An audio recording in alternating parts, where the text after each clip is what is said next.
Hello, good evening and welcome ladies and gentlemen to our end of season showdown event for the SimRacing International Thursday GT3 Championship Season 12 as brought to you on the premier SimRacing platform available only on PC, known as iRacing. We're here today at the venue where it all started for Season 12. It is none other than Sebring International Raceway. Host to our pre-season event of course, the Florida State Circuit in the United States of America is one not to be underestimated. Coined by many as tougher than Le Mans and typically the host of the 12 Hours of Sebring, which opens up the endurance racing calendar every year and acts as the precursor to the infamous 24 Hours of Le Mans, is a circuit like no other with the rough and rugged test it presents to both driver and machine. On the circuit, there's 3.74 miles of length, but that in itself is not too much of a test of the face it. There's circuits that are far much longer, and with a grand total of only 17 corners, you may be sat there thinking right now, well surely the Nürburgring Nordschleife has plenty more corners than that and Le Mans has double the number of corners. So what exactly is the test that is presented by Sebring? Well, it's at its core tyre and track surface, whereby it's a mixture of concrete and asphalt. The old concrete, owing to the fact this circuit's origin was the Hendricks Army Airfield in the Second World War, where B-17 bombers used to take flight, but now it's for drivers to take flight and give fight to one another, and well, over the course of 2/3 a lap, it's modern asphalt, but 1/3 lap has retained the old runway concrete of old, including the seam transitions, and therefore it means the suspension of the machine we put for a pounding, as well as drives backsides, and for it all, they've got to come out on top side if they want to take victory. So a perfect venue, therefore, for what is our end of season showdown event. And with it being Masters versus Superstars, you're going to see quite a few faces that you've seen in both splits over the course of the season, looking to do battle in order to find out who had the stronger driver split. Was it the Masters or the Superstars? Well, that's what we're going to find out. But where are my manners? Allow me to welcome you all to this live broadcast from Circuit Side as you tune in tonight with 3 back-to-back races here on the SimRacing International YouTube channel. We're going to cover them all in a single broadcast, and we're very happy to have you all tuning in. In the commentary booth, you have myself. My name is Paul Walsh, uninitiated, and I shall be bringing you all your racing action as it unfolds. And in terms of our schedule, we'll come on to that very shortly. But don't be shy. Feel free to say hello if you are in the YouTube chat, and let us know how you're doing and who you're looking to see do well tonight as we get ready to see our 2 splits take fight. But without further ado, let's bring you up to speed with the schedule for this event and exactly what we can expect. For as we can see, our schedule is as follows for this event. We have our pro race up first, and qualifying has just got underway, and that will be running for the next, what will be 20 minutes, after which we'll then make our way into our 40-minute pro race, before then rinsing and repeating for other 2 class categories or class or splits. Club will be up next in race number 2, or event number 2, thereby we go from the very top split, if you will, in terms of our classes, to the lower tier, and then we come back right into the middle, into the very popular, and indeed the most populated class, and that will see us to the conclusion with the club qualifying session expected to get underway at approximately around about between 8 o'clock and 8:15 this evening, and the race itself due to get underway at approximately around about 8:30, and then we will see the inter-qualifying session get underway at approximately what will be around about 9:30, with the expectation that their race will get underway in what will be 10 o'clock this evening. So therefore, plenty of excitement to come, and no doubt about it. And indeed, we've got a bit of time to burn when it comes to getting to our club and inter races. And I do believe we've got a few drivers already practicing for those. They've got much longer practice sessions compared to our pro drivers. Indeed, the very best out there should need the least practice, some would say. And well, we're looking forward to seeing exactly how it all goes down. We may also get some interviews after all 3 races are complete. We'll have to wait and see what the game plan is going to be there and how many drivers are around, because it will be quite late in the evening UK time. And remember, of course, a number of drivers are based on the European continent, so plus 1 if not 2 hours for them. Indeed, it'll be well into midnight at that point, so we may miss the interviews. We'll keep you posted on that. But with our schedule covered, and indeed we're getting ready to take a look at our pro drivers, as we do say hello to a few of you there, including none other than DXT Rob, who we say hello to there, Dexterous Motorsports Rob, and also we do say hello to none other than Hus RC, who says, good evening guys, Masters for the win, and indeed we look forward to seeing plenty more of you say hello there. And we may also have James Bostock joining me in what will be the commentary booth, depending on his availability. I do believe he has a few personal circumstances to attend to, so if so, it will be just myself, ladies and gentlemen, but don't worry, I'll try and do my best to fill in for both James and also my own character. But in terms of our host circuit for this event, let's tell you a little more about it. And as we can see, it is of course the Sebring International Raceway, located near the city of Sebring in the Highlands County of the US state of Florida. 3.74 miles in length, or 6.01 kilometers depending on your preference units, but what never changes is the number of corners. None other than 17 of them in total. Many of them a household name, not just in America, but around the world, including Genderby and Bend at turn number 1, all the way through to Sunset Corner or Sunset Bend at turn number 17. But a huge thank you to iRacing.com, not just for their brilliant simulator, but also the fantastic track maps contained within it. And as our drivers make their way around this circuit, well, they'll have to negotiate a wide variety of sweepers, chicanes, and also hairpins. And it all begins with a sweeping, open, high-speed bender Genderby in at turn number 1, named after the infamous European driver, who was one of the very best here in the early days of endurance racing at Sebring. But as they make the way off of the old concrete, they'll head onto modern asphalt as they roar their way through the kink of 2 and into the braking zone at turn number 3. A sharp 90-degree left handle, then give way to the kink of 4 before another 90-degree left hander at turn number 5. Well, late apex will always do you well. But then onto the long run of Big Bend at turn number 6, flat out the go, and down onto the heavy brakes at turn number 7 at the hairpin, after which our drivers will spit themselves out and roar the way through Fangio, named after, of course, none other than the infamous Formula 1 driver, and indeed 4-time champion in Formula 1 as they come through turns 8 and 9 and head up towards Cunningham Bend at turn number 10. A 90-degree right-hander heavy on the brakes, and then they'll come out and through Collier Bend at turn number 11 to go into Tower at turns 12 and 13, where it's going to be a sharp 90-degree right-hander before they make their way down through Bishop and back onto the old concrete runway of old. But there into turn 15, they'll give way to Le Mans at 16, while powering their way onto the Ulmer Straight, the long back straight that gives way to the Sunset Bend. And indeed, when the sun is setting, it's blinding to a driver. That's why it's named Sunset Bend, but hopefully we won't see them blinded too much today as they come out the final corner to go on to another lap. If not, of course, see that checker flag. That's all part of the full layout, or what is known as the international layout of Sebring International Raceway. Now, as for our rules for this event, well, we're not going to go into all the nitty-gritty of the rules because we don't want to bore you with that, indeed. But what we can see is car setup-wise, drivers can race using any of the available GT3 machines. They are not restricted to race the car that they raced in over the main season. Indeed, the season is complete, and therefore all the restrictions have been lifted for our Masters and Superstars drivers, and fuel loads are unrestricted. So the 100% fuel tanks are available, but with our races being 40 minutes in duration, it means our drivers will need to figure out exactly how much fuel they need to get to the end, unscaled on fuel capacity, because we're not expecting any pit stops. Now, in terms of our instant point limits, they're set to 16 for a drive-through penalty and 26 for a race qualification. So we decide to shift the instant points away from the much tighter Masters limits and give everyone a bit of breathing room and essentially push towards the Superstars limits there, so that way everyone can absolutely enjoy themselves. But with the Masters race about to get underway, indeed we are in the midst of the qualifying session, let's just give you a reminder of how our Masters split went down in the end, and indeed also our Superstars, and we should say really it is our Pro class race is about to get underway. And here we can see, starting with the Masters Championship standings, well, Marius Hibner was the champion for the Masters Pro category for Season 12, taking that crown of 757 points, only 7 ahead in the end of William Humphrey, and Matt Hoyland a bit further behind to the tune of a grand total of 106 points. But the key thing being, it was 1, 2, 3 for Glass Tech Racing, and even an absolute dominant display throughout Season 12 from the Glass Tech Racing team, but there could only be one champion, and it was none other than Marius Hibner. Now, in fourth, meanwhile, is Jean de Breitenbach, the South African driver of Barbecue Bread Racing, and I do believe Jean already and itching to go for his race, and indeed he just missed out on the top 3. However, he was just able to stay ahead of Lewis Kenyon for Vulcan Motorsports, who completed the top 5. Danny Phillips was 6th, and the Dexterous Motorsports Thunder driver couldn't quite touch what was the top 5 in the end, but he made sure to just stay out of reach for Sam Derbyshire, with Derbyshire taking that 7th place ahead of Max Wheeler. Now it's Wesley Van Rens and Mike Barber for Quakemas Motorsport, just behind the Pegasus Panther driver, who in the end rounded off the top 10. Outside the top 10, it was Nathan Anstis and Sarah Bloeg who completed the top 12 in Masters. And meanwhile, for the pros in Superstars, we saw here it was Richard Simnor who in the end managed to outlast a three-way fight for the title between himself, Milton Tomlinson Dennis, and Brandon Dyer. And at Donington, it went literally to the wire. And well, we got to see in the end what was Richard Simnor bring home that crown.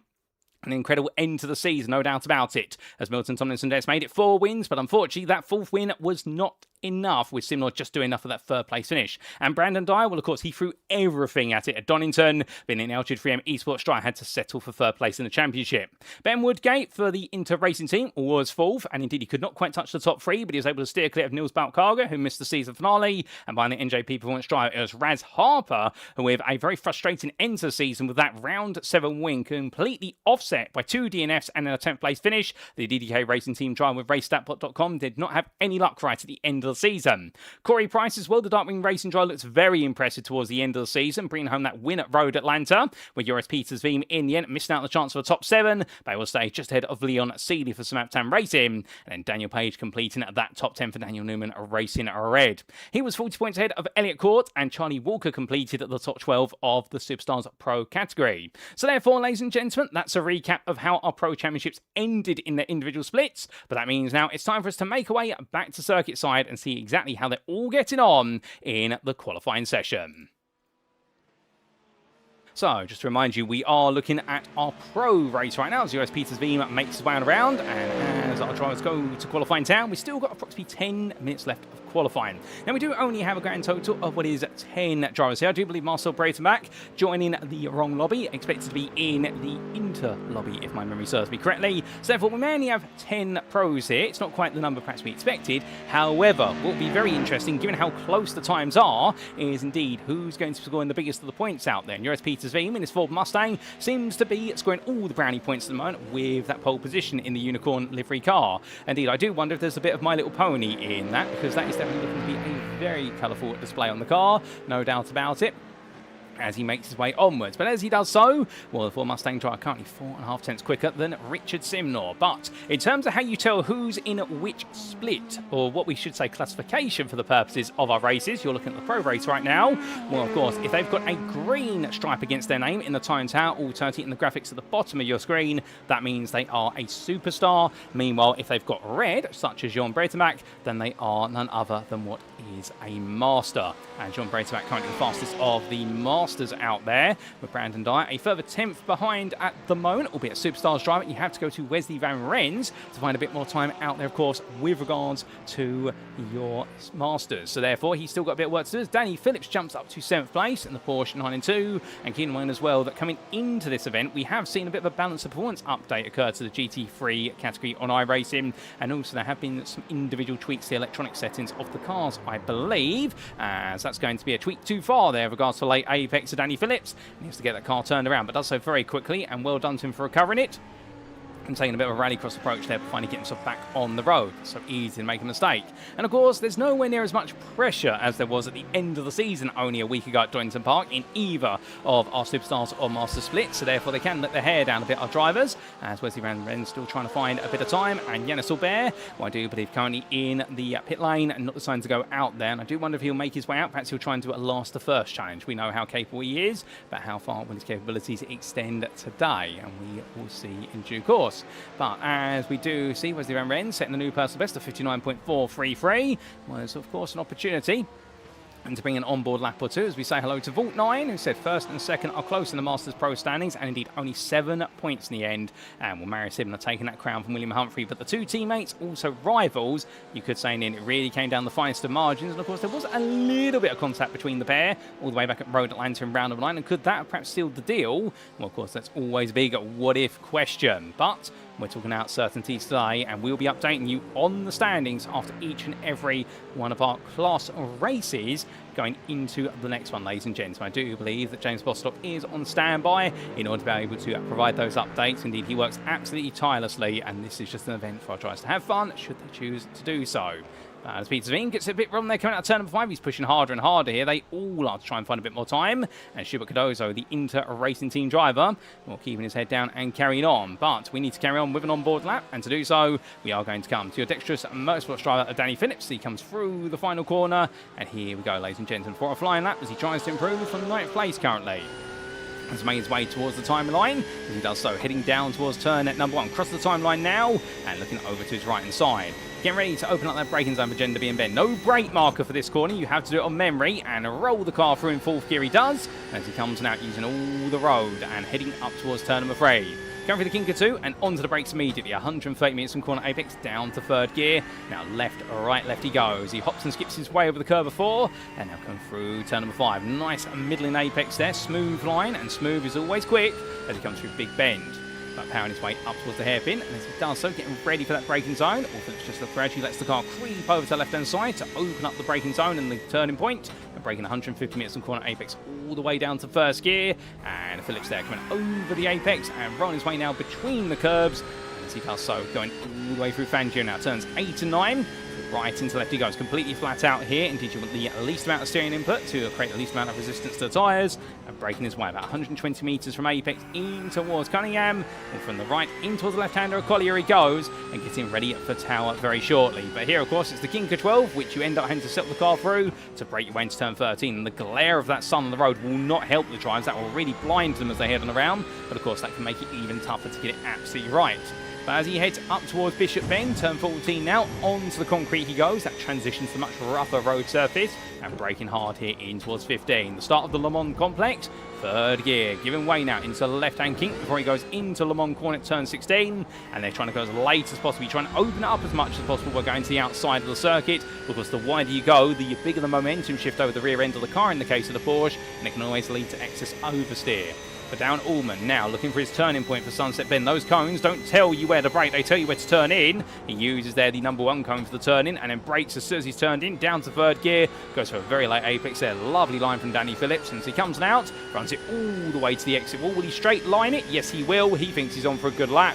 And what's it going to be here as he crosses that time line? He was 2 seconds off a pole, and now he improves by a tenth in the end to a 59.875. But to be fair, that looked an absolutely quick lap, and it makes you wonder, of course, how exactly they do end up doing those 58.0s in the case of Joris Peters Veem in his Ford Mustang.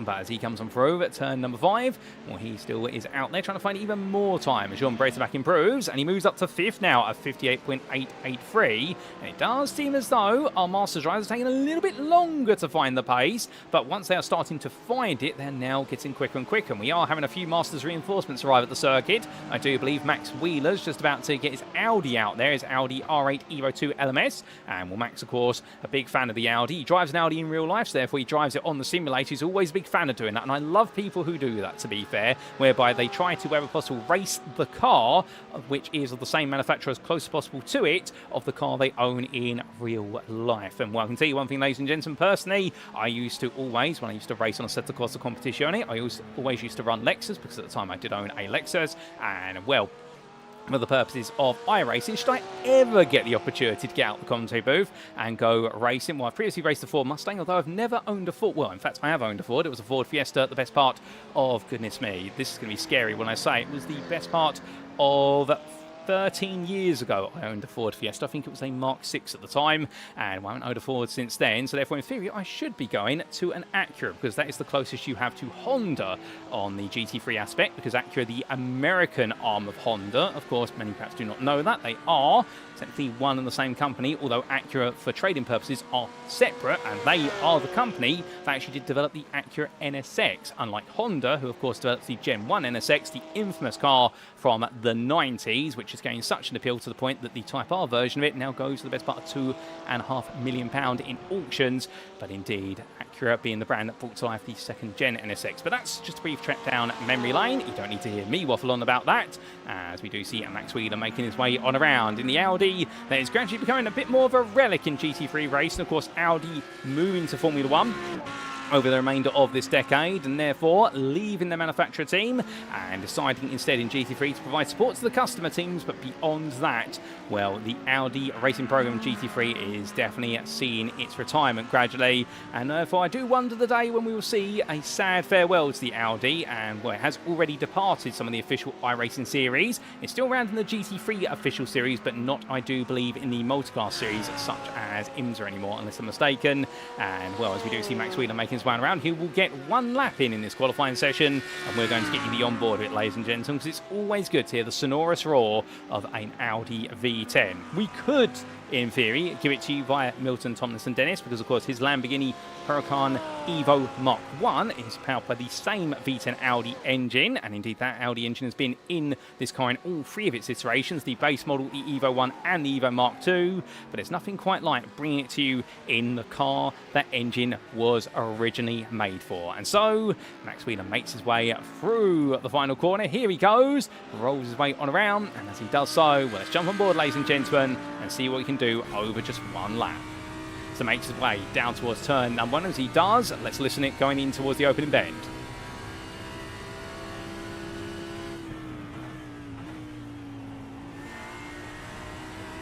That lovely sound there of the V10 and on the downshift, but as he rolls his way now up towards turn number 3, well, not the full confidence of the car. I think still trying to get some tyre temperature into the car, and that's why he didn't want to attack Gender being at full pelt, but now he's starting to go for it here as he makes way through turn number 5. But notice the fact that he's having to correct for the rear end, which is very loose on this car. It's why it's considered by some to be the widowmaker of a race in iRacing, because much like its real-life counterpart, the rear stability of the Audi is very sensitive. And even the Evo 2 model tried to fix it through medium to high-speed corners, but low-speed corners, it always does have a lot of rotation to it as a mid-engine rear-wheel drive car.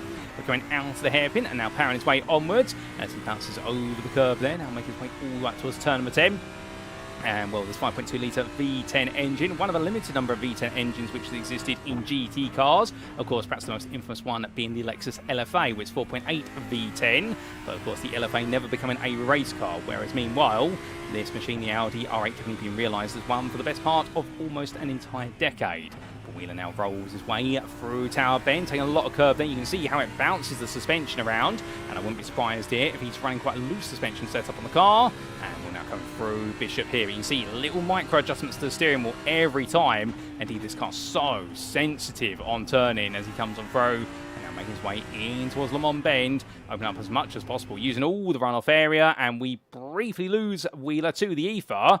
Surely we're not going to lose him entirely from this, and I think we are actually going to have a technical issue for Max Wheeler literally at that moment. So in the end, well, in fact, no, we're not. He does come back. There is Max Wheeler, ladies and gentlemen. He had a big discontinuity error, but thankfully we have not lost him, and lost his V10 Audi as he makes his way through the final corner. We won't be able to get the rest of the onboard, unfortunately. That's been lost to time, and indeed the lost tapes will never be found. But he heads towards the line. What's it going to be for the 333 driver? I suspect it won't quite be up there.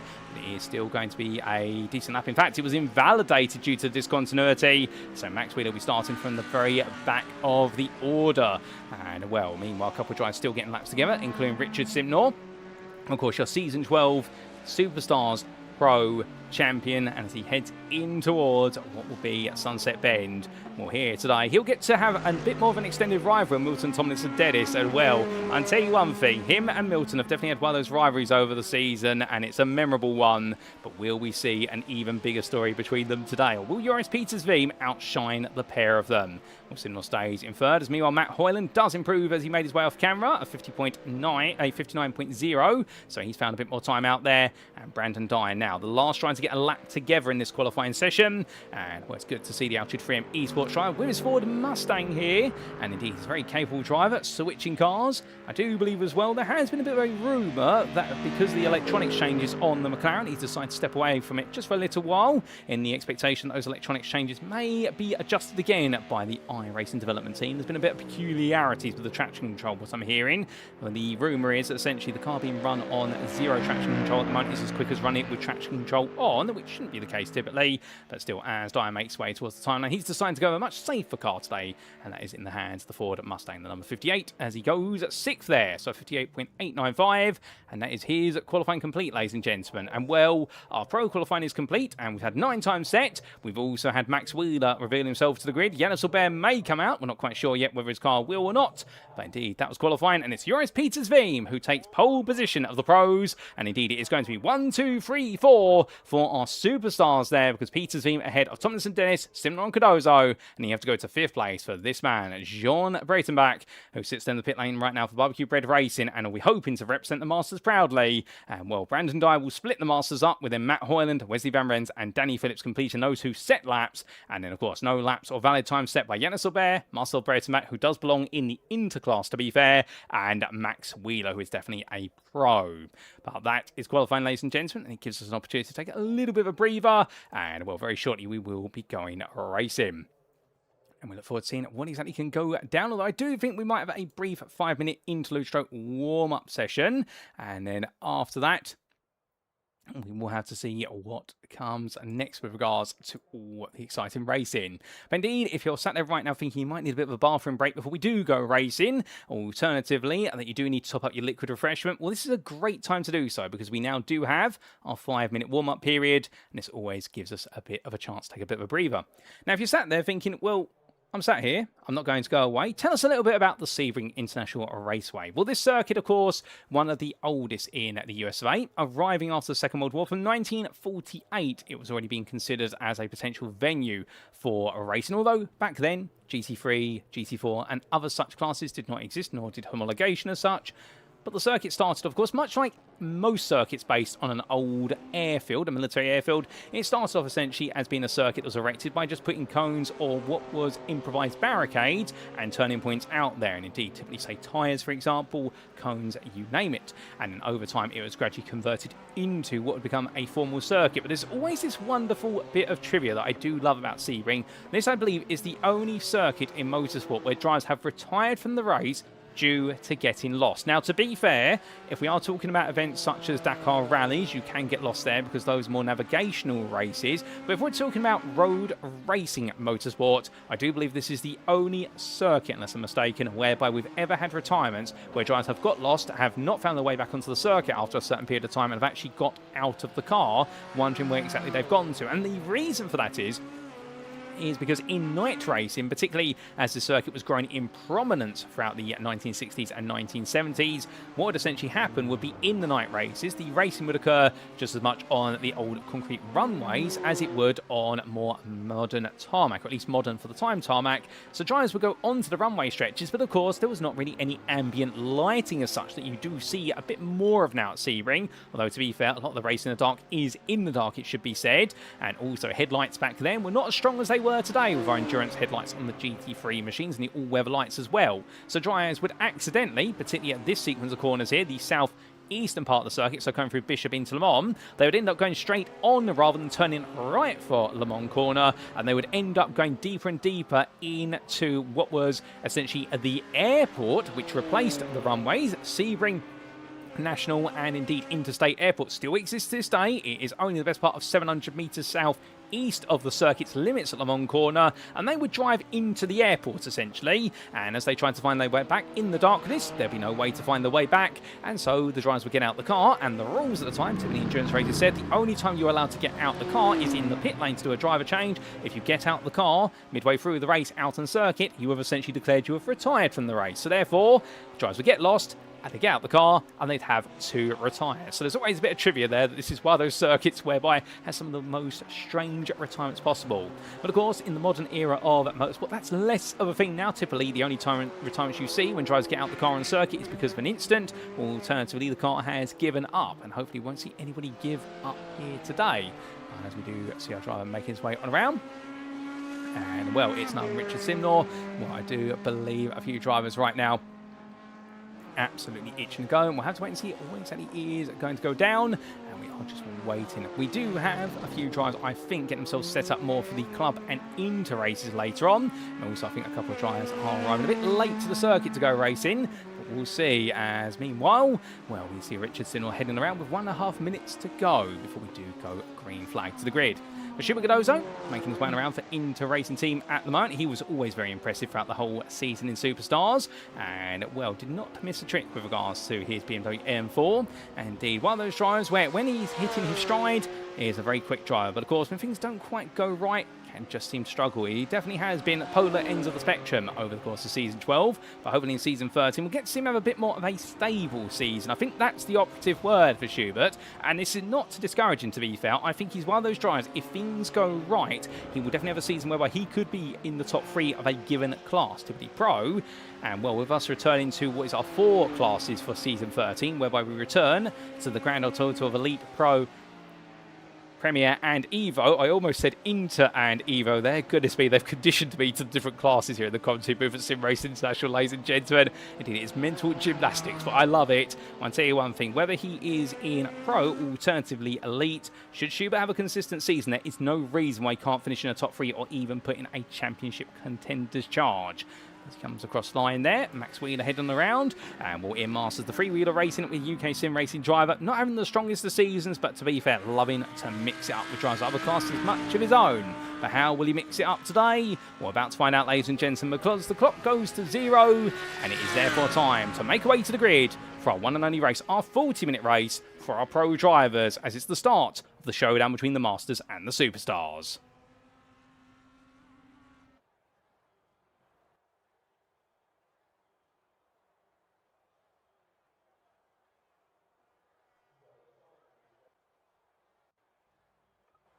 And as our drivers make the way onto the grid, this is how they'll all line up for the first race of the Showdown event.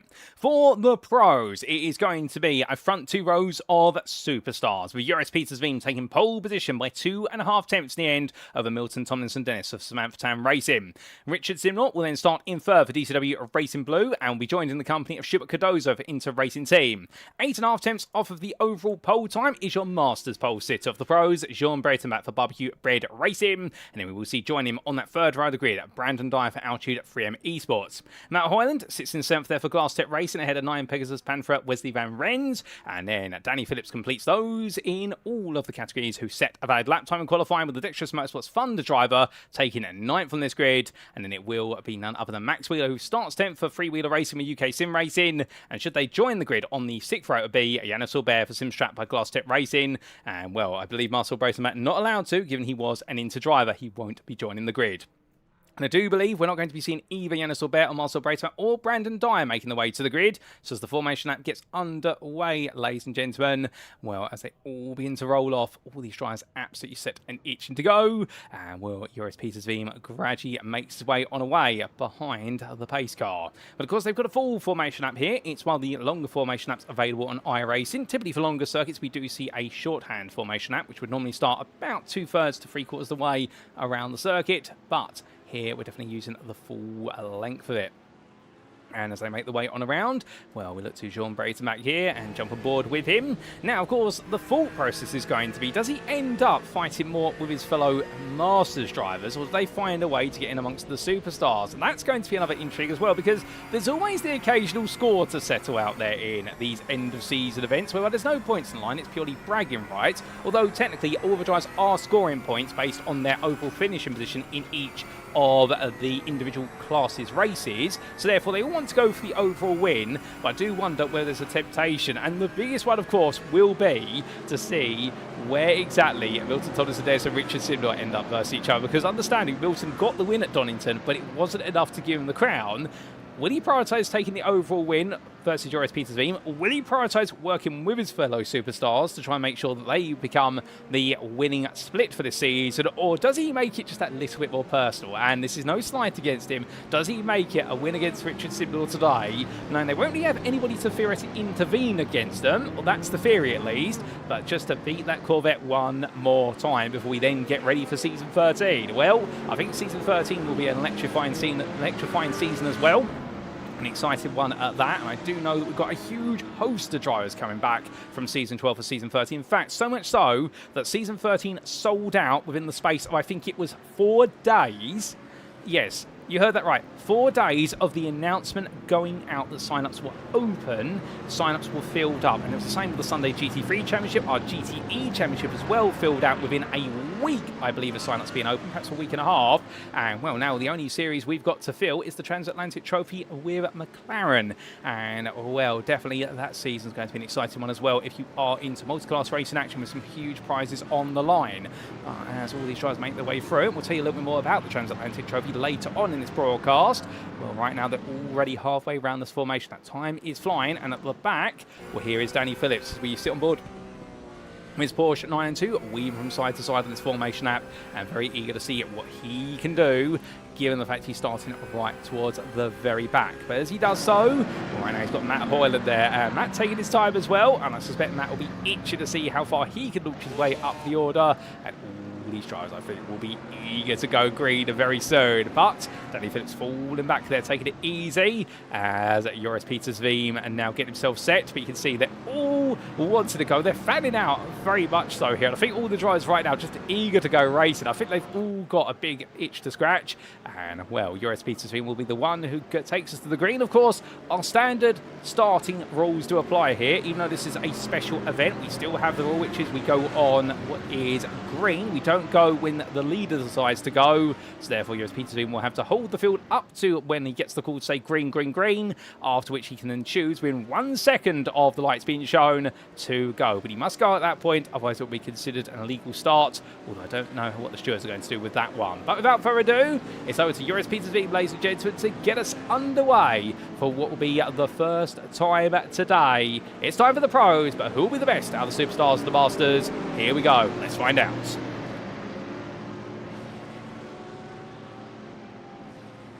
And it's lights out and away we go for the first 40-minute race of the day. And whilst there may only be 9 cars out there, they're all going to give it their all as they roll the way down to turn 1. But look at Thomas and Dennis versus Simnor, already exchanging elbows there as they make the way in. Further back, you can see Sean Braceback looking at the inside of Schubert Cardozo, going for a very tight line. Cardozo goes deep there in his BMW. And as they make the way out, well, this first lap is definitely going to be an important one for the Masters drivers. They try to make progress. Braceback on the inside versus rival. Further back, Wesley Van Rens versus Danny Phillips. Well, Phillips trying to come through there as Max Wheeler looking around the outside. And Cardozo still being made to fight. There was Jean Braceback, and right now, Schubert Cardozo allowing the top 3 all Superstars drivers to break away. It's Matt Hoyland pushing what is Schubert Cardozo along there. But I think Hoyland wants to try and get past as well. Sitting towards the hairpin they come. First time on the brakes. Making the way through that right-hander. Cardozo defending. Brings it back around the outside. It's not going to work, but Cardozo gets a little bit of power oversteer. And he gets it wrong, and it slides onto the grass there, and he just misses the tyre barrier. Well done to the Inter-Racing team driver for not end up in the wall. But unfortunately for him, he's going to lose a lot of places. Suddenly, well, Sean Braceback now up in a 4th place there. The pressure built, and as they made the way out around, well, I'm hearing it in my ear and also reading the YouTube chat from Dexterous Rob, and thank you, Rob, for this information. Danny Phillips might not have enough fuel. And, well, if so, well, he may have made a bit of a mistake and was trying to fuel save as much as possible on what was that formation lap. The Dexterous Boats will fund the driver, and will surely not. Given the fact we give him an unrestricted fuel tank, that's definitely going to be a little amount of red face or embarrassment there if he hasn't put the right amount of fuel in. But to be fair, let's flip it around. These pro drivers, they want to min-max everything out there, including how many droplets of fuel they put in the car. It's not litres to them, it's not millimetres, it's literally down to the drop. Whereby if they can get away with not having 1 drop, they will for the lightest possible car. Whereas we want to say Club and Inter, they don't always make it as scientific, subject to each individual driver and team, but definitely in pro, these drivers make it an absolute science. As Max Wheeler is actually pushing Danny Phillips along, and I think the Porsche driver is going to need to think about either letting the Audi go, or certainly Max Wheeler's going to do something about it quite quickly. But after 1 lap of racing, Joris Petersby, the number 1 car, powers his way across that timeline and well ahead of Richard Simnot and Milton Thomas and Dennis. But your top 3, all Superstars drivers right now within a second of each other. Jean Braceback, the leading Masters driver, brings Matt Hoyland along for the ride. But right now, Darcy so the pace is definitely with your leading Superstars. And then Matt Hoyland, and then it's Danny Phillips in 6th. Hit a Max Wheeler. And I think Phillips now saved enough fuel on that first lap to feel a bit more confident, because suddenly Wheeler's losing a bit of time with Wesley Van Rens and Schubert Cardozo bringing up the rear of the field. But as I do remember, Cardozo had that big error on the open lap, and well, after trying to really become a bit of a cork to plug was all the places and make sure the Masters couldn't come through, went a bit wrong coming out of turn 7, took too much curve through Fangio and it just sent the car sideways. But let's get a quick replay of that, ladies and gentlemen, also at the race start. So this was right from the start. It was Joris Petersby getting us underway, and as he did so, well, it was a good start from him, but you'll notice Simnor and Tomlinson Dennis both very much getting in elbows out action straight away. Simnor having a slower start initially, but then I think Tomlinson Dennis tried to come across, but realised too late he couldn't versus the Mustang, and therefore actually gave Simnor an opportunity. But look at Jean Braceback behind. He had a really lovely line through the inside coming through John de and Bend, and will then try to put the pressure on here versus Cardozo into turn 3, and he got to the inside. Cardozo in the end had to go quite defensive with the Inter-Racing team, but it was brilliant side-by-side action between the 2 of them all the way in towards Big Bend. But this was the key part. Now, intriguing, if it were not for that little bit of power oversteer there on cold tyres that rated back, he would have got the move done. And then Matt Hoyland, I don't think Sean's going to be much appreciative of this. I think Hoyland did accidentally give what was there, Schubert Cardozo, a tiny little touch just to boost him forward, but then immediately realised I don't want to help the superstar driver out. But as they made the way out of turn number 7, we can see Cardozo got it wrong there, hit the curve very high and got hooked to his right-hand side tyres onto the curve at turn number 8. And suddenly for Cardozo, it all went wrong. This is what it looked like on board from his perspective. As he came down, listening, and you'll hear those right tyres scrape over the top of the curve that's coming up now. And there it went. The front right tyre first got hooked on, the rear right tyre followed, and then for Cardozo very quickly got it back together when it could have all gone very much wrong. But back to your live race we go, ladies and gentlemen. And as we do on to lap number 3, and we've had one change whilst we've been looking at the replay footage, it has been Matt Hoyland getting ahead of Jean Braceback, so they've swapped the place around. Oh, what's happened in the rear of the picture? Schubert Cardozo getting it wrong again there, this time at Chintabian. Catcher the car. Goodness me, that man, he's as good at catching a car like that. He should be playing cricket, because if he can catch a car, he can catch a ball even better. But still, the Inter-Racing team driver definitely having a bit of an eventful day, and this really coming to life of what we're saying earlier is the fact he has these moments of brilliance, including that qualifying lap, but he also has those moments where when it goes wrong, it can go so very, very wrong, and well, it's just that degree of inconsistency that he'll gradually look to iron out, but one day he will definitely shine even brighter. But meanwhile, Matt Hoyland shining at the front now of your Masters, with Sean Braterback a bit behind, and then Danny Phillips slowly trying to catch up. It does seem as though now he's a bit more happier in the car. It does seem our 5 Master drives just gradually being dropped more and more by the superstars up front. Now remember, of course, there's no strategy other than to get to the end of the race. We're not expecting any pit stops, so therefore this is not going to be a fuel-saving race unless the driver's accidentally not taking enough fuel to get to the end of the race. Well, that'll be the intriguing part there. But never say never, to be fair. We do sometimes have drivers who make that mistake, and that'll definitely be a fault on the mind if so. Coming around. And right now, everyone, I think, just settling in this one quite nicely. Matt Hoyland in that Mercedes AMG Evo. We did move into 4th place, and how he got there, well, it's explained by replay. So coming out to the final corner, Sean Braterback in the end, what exactly went wrong? And the answer is he had a brush with the wall there, and he had to back off. And in the end, well, it's almost Hoyland going straight into the back of him coming out to the corner. This is what it looked like on board Matt Hoyland. And this was coming through. So there was Sean Braterback, and in fact now here's Hoyland's perspective. And as Hoyland came out of the corner for Glass Tech Racing, where to very quickly snatch the car to the right hand side, I think if he'd been any later than that, he would have gone to the inside pit wall. So good to see the British driver there, definitely had to go for what was inhuman reactions, and will make it work out just about. But on to lap 4 they come.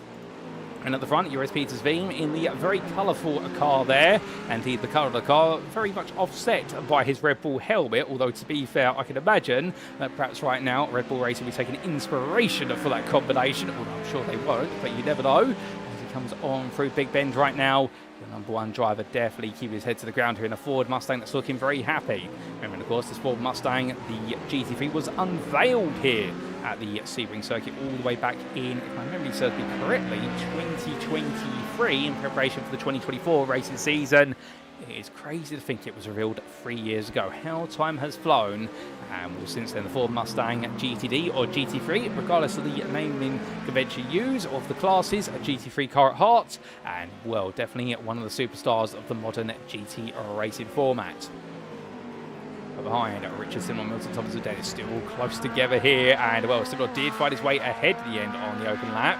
Now it required quite a bit of work until Dennis falling back a little bit. The Corvette driver for DCW Racing Blue, of course, this was always his advantage that we saw over the course of the races in the Superstars. I was right the first time. Goodness me, I'm in a bit of the wrong order there, ladies and gentlemen. And well, it was the fact that Milton Thomas and Dennis did seem to have the qualifying pace advantage and normally the early race pace advantage. Simnor, as the season went on, got quicker. He still wasn't as strong in qualifying, but what he was definitely strong at doing was maintain a very high level of race pace by comparison with Milton Thomas and Dennis, who seemed to always just slightly drop off in the final 20 to 30 minutes of the racing. So will we see that here? Given the fact, of course, we've got a 40-minute race on a single set of tyres. We're not expecting any tyre changes. Will we see that Lamborghini struggle a little bit? Well, we'll have to wait and see. As Hoyland now starts to slowly gap Sean Braterback and going in towards turn number 1. And right now, rolling the way through Gender B and Bend. And with the Glass Tech Racing driver definitely making sure he's not making any mistakes at the moment. Danny Phillips, after that slow start and also that very slow formation up for him, he's now started to make sure he builds up the pace. And well, everybody inside the top 6 now lapping in the 59s or lower. Meanwhile, Max Wheeler, the first to drive outside the top 6, lapping in the mid 2-minute zeros, with Wesley Van Rens and Schubert Cardoza still trying to give chase. You'll see Cardoza in the rear of the picture shortly, I believe. Not quite, in fact, he's a bit too far back for that, but the point being, there he is, and right now he is rapidly closing up to Van Rens and Wheeler, so I wouldn't be surprised if in approximately what will be around about 6 to 7 laps time, you may see a bit of fight break out for that 8th place. And Cardoza right now looking for a bit of a redemptive performance after what's been a difficult start, but then again, it's not how you start the race, it's about how you end it, and that's going to be his full process. So we look forward to seeing how exactly he can bring it back as he roars his way on around. And he does so. Joris Peters Veem, all those lap times are looking very quick. And in terms of how that gap is opening to Richard Simnor, right now he's got that gap all the way up. And as he makes his way on through the corners, we can show you just how much of a gap he has built very shortly, ladies and gentlemen, I think. In fact, no, we cannot. We don't have access to that information at the moment. But what we can tell you is that for Joris Peters Veem, it is a gap that has grown to 1.8 seconds. On that last lap, he was 4/10 faster. Further behind, Simnor still, well, his full process will be right now, just don't make any errors. Milton Thomas and Dennis the same. But that gap It is coming back into the hands of Tomlinson Dennis. Last lap, he was a 10th quicker with a personal best. And on this lap, he has set a few more personal best sectors. Simnor set the fastest middle sector of everybody so far. Matt Hoyland set the fastest first sector of everybody. So everyone is picking up the pace. It's interesting to see where lap time is being made and lost. We have our first 58 of the race. It's a 58.96 from Joris Peters Veem. That was all made up in what was sector 3. There are 7 subsectors here. He made it in number 3 of those. Joris Peters Veem going a best part of a 10th quicker than everybody else through there. So that seems to be at the core of where he's finding his pace. And that translates, I believe, from what is the run out of the hairpin, which is coming up to all the way into Collier Bend. So that's where he's gaining the time, is on the hairpin and essentially getting the power down. But as he comes on towards the right-hander of turn at number 7, well, the priority here right now definitely looking smooth, and that smoothness definitely paying off for him as he heads up towards turn number 10 again, which is Simnor 2 tenths further back now. And well, his last, that was a 59.3. It was a personal best. Tomlinson Dennis a 59.53. So Simnor is responding, and Tomlinson Dennis is definitely going to continue to just turn up the width little by little. But of course, if he can manage this race out, I think he will become a bit more aggressive later on as we jump on board in his Lamborghini. Now the Lamborghini Huracan Mark 1, of course, a car which raced in GT3 racing all the way through. I do believe it was 2020, I want to say, through to 2022. Replaced by the Mark II, and I do believe soon to be replaced by a new Lamborghini. I think it's the Chambarello that is taken over, although don't quote me on the name because I've probably completely butchered it and made it sound more like a trampoline stroke Tamburello. But as he heads onwards, the Samantha racing driver definitely looking quick. There you see the body language in the car chasing after the Corvette of Simnor. Quicker coming out of Le Mans, using that rotation to his advantage. But if you're sat there wondering, what's the difference between the Mark 1 and the Mark 2? Visibly, it's slight aerodynamic refinements. The biggest one being there's a roof scoop on the car, whereas in the Mark 1 there is not. So this car, you will see there's no roof scoop to get air into the, or air out of the engine bay, and obviously get it in there. But meanwhile, when the Mark II there is, the Mark II also did have a complete change to its electronics package, particularly with regards to its braking setup, where ABS adjustments would suddenly change the behaviour of the car quite considerably. But we've had an incident, and that is at the Sunset Bend. That's Max Wheeler into the barrier there for three-wheeler racing with UK Sim Racing. And what's exactly happened to the 333 driver? Because that opens up a doorway. Stuart Cardozo takes one place without needing to make a move, but now he's got more time to close down to Wesley Van Rens. But the rate of knots he's going at, he's already halved the gap down from what was almost 6 seconds to 2.8 seconds. And well, if he keeps on going like this, he will be there. In fact, he just took half a second out of Wesley Van Rens, and Van Rens is responding a little bit to Cardozo. I suspect he will be there in the next 5 to 6 laps. A bit longer than we perhaps predicted, but even so, Cardozo keeping up the momentum, and that's what you've got to do as we get a replay of what exactly happened to Max Wheeler. So this was Wheeler making his way through Sunset, and as he did, he went very wide there of the corner. I think he tried to get a late apex, but look at the rear of that Audi. It let go quite early and then went spinning around, but actually did not go to... Oh, he did have a bit of a touch with the barrier in the end, and well, that's going to hurt the front left slightly. A bit of aero damage, hopefully no suspension damage. That's the last thing he wants for the car that's already quite unstable, but let's give you the on-board, and this is what it looked like for Max Wheeler.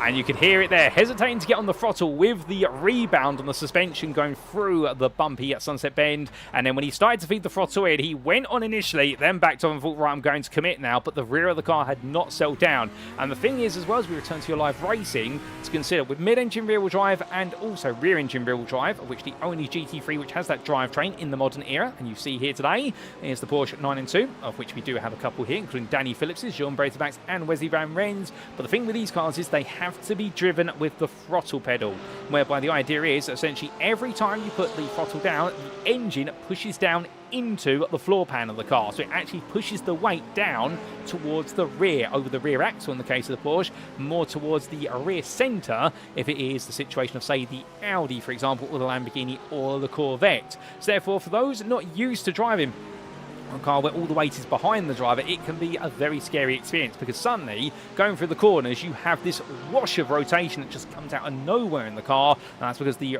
weight is all being transferred around, and it's not always comfortable for everyone. But for those who don't like that, of course we do have front engine rear wheel drive, of which we have the likes of the BMW M4 of Stuart Cardozo, who now within 1 second of Wesley Van Renz, he is really going some here to close down Van Renz. That last lap, well, that was 2.7 seconds quicker, and he suddenly slashed that gap to pieces.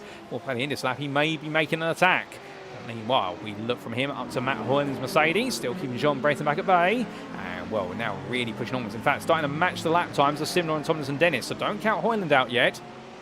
And Matt did go a little bit under the radar compared to his Glass Step Racing teammates in Season 12. He was the third place finisher in the Pro Masters Championship. However, whereas Humphrey versus Hibner for a good number of results, Hoyland was a highly consistent driver. And arguably, you could say they're more strategic driver, whereas Hibner and Humphrey definitely proved to be the drivers with the greater pace. Hoyland definitely was that driver who, when you least expect it, suddenly finds a way through.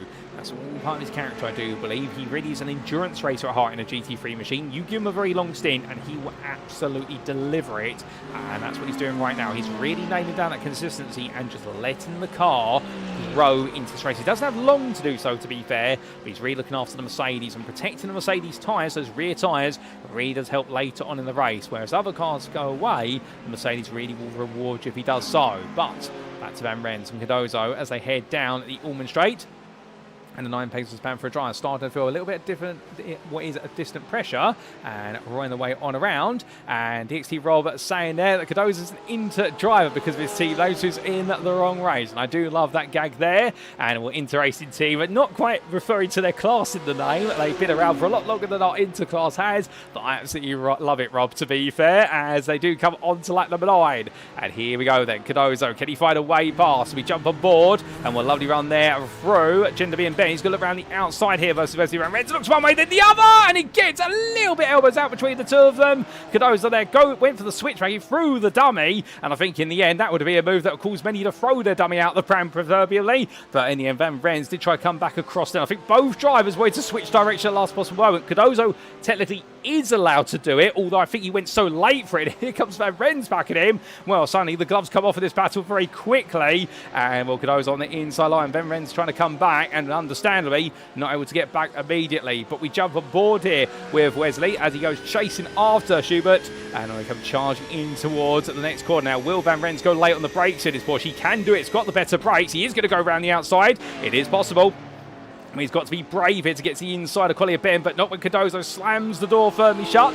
It's an absolutely legal move there, but he runs wide, and here we go, up in the tower, and it's going to be a defensive line there for Cardozo coming on through, and well, coming all the way through, and right now, Schubert Cardozo just about holding on there, but Van Renz, well, I think a little bit incensed by the way that move went down. We'll get you a replay of that shortly, as Liam Fraser says he did unspeakable things, that dummy, and well, indeed, so unspeakable things that if we spoke about them, it would make this broadcast 18 rated, ladies and gentlemen, but still, they're having fun out there, and Schubert Cardozo, well, he definitely tried to do his inner Nigel Mansell by sending the dummy one way and then the other. Well, I think he went so late on him as Van Renz went to turn into the corner, he suddenly discovered there was a BMW up his inside, a big old kidney grille, well, what is an elongated kidney grille in the G82 M4 saying hello, and I don't think Van Renz expected that. But back to the front of the field we go, because last lap, Joris Petersveem, a 59.66. Richard Simnot, a 59.02. Thomas Sedez, a 59.18. Hoyland, a 59.28. This Glass Tech Racing driver,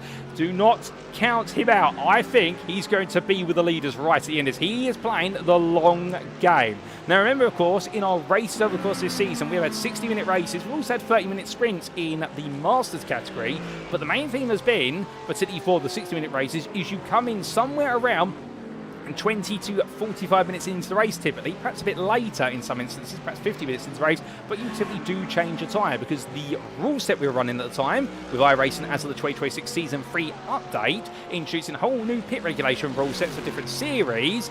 Well, the rule set we were running at the time, which was fuels and tyres were done together. The IMSA rule set, as it's now known, the IMSA endurance set. understandably then, you could push the tyres a little bit more aggressively and you could get away with it because you would be able to change 1 or 2 tyres, typically the tyres that see the most wear. So here at Sebring, it would be the left-hand side tyres, given this is a clockwise circuit. It's dominated by more right-handers than left-handers, although there are quite some heavy left-handers here that will hurt the right-hand side tyres. Gender being one of them, and also the run through Bishop here being another. However, let's not get off track. The point being, those who can manage their tyres a little bit better and hold on to the whole 40 minutes will gain, and that's what Heinen's trying to go for here, and his sectors are getting quicker and quicker. But Richard Simnor, well, this lap, he has been purple in subsector 2 and purple in subsector 5. In other words, we could be seeing a new fastest lap here. We could see his first 58 of the day in race trim. The DCW Racing Blue driver will know it's one thing to catch the American muscle in front of him, it's another thing to pass it in his own American muscle. So roar the way onwards, the 5.5 litre V8 in the back of that Corvette. Sacrilege to some, you could say, but that's sacrilege, delivering a 58.82 there.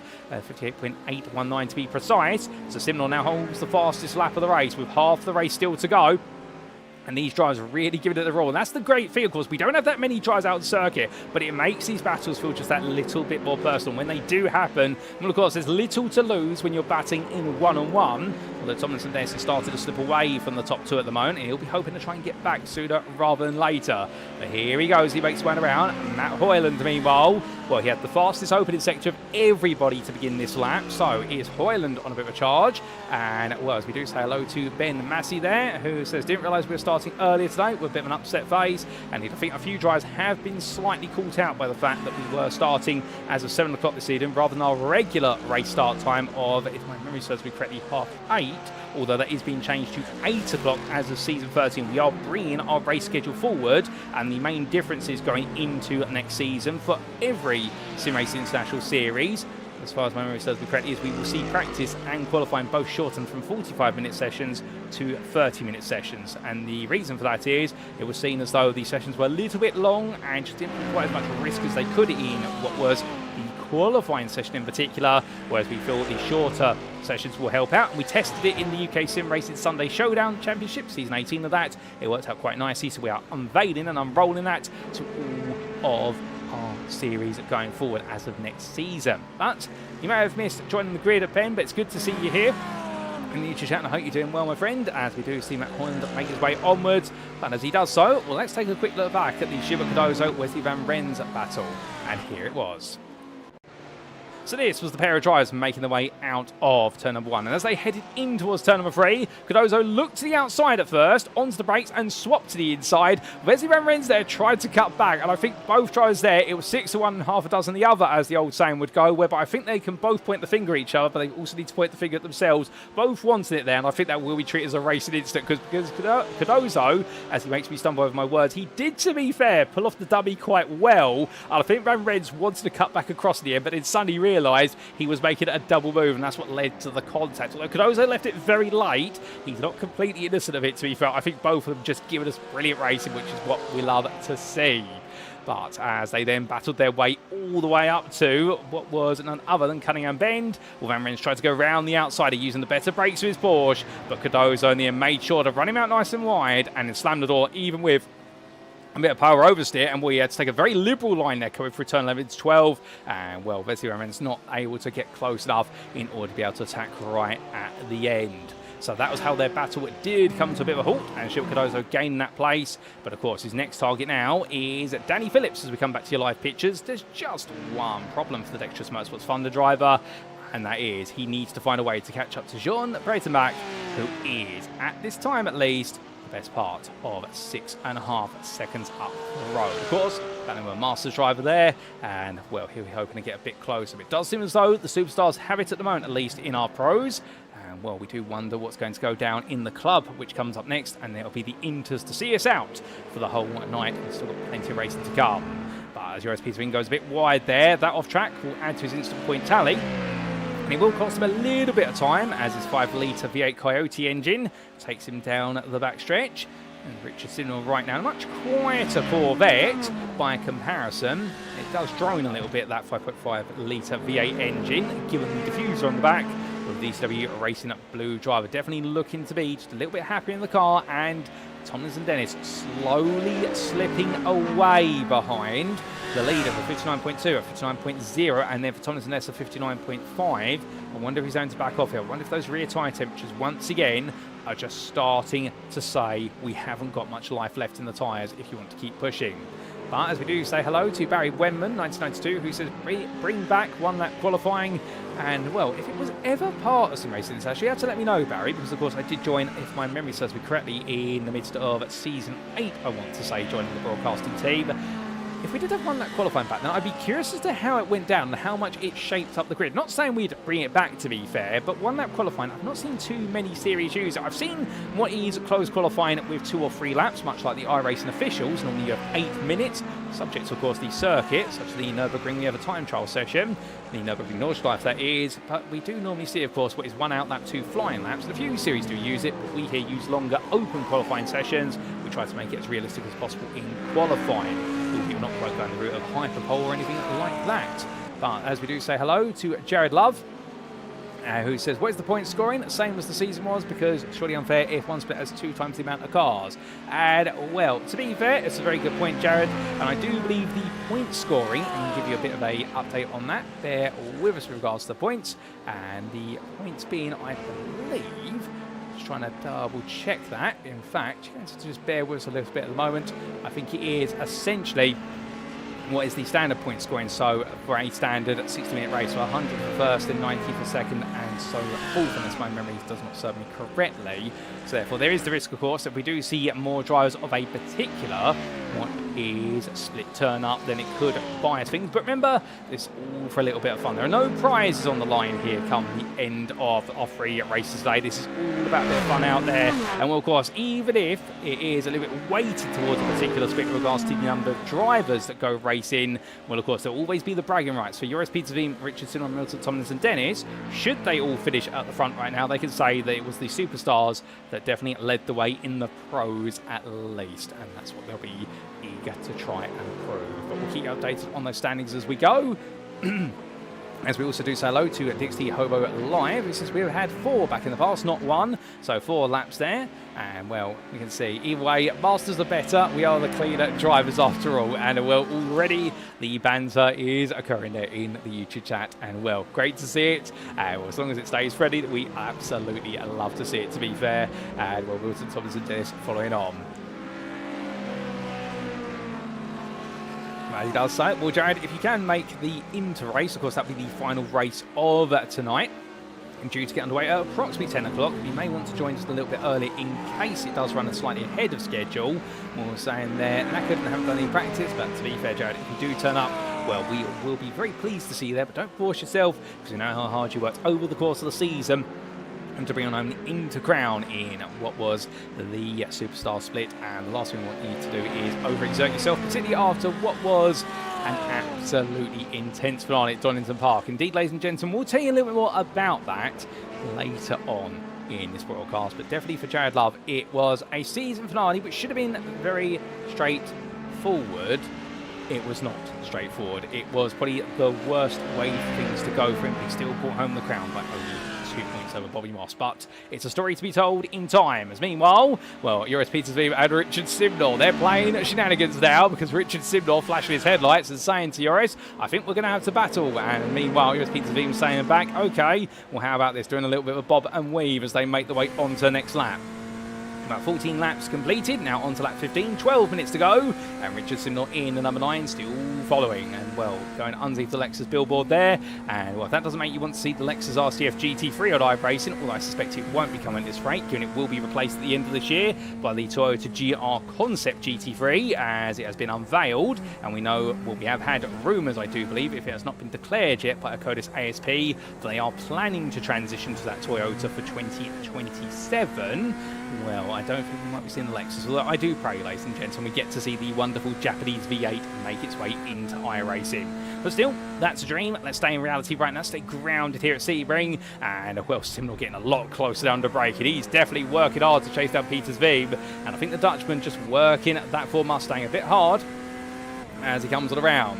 But as we do say hello to Titanacious, as the Challenger 2 is getting mission ready. And well, I look forward to seeing your car out there, James. And well, I'm curious now as to what livery you're running on it, to be fair.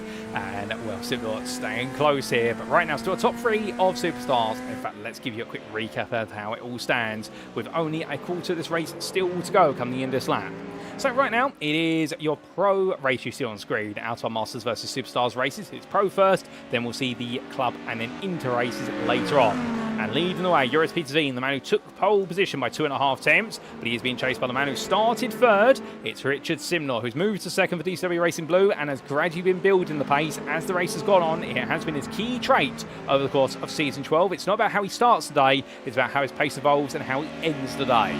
He chases down 4 attempts behind, and Milton Tomlinson Dennis, the man who started in second place, the Smathtown Racing driver, lost the position second to Simnor on the open lap, and since then stayed with him, but it does seem as though the pace is gradually shrinking out of the car, but he's doing well to manage it here. In fact, he is now only on average 3/10 slower a lap by comparison on his worst laps, and typically it's more a tenth or two he loses. But never say never, if the battle for the top 2 starts to build, we could see Tomlinson and Dennis get back into it, but they are all Superstars drivers. And then in fourth, we do have Matt Hoyland for Glass Tech Racing, and well, your Masters leader at the moment took the place off of Jean Breitenbach early on with a brilliant move, and well, the Glass Tech Racing driver now leaving Breitenbach behind. And he was closing on the top 3. He had this mid stint from around what was 25 minutes remaining to about 16 minutes remaining, where the pace was equal, but I think he's pushed that Mercedes as hard as he can and realised it's not quite got the legs on it. And Jean Breitenbach in his Porsche, we had a brilliant fight right at the start with Schubert Cardozo. That's when put Cardozo under enough pressure for Cardozo to get it wrong through Fangio. And John Breitenbach right now in 5th place. Second of your Masters drivers, a little bit ahead of Danny Phillips, who sits 9 seconds behind almost. And he is the third of your Masters drivers, with the Dexterous Motorsports Fun Dry not on the pace of the top 2, but we believe as he breaks wound down there, and will try to give us a bit of an epileptic fit with regards to the car with the flashing headlights, unless he's trying to signal he's got a problem with the car. Well, right now those light bulbs are definitely getting a bit of abuse. The LED light, well, he had to save a lot of fuel in the formation lap and on the open lap. Since then, he now seems to have the fuel to get to the end. As meanwhile, Schubert Cardozo, well, he had a spin, of course, or a near miss spin going through Fangio on the open lap. Had a big moment going through Gender B in a lap later, and he's on a recovery drive. He's the fourth for your Superstars out there in 7th place. Then we have Wesley Van Renz, who battled with Cardozo but lost out. 9 places pan for a drive, but still keeping it to the ground. And then Max Wheeler completes those running with his Audi R8, having that big moment at Sunset Bend earlier on. A big error, and unfortunately sent him all the way to the back. We did lose Brandon Knight. He was a non-starter, as was Janis Albert and Marcel Breitenbach, who ended up in the wrong lobby. And he has, I believe, made his way to the Inter lobby, which is where he'll be racing later on today for Barbecue Bread Racing as part of the Masters outfit. But meanwhile, we come back to the front then. 8 minutes on the clock, and Joris Petersveen and still coming on down, and as he does so, well, Richard Simnor and Milton Tomlinson Dennis there. And if you are one of the drivers racing in the Club and Inter lobbies later on, be sure to get the reminders out there. If you do know any drivers who should be on the grid for those, make sure you give them a reminder. Of course, some may be feeling a little bit sleepy, or maybe in Season 13 mode, we could say, whereby perhaps they've forgotten that this event is going on. We'll have to see as many out there as possible, all for the fun. No doubt about it. But Petersveem and Simnor having their fun out there, and Simnor definitely trying to move on as Wesley Van Renz into the pit lane. So the 9 places pan for a driver. Unfortunately, we'll have to relinquish position to Max Wheeler, and I suspect they perhaps haven't put enough fuel in that car. I do believe they are running unrestricted fuel tanks for this event. That's what we've been informed, so therefore they should have enough fuel to go in the car. But Van Renz making his way down. The only other thing would be a drive-through penalty, but given he's parking up and going up onto the jacks, I suspect this is fuel and a tyre change going in. So for Van Renz, perhaps he's going to go for a personal best here, and he's not thinking about positions, but that will demote it down to 9th, the lowest of the running positions. As Joris Petersveem and Richard Simnor stay close. Well, Simnor right now definitely getting ready to go on the attack here. 3 attempts, any closer than this. And right now be touching at the rear of that Mustang. And it's going to be a battle between our 2 superstars to see who takes the overall win and who takes bragging rights within their own split class. But right now, your number 9 driver staying glued to the back of Petersveem. And we're eager to try and poke, prod and make an impression. Something tells me, at least at this time, that right now Joris Petersveem is looking a bit comfortable, and Simnor's having to overcome that wall of dirty air. As he goes down the Ulman Straight here, 4.5 attempts out of Le Mans. It suddenly becomes 4 attempts, just they get ready to turn it into Sunset, and that's the thing about this circuit. There are plenty of places you can make potential overtakes, but you've got to have a pace advantage to be able to make it happen. SimRacing, they're fighting with the steering wheel. You can see that quick micro adjustment where you had to re-straighten the steering wheel and pull it to the left to get the rear end to settle down. That is the bumps in the concrete seam transitions. That is what it does. We saw it happen to Max Wheeler early on. It really does shake the car around. You've got to have the suspension absolutely dialed in, as otherwise you'll feel the rear and the front, they completely dislocate from each other, and then very quickly the car tries to do two different things at once, which is never good. But onto another lap, and we'll see right now Peter's going to open that gap back up. SimRacing's pushing hard. It does seem as though the very pink and unicorn flavoured Ford Mustang, well, we like to say it's filled with American ponies out there, and well, the very colourful ponies in that V8 absolutely scoring high. But hold up a second, what's happening? That's Milton Tomlinson Dennis who's gone around, and that's on the exit of turn 5. Oh, goodness me, for the SmackDown Racing driver, or MTD as he's known. Well, it's all got a bit backwards and sunny. Matt Hoyland will take a bit of confidence on that, as will Jean Braterback. Can Tomlinson Dennis get himself back on the road? Can he try and get those places back right at the end? And to explain what happened, here's a quick replay, ladies and gentlemen. And this was coming through turn 3 into 4, took a lot of curve there, came into 5, and the rear of the car made his way through and just overturned the exit a bit too soon on the throttle versus the correction of the steering output, and that's what sent him on around there. And this is what it looked like on board to Tomlinson Dennis as he made his way through the corners. Watch his steering input and listen to the car. And you can see that as soon as he came out the corner, a bit too much steering angle, and he got the power down, but the front tyres kept trying to pull the car to left. He then tried to unlock the steering wheel as quickly as possible, but by then it was too late. That weight transfer had already begun for the Lamborghini, and the Milton Tomlinson Dennis machinery had all gone around. But thankfully not too big of an error, and it can get back on the fight as he heads on through Le Mans, and we come back to your live racing. But 4 minutes 20 left on the clock, and as he tries to blaze his way onto another lap, well, definitely Joris Peter's beam right now. 1.1 seconds please, reopen that gap to Simnor, and I think he's now started to get back into the zone. I think Simnor was given a bit of false hope there closing up. Alternatively, he's perhaps just pushed a bit too hard in that air, but we have got 2 more laps to go after the one they've gone on to. Should we run the full 40 minutes here, it will be very close. There may be a call to end the race on lap 20, just because we will be getting to lap 21 with about 2 seconds left on the clock. It will be tight, but right now Joris Peter's been definitely managing this race just about. But here comes Tomlinson Dennis looking to go on the attack versus John Braterback, and into the Bacon's on the go for turn number 3. But as they do, the battle for fourth place, well, this is going to be worth a lot of points for either side. It'll be the Superstars or the Masters, but coming out, Braterback there, struggling with a little bit of power oversteer as he clears 5. Here comes Tomlinson Dennis looking around the outside, gets him ready to go onto the brakes here, but Braterback on that inside, he can brake just as late as Tomlinson Dennis despite the tight line. Tomlinson Dennis is going to go for it here all the way around the outside.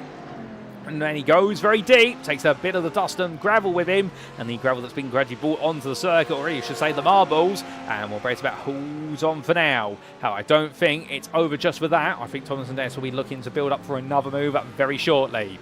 So therefore come through that right-hander. And as they're coming around, well, it's going to be another opportunity here, but where exactly will he try to pull for the move? As we ride on board the front bumper of the number 5 Lamborghini, one place he could go for it would be Le Mans and into Ullman. Tries to set up the run, going all the way down, and Dixie Rob saying it, cheering on there, Jean Braterback, and anyway you're cheering right now, we'll definitely build up to a brilliant battle here, and of course I've got a couple of laps to sort this out. It's not going to be over at the end of this one, but Tomlinson Dennis looking to be the quicker driver, but John Braterback, a very consistent driver, and also knows how to defend. There is definitely a reason why he finished in the top 5 in the Masters Pro class, and it wasn't because it was given to him, I can promise you that, as they make the way down the Ullman Straight. Better exit there coming out of Le Mans. Braterback opens that gap up to 3/10, and he holds it there. Intriguingly, I think John Braterback's actually running less rear wing on that Porsche. We know it's a very quick car on a straight line as well. That could add to it, but the barbecue bred of a racing driver maintaining that gap when you'd expect it to close down. Tomlinson Dennis there going out to the corner, and here we go. 2, perhaps 1 lap left now, given that we've crossed that start-finish line with 2 minutes and 4 seconds left on the clock. So, can we see a white flag waving? I don't think so, but don't quote us on that, ladies and gentlemen. And sometimes it comes up with very short notice. The call may be made, but Tomlinson Dennis right now riding the rear bumper. And Braterback looking for the move again, but not going for it. Coming on through turn number 3, tries to go a little bit deeper there to get the momentum into 5, and then realise all too late he's gone a bit too deep into the corner, and the dust is really building.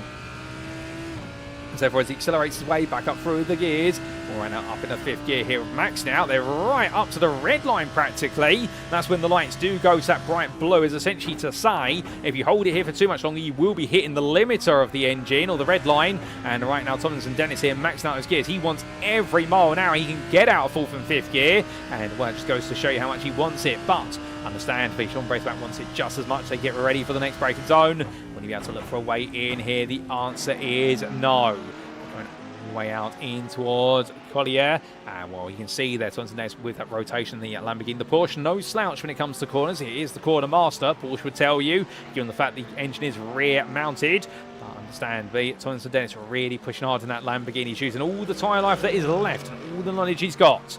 But as we look from them to a brief moment, back to the front, Joris Petersbeem in the number 1 car. Well, with only 33 seconds left, he could be number 1 at the end of this lap. Although Richard Simnor falling 2 seconds behind, having a bit of a poor run. Going out to Le Mans that time, and that last lap he was 4.5 tenths slower. So I think Simnor here has given up the hunt and he's going to settle for the runner-up spot.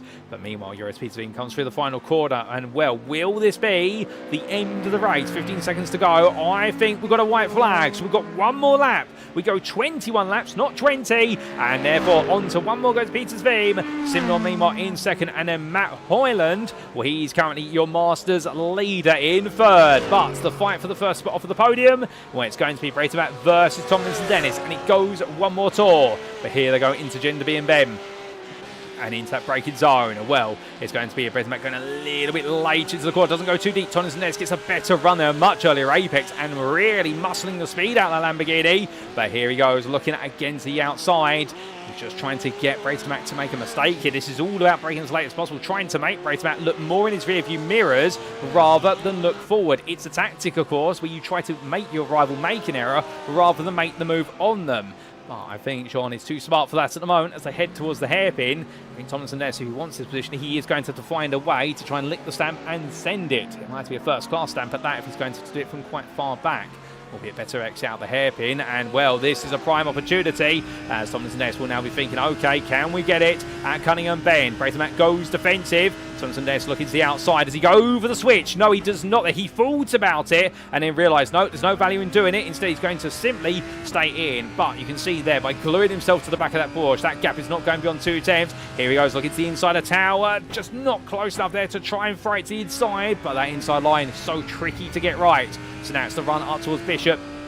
Still 2 tenths once more, and well, will he go for it into the first part of the Le Mans complex? I don't think he would, surely. He'd wait until he comes out of Le Mans onto Allman if he's going to go for a move and try and make it a drag race towards Sunset, but glued to the back of the car in front of him right now. He's definitely going to have to work some magic here as he takes all the road and plenty more. But meanwhile, ladies and gentlemen, we come back to the front of the field because making his way through the final corner, and well, for Joris Petersbeem, it may have escaped him in what was the main season, a win in the Superstars Pro class, but here he's going to be the winner of the pros across Masters and Superstars, and it will be 1-2 for the Superstars with Richard Simnor behind, and Matt Hoyland will regain some composure for the Masters by taking 3rd place for Glass Tech Racing. Jean Braithwaite comes at home in 4th place, holding off Tomlinson Dennis to the finish line. Brilliant drive from him to take 4th ahead of the 3rd place Superstar driver, and then it will be Danny Phillips who'll be coming home in 6th just behind Tomlinson Dennis, and well, he's been enjoying himself out there even if the headlights continue to stay on. I wonder if that's a call for SOS at this point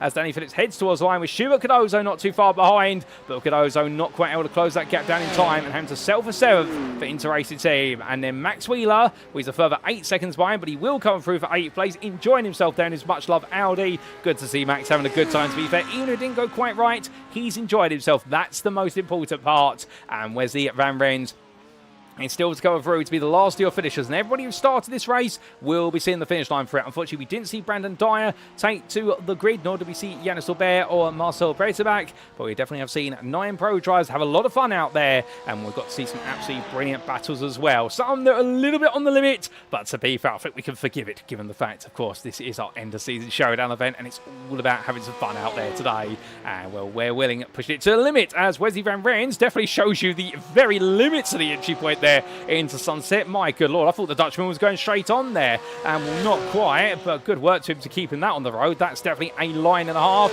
as he finished in 9th place there, quite poetically, for the 9 Pegasus Panthera team. But as he cools on down, and indeed all of our racing is complete, for the pros at least, well, let's take a look at those race results, ladies and gentlemen, subject to any stewards' inquiries. And as we do look to the scenic view, well, we are just waiting for those results to appear. We do apologise for that, but there they are. They've refreshed themselves very quickly. And, well, Joris Petersveem taking the win in the end by 2.1 seconds, the priority ahead of DCW Racing Blue's Richard Simnor. Both of them, of course, with the green stripe against their names, being none other than Superstars drives. So 1-2 for the Superstars in Pro. And then we did see Matt Hoyland bring on home at third place there for the Masters Pros for Glostep Racing. Header Jean Breitabat for Barbecue Bread Racing, who held on for fourth place ahead of Milton Tomlinson-Ness, who was only 3 tenths behind at the finish line.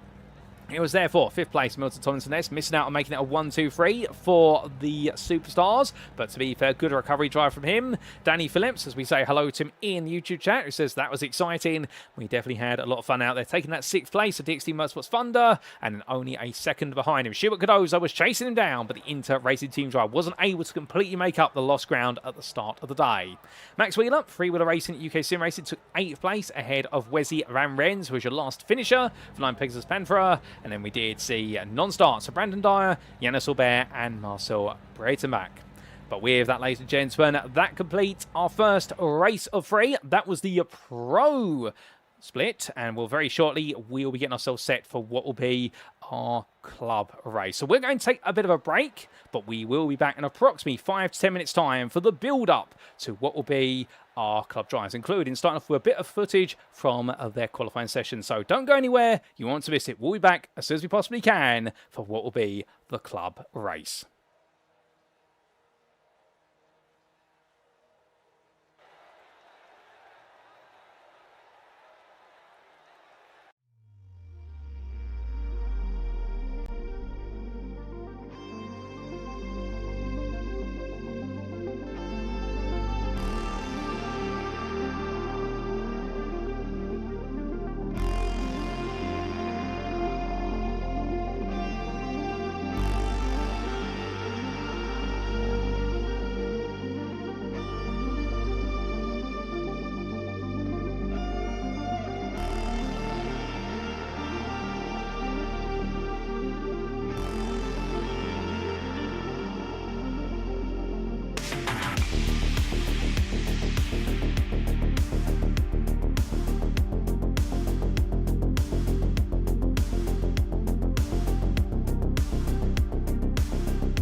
And we are back, ladies and gentlemen. And the good news is we're back for plenty more racing action here in what is the Season 12 Showdown and the Masters versus Superstars at Sebring International Raceway. We've had the pros, our top class across both of our splits. There were 9 drivers, an incredible set of battles at the very front with our Superstars drive fighting for the right to be winners, but Joris Peter's team took it. And meanwhile, we saw what was an absolutely stoic charge, unlike Matt Hyland and Jean Breitemack in the Masters of the Pros. And City Jean Breitemack holding off Milton, Tomlinson, Dennis. But as we come to Sebring once again, for now, the club drivers, they may be our lowest tier of class, but by no means should they be judged any more lowly or highly than our pros. Everyone is equal when it comes to how good they can race.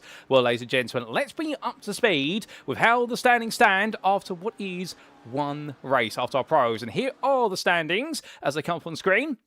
And as we can see, in Pro versus Pro, it is the Superstars who've just opened up a small lead, 310 points to 302 of the Masters. However, I can tell you one thing, and this is going to be very exciting. We have got an absolutely stacked Masters group in the club category. So therefore, in club versus club, the Superstars are going to have to really pull out a lot if they want to try and maintain that lead. And so we head back to circuit side, and a big thank you to James Bostock, who is working in the background, and he may be joining me later on this broadcast, ladies and gentlemen. No promises, unfortunately, due to his personal circumstances. He may not be able to jump in, but he is furiously making sure the standings are up to date. And well, as we do see our drivers heading around, well, I can tell you one thing, we've got plenty more excitement to come. And, well, it is going to be now into this qualifying session with 8 minutes left. Who's looking quick? Who's perhaps not looking so quick? Well, we can see Adam Lynch, Stuart Rice and Andrew Larkman all out there looking to go well. And we'll give you a quick recap as well of how they all finished in their respective championships when we go to the warm-up period, ladies and gentlemen. So don't forget, we've not forgotten about that, but we're going to focus on qualifying here right now because they deserve some time on camera when they're out there trying to go for the fastest possible lap. And Adam Lynch can be a very rapid driver. And of course, your Superstars club champion in his battle with Jack Giles, and it really was Adam Lynch in the end who, through one of the most interesting ends to the season in the penultimate round, a major incident at Road Atlanta between him and Jack Giles, but it was instigated by Adam, and that's not pointing the finger. He owned up to himself. A spin at the opening corner in the open lap saw him go around making no contact with anyone until his car careened onto the path of Jack Giles, his main championship rival, who needed the win in order to really keep the championship very much alive, but it collected the pair of them, and Adam Lynch in the end did still finish ahead of Jack Giles because they both came out of the pits and he was able to outrun him, but it really scuppered Jack Giles' chances of taking the crown. But Adam Lynch came back at Donington and said, you know what, I want that 4th win of the season, and he get it, and that has been at the end of the season an absolute high. But Stuart Rice, right now, out there as well, a very rapid driver in the Masters, and indeed completing part of the top 3 in the Masters Club Championship. Not quite the champion, that went the way of Andrew Larkman, who wrapped things up with a round to spare, if my memory serves me correctly. But Stuart Rice right now looking to be the quickest of the Masters out there. 4 tenths behind Adam Lynch, but he's on an outlap. He's going to try and go even faster. We'll get you on board with the lap from the Corvette driver in due course if we can. Scott Kostrich, meanwhile, 3rd fastest at the moment. And with the second of the Master drives out there for GPX Sim Sport. And a reminder, if you're tuning in just now, and indeed you just want to catch what is the club race, remember, in the time pattern against our drivers' names, if they've got a red stripe, such as Scott Kostrich, that means they are part of Masters. Meanwhile, if they've got a green stripe, that means they are part of Superstars. That's the best way to look at them out there, ladies and gentlemen. And of course, you're tuning into the club versus club race as they head on around. But as we do say hello to Richard Simnell there, who gives a congratulations to Joris Peters Veen for his victory overall in the pros. And says, come on, Superstars, make it free for free. And well, Danny Phillips excited now to see how it all goes down between our club drivers. And this is always one of the most exciting parts. Now, I'm not going to be unfair to our pros. Our pros are the best at the game. There's no doubt about it. That's why they're called pros. But when you've got your club drivers out there, these are the drivers who are on pace at least, or all round in this, you could say, are the drivers who are most improving over time. They really are taking perhaps their first steps. Alternatively, they're the drivers who don't get as much time to sit down with the simulator, but when they do, they enjoy themselves out there. It's always exciting to see just how far our club drivers can come over the course of the season, and we've seen that. And Rob Mackay, always the example of it, in the fact that Rob, well, if he hadn't been on a holiday for the last couple of rounds of the season, he could have potentially really held Larkman at bay all the way to the end in that club championship in the Masters. But indeed, he's out there having fun. It's the Scotsman, and Andrew Larkman heads into the pit lane in his Porsche 992. And will that Porsche take him the way to the ground for accesses what with Sim Coach, that iconic livery. And well, outside your top 5, it's only one driver in Superstars, Adam Lidge, and then it's all Masters until you get to Martin Brandon. And well, Brandon decided not to bring the Audi out, intriguingly. He's here with the Ferrari today, perhaps more comfortable in it, the Ferrari 296. He's not in the car at the moment, and only a 2/10 behind him is Rob Gregg as he makes his way on around. As he does so right now, well, the Porsche driver definitely one of the favourites out there for Moonshiners Racing Club in the Superstars. And the reason for that, simply put, is the fact that Moonshiners Racing Club, one of those teams you could always count on to absolutely deliver some brilliant racing. And we didn't quite get to see, if my memory serves me correctly, this season, Dean Sheesby out there. We saw James Fraser, and we also did see Rob Gregg, but not Dean. And Dean, if you are listening right now or watching, we look forward to the day you do return to the racing, because we miss you. And indeed, it wouldn't quite be Moonshiners Racing Club without Mr. Sheesby. But to be fair, Rob and Liam have done a fantastic job this season. Speaking of James Fraser, well, in fact, James and Liam, I always get their names mixed up, goodness me. Well, James, one of the two brothers out there, enjoyed himself, currently 11th, but he's the full fastest of your Superstars drivers. And, well, still trying to find a little bit more time out there, perhaps. But we promised you a lap with Stuart Rice's Corvette, and you're going to get one as he makes his way down towards turn number 1. So across that timeline he goes, and these tyres definitely warmed up and fuel running low. As he comes in towards that opening corner of Genderby and Bend here, throwing the car in towards the left-hander as gradually as he can, maintain apex speed down to 102 miles an hour at the apex, and now up towards turn number 3. Brings it onto the brakes as he does so, coming all the way down from what was the best part of 130 miles an hour down to 70, as he now muscles his way between turns 3, 4 and 5. Through that left-hander, and now all the way on towards what will be the hairpin. And as he does so, through Big Bend, well, here you can see a bit aggressive towards the inside of Big Bend, and Rice now calming it down a little bit, just to be careful there. Too much steering lock, and you suddenly start to lose time. Going all the way down the gearbox. Goes for a nice late apex there. So you could get away with in a mid-engine rear drive car, because remember, the rear of the car turns the car through the corner, and therefore really you just want the rear to come around, and then you point the nose, squirt the throttle, and off it goes. It's showing that there as he now heads through Fangio and up towards Cunningham Bend. Onto the brakes here, coming all the way down to 54 miles an hour at the apex, and now powering his way out. And Rice really trying to go for those late apexes. He's really trying to get the most out of the momentum of this Corvette, and we know this Corvette is really strong on corner exit. Going through Tower, 3rd gear there, and whilst other cars will go to 2nd, he stays in 3rd. There's a lot of torque over the rear wheels of this Corvette. One of its key strengths is the fact it can hold higher gears, and that actually helps it mitigate wheel spin and tyre degradation.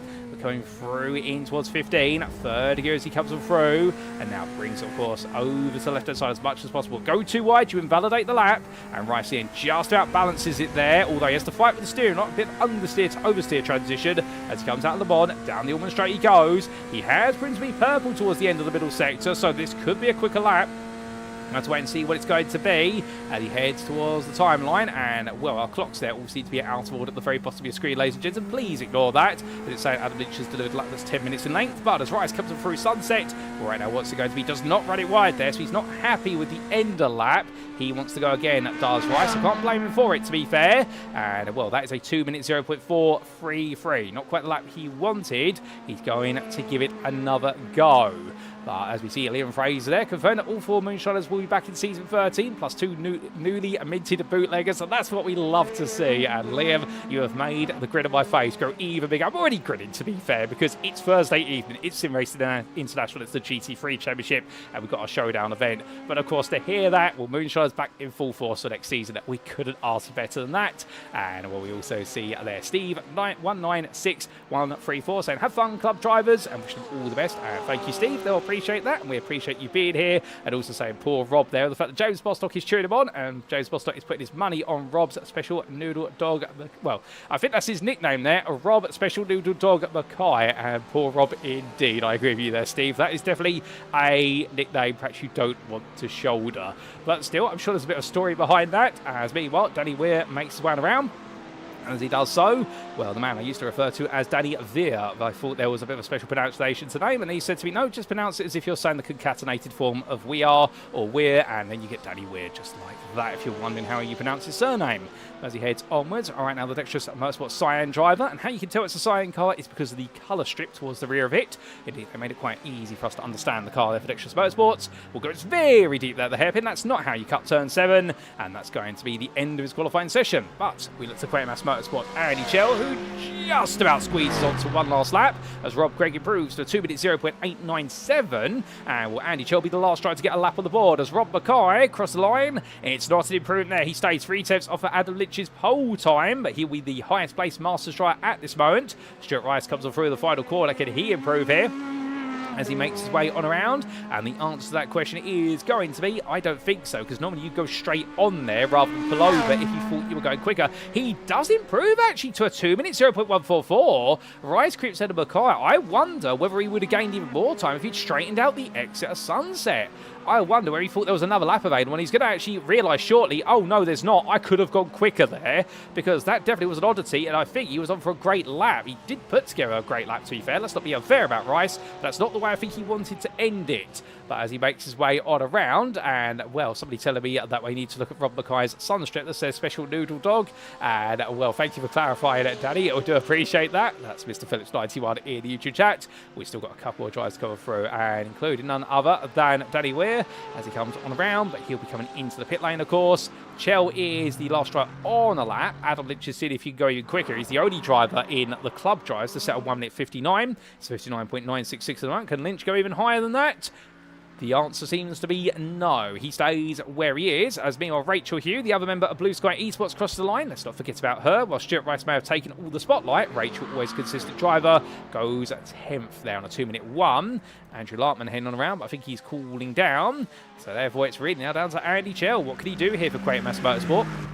The driver who's much loved in the interview room as much as he's out of the circuit. A real gentleman driver. Indeed, he's not the quickest out there. But if you're looking for a driver who gets pole position on manners and etiquette, you cannot find a faster driver than this man when it comes to that. Although, to be fair, most, if not all of our drivers, highly respectable and talkable, and it is such a sociable community at SimRacing International. But as he comes to the line, has it worked out for him in qualifying? And the answer is going to be he does not improve, but he almost matches his previous best. Only a 10th off there, so respectable lap for Chell in his Aston Martin V8 Vantage.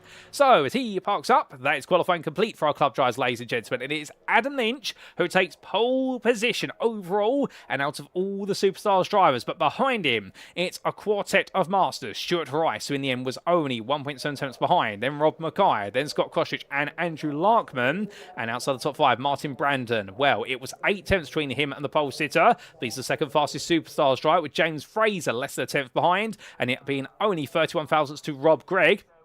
And where Fraser is, Greg will follow, or vice versa for Moonshiners Racing Club. Denny Ploger and Rachel Hugh completing that top 10. And Danny Weir best the rest in a length there. Corey Price not setting a lap, but I don't think Corey's going to be able to get away because, of course, he is a pro driver. So I think that would be a bit illegal if he was to make his way into that session. It would be a bit of an unfair bias towards the Superstars, if you will. But as Richard Sidmore has his celebratory gin and tonic to celebrate that second place in the pros and also to celebrate his season, we also do say hello to Thomas Pugh there and also SR20 at Mikey, who are both here for Andy Larkman. But we head into the warm-up period. So we've got 5 minutes, ladies and gentlemen. So we're going to use those 5 minutes to give you a quick recap of what exactly happened over the course of the season as the standings were concerned. Let's start with the Masters in the Club Championship.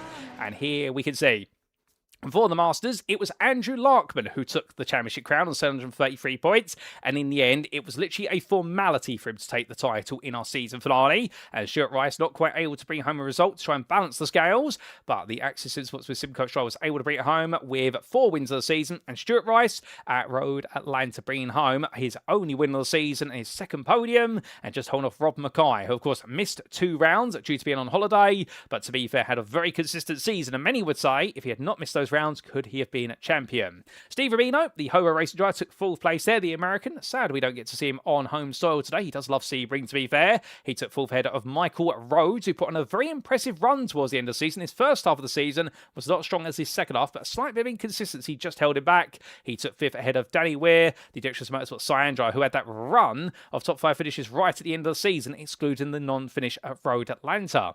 He was on 450 points ahead of Pete Piver, who was 29 behind for LS Racing, and Brian Brian Beardsworth, Scott Kostrich and Daniel Miller completed your top 10. But the GPX SimSport Xenon drivers, they definitely drove either by Mr. Consistent, in the case of Brian Beardsworth, always making sure to achieve top 10s wherever possible. Alternatively, it really was all or nothing for Kostrich and Daniel Miller, with Kostrich only able to make select rounds, but finished on the podium on most of them, and Daniel Miller either winning or not seeing the finish line at all, with 3 wins at the second place and then multiple non-finishes, plus also a 10th for the mixture. Andrew Fellows took 11th for the end, a further 9 points behind, and Andy Chell completed the top 12. And as for the superstars in the club category, we got to see what was none other than Adam Lynchnian bring on home what was that brilliant end to his season. And well, what a season it was, no doubt about it. And we all end up in a position whereby I do believe, as we do just see what's being brought up, and there we go. So we're just adjusting slightly in the background. Adam Lynch taking that crown by a grand total of 100 points precisely,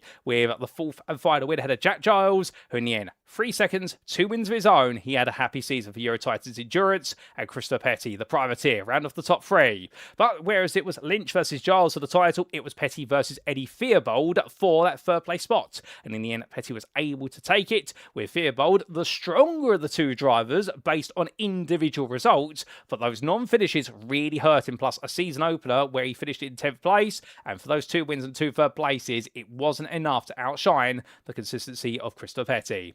Rob Gregg, he managed to finish 5th in the end, just ahead of Jordan Butler by only 12 points from Moonshine's Racing Club. Both of them there only having a very limited number of podiums, but the Full Tilt Virtual Motorsport Drives non-finish at Road Atlanta completely scuppered his chances of the top 5. James Fraser missed out on 6th place on 432 points, and it was in the end, well, I do believe he was actually upgraded to 6th place after all the results were done, because of result countbacks, he did take a second to Butler's 2 third places. So therefore, both on equal points. And Ashley Shucksmith, 8th there, just behind, but ahead of Philip Harris. And then we did see Martin Brandon with his heroics at Road Atlanta in his combination of his Audi and a Ferrari, taking that podium, which set him on course for a top 10 finish for Axis SimSports with SimWorks. Steve Hughes and Drade Hoffman completed a top 12, and that's how the top 12 of club stood in Superstars. But ladies and gentlemen, that's a quick recap of how the club championships went down across our Masters and Superstars splits. So let's make our way back to circuit side and get ourselves set for our second race of the day. We've got just over a minute left of this warm-up session. We've got some drivers out there enjoying themselves, no doubt about it, including Adam Lynch, and we're very excited. But as we do see Andrew Chell saying hostile time in the final sector, well, unfortunately for Andy, I hope we get to see that time come back later on. We also realise that Steve, 1961-34. Well, that is none other than Steve Rubino. So good evening to you, Steve, or good afternoon, in fact. I do believe where you are in the US of A, it is the afternoon rather than the evening. But good to have you tuned in. Good, sir. And indeed, I'm always learning who's who when it comes to YouTube usernames. We also say hello to John Loverbrook, who's cheering on Scott Kostrich, saying get on that podium, lad. And well, good to see so many of you here. And if I've missed any of you, well, I do apologise in advance there. But it's great to see so many of you coming out in full force, as everyone, of course, looking to end the season on a high and have a good laugh as well with all the racing.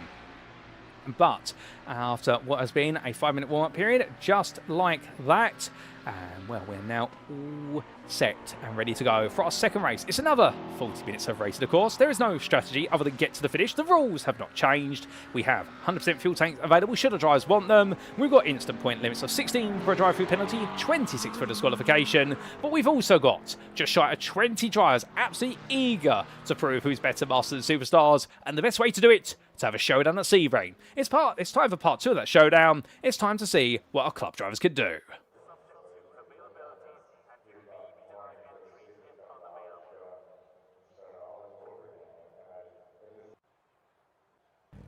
And so as our drivers make the way onto the grid, this is how they'll all line up for our second race in this showdown event. It's for the club drivers, Adam Lynch, who has taken overall and with it pole position for the Superstars. He'll be joined on the front row of the grid by Stuart Rice of Blue Sky Esports, who will be your Masters pole sitter, only 1.8 tenths behind, if that. Rob Mackay starts third there for DXT Motorsports Thunder, and he'll be joined on that second row by another Masters driver, Scott Kostrich.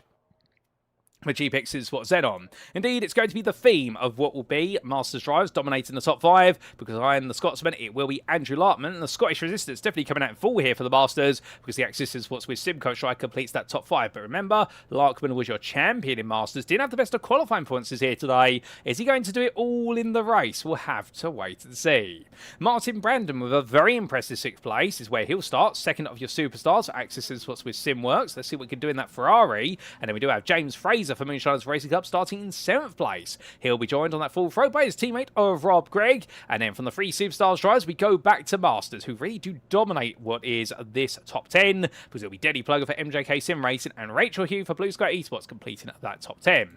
Outside the top 10, in 11th place, it's Danny Weir for MJK Sim Racing ahead of Blue Sky Esports, well, ahead of what will be Matt Stace there, as I looked at the wrong names with the right lines, and DXT Motorsport Cyan driver in ahead of Matt Stace of Daniel Newman Racing Blue by only a grand total of 5 thousandths. Then we do have Michael Rhodes for Darkwing Racing starting 13th ahead of Quetmass Motorsports Andy Chell, with Max Deanlian in 15th place, the privateer ahead of Brian Beardsworth for GPX's what's Z on, and then it will be a field completed by Christopher Petty, your 17th and final driver. Corey Price, he's not allowed to race in this one because he is a pro driver. I think he joined just to support his fellow Superstars driver.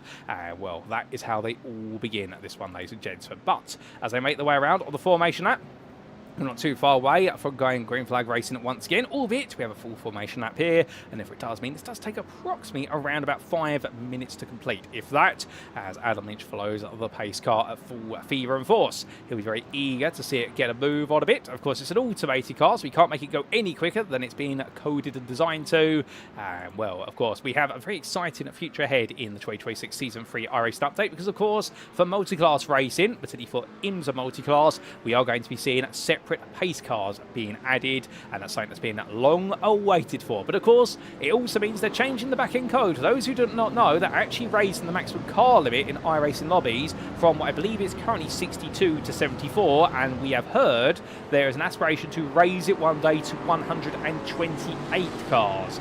You heard that correctly, 128, practically just over double what we currently have. Anybody fancy a much bigger Nürburgring 24-hour grid, ladies and gentlemen? I think that's what we'll go to. And that's not to say, as I'm going to make James Bossop pretty sweat massively right now, that we're going to start having grids of 128 GT3s in our Thursday GT3 Championship anytime soon. But you never know what it could mean for iRacing, and indeed what it could mean for us here at SimRacing International. But as it all head on around, Max Dean, of course, not quite having the qualified session he perhaps wanted this time in the Hurricane either, but don't count him out. I'm sure he'll be trying to push forward as much as possible. Meanwhile, Denny Ploger, always one to watch out for, the Dutchman, the smiling Dutchman, and he comes on through in that Lamborghini Huracan Evo of his own. Well, he'll be absolutely set to see how far forward he can go. But as we can see right now, a lot of our drivers are very much trying to get as much tyre temperature as possible. And Michael Rhodes, the Darkwing Racing at purple driver, you see that in the purple Porsche. And indeed, keep your eyes out for him, because when he gets it right, he can be a very quick driver. But he's got to have the right setup and the right conditions to do so. Also, the circuit's got to be one he enjoys. And some drivers are like that, to be fair. There's just some places, and on some days they are untouchable. Rhodes has definitely been one of those drivers this season. Meanwhile, as we come back towards the front, Rob Mackay there as he comes on through. And well, let's try and see if we can see what is on that windscreen barrier there. And there it is, the special noodle dog at Mercedes. I love it. Now I understand where that nickname is coming from. Brilliant to see. And he makes his way onwards. We're almost set, ladies and gentlemen, for our second of our 3 Showdown races. The club drivers, they've come out in full force today. We've got 17 drivers here. A few more Masters compared to Superstars. Right, 10 Masters, 7 Superstars. But you know what? It's all about having fun. And that's exactly what they'll try to do. But can Adam Lynch hold off the Masters wall behind him? Can he break away from it, or will he be swallowed up by it? Time will tell, but the only way to find out is by letting time trickle away as Adam Lynch takes the field into Sunset Bend. But will he be setting the sun on them, or will they be finding a way to put into the dusk hour? It's time to find out in race number 2 here at Sebring.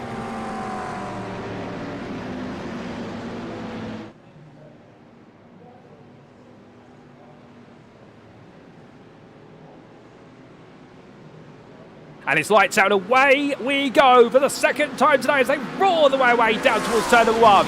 And as the drivers do, well, it's a good start there from Adam Lynch. Really getting the drop on the rest of the field as he makes way to Genderby and Ben. But look behind, Stuart Rice already trying to look from around the outside of Rob Mackay. Andrew Lartman on the inside of Kostrich. And I think right now the two Scotsmen will try to work out who's going to make the move and who's not. As they break the wire down in towards turn number 3. All the field coming through. Andy Chell battling with Matt Stace a bit further back. Gets up the inside of Stace early on. Danny Weir, meanwhile, clearing for Denny Ploger. Although he's got to try and get round the outside for DXT Motorsport sign. That's not going to be easy. And when the end Ploger will just lose out, and then the inside line and Cold Ties doesn't want to push it too hard. But James Fraser holding off Martin Brandon. Rob Gregg has been left behind by James Fraser at the moment, as Brandon now sandwiches himself in between the Moonshiners Racing Club cars. But onto the brakes they go for the hairpin for the first time, where we'll see some moves. Denny Ploger and Rhodes together. Rhodes already up 3 places. We said watch out for him. His qualifying points did not represent what he brought to the table. But here we go, a bit of Superstars and Superstars action, and it's going to be 3 wide almost. But then it's not quiet because we can see Danny Weir can't get involved. Meanwhile, it's a big launch to the inside there from James Fraser. Oh, this has got cautious, but outbrakes himself. And they make contact to each other. They both go deep and they'll rejoin, but they'll lose so many places. Fraser takes the rally cross approach to rejoin. Scott Koshis comes back on,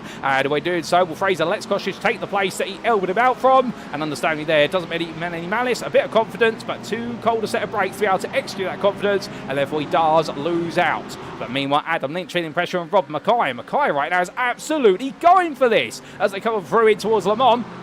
And as they do right now, we've got the 24 Hours of Le Mans in real life coming up this Saturday and Sunday. Well, I wonder if right now Rob Mackay wants to get this race over as soon as possible to go see the pre-show. But as he heads on down the Auburn straight right now, he's definitely going to try and hurry his way past down Auburn. And Adam Lynch going defensive here. Mackay looking around the outside. It's going to be too wide in towards Sunset, but who's going to make it work out? The inside line, of course, is not easy to defend here. It's actually better to be on the outside. It gives you more options on corner exit. And Lynch in the end goes a bit deep off corner. Mackay goes the switchback, and now it'll be the battle of the V8s. One naturally aspirated, the form of the Mercedes. The twin turbo, meanwhile, of the McLaren kicks in for its own V8. Here they go, side by side onto lap number 2. Mackay looking around the outside here. Lynch on the inside. Onto the brakes they both go. Adam Lynch late on the brakes there, confident in the McLaren. But Mackay knowing on the outside he can't just be elbowed away. Still too wide as they come up towards turn number 3. We briefly lose Mackay to the E3. Comes back, and he does so trying to go around the outside, but Lynch is still there. This is brilliant racing between the two of them. Too wide so far for a whole third lap. Can they go the whole distance? Mackay tries to go around the outside, but just overcooks it slightly. A bit of power oversteer, and they're going to go all the way towards the hairpin. Behind, by the way, that's Danny Weir and Rob Gregg battling side by side, but we will come back to them as we focus on the leaders right now. And Adam Lynch, he comes across there, but he can't quite close the door on Mackay. Mackay goes all in on the brakes. Does he get it stopped? He does, and he takes the lead of the race, does Rob Mackay, as Adam Lynch in the end has to give up after half the lap of side by side. And Stuart Rice and Andrew Lartman now going on the attack. The Noodle leads the way, but meanwhile Martin Brandon now trying to help out Adam Lynch as much as possible, running away from Danny Weir.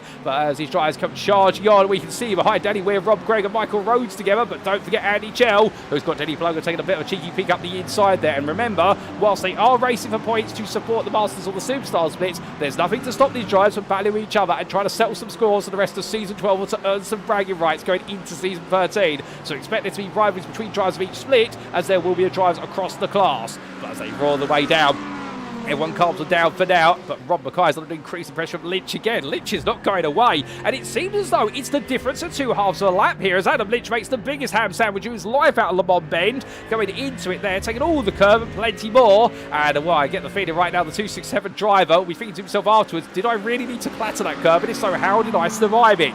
Well, he recovered it well. He just straightened the steering wheel out as much as possible. Normally, when you hook a tyre over the curve at 15, that is it. You are going to the barrier, but not quite so for Adam Lynch. He managed to keep that pointed, but not about losing some pace to Rice and Larkman behind.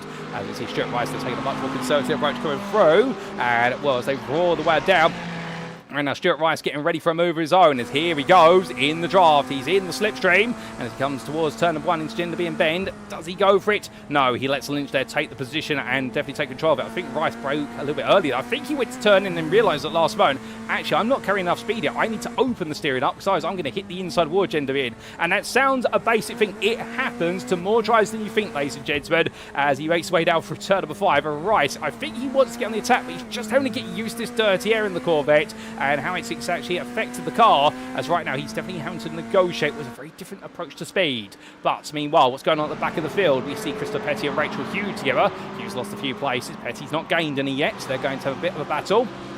as they come on through Big Bend. But as we do depart from them, here comes Scott Kostic up the inside, very late on the brakes there. Does he get it stopped? He almost clicks through Andy Chell, and in the end he does just about avoid clipping everyone, and Denny Plough will take it back there and say thank you very much. I think Scott Kostic thinking himself very quickly, I needed to use the brakes a bit sooner than that. Well, that's what the brakes are for, but to be fair, showing you just how well you can brake at a McLaren. As meanwhile, James Fraser looks up the inside, but Fraser having to deal with a bit of a civil war between Wes Masters drives in front. He pokes his nose into the back of Kostic. Kostic there holds it together. Remember, these two had a big calamity between each other.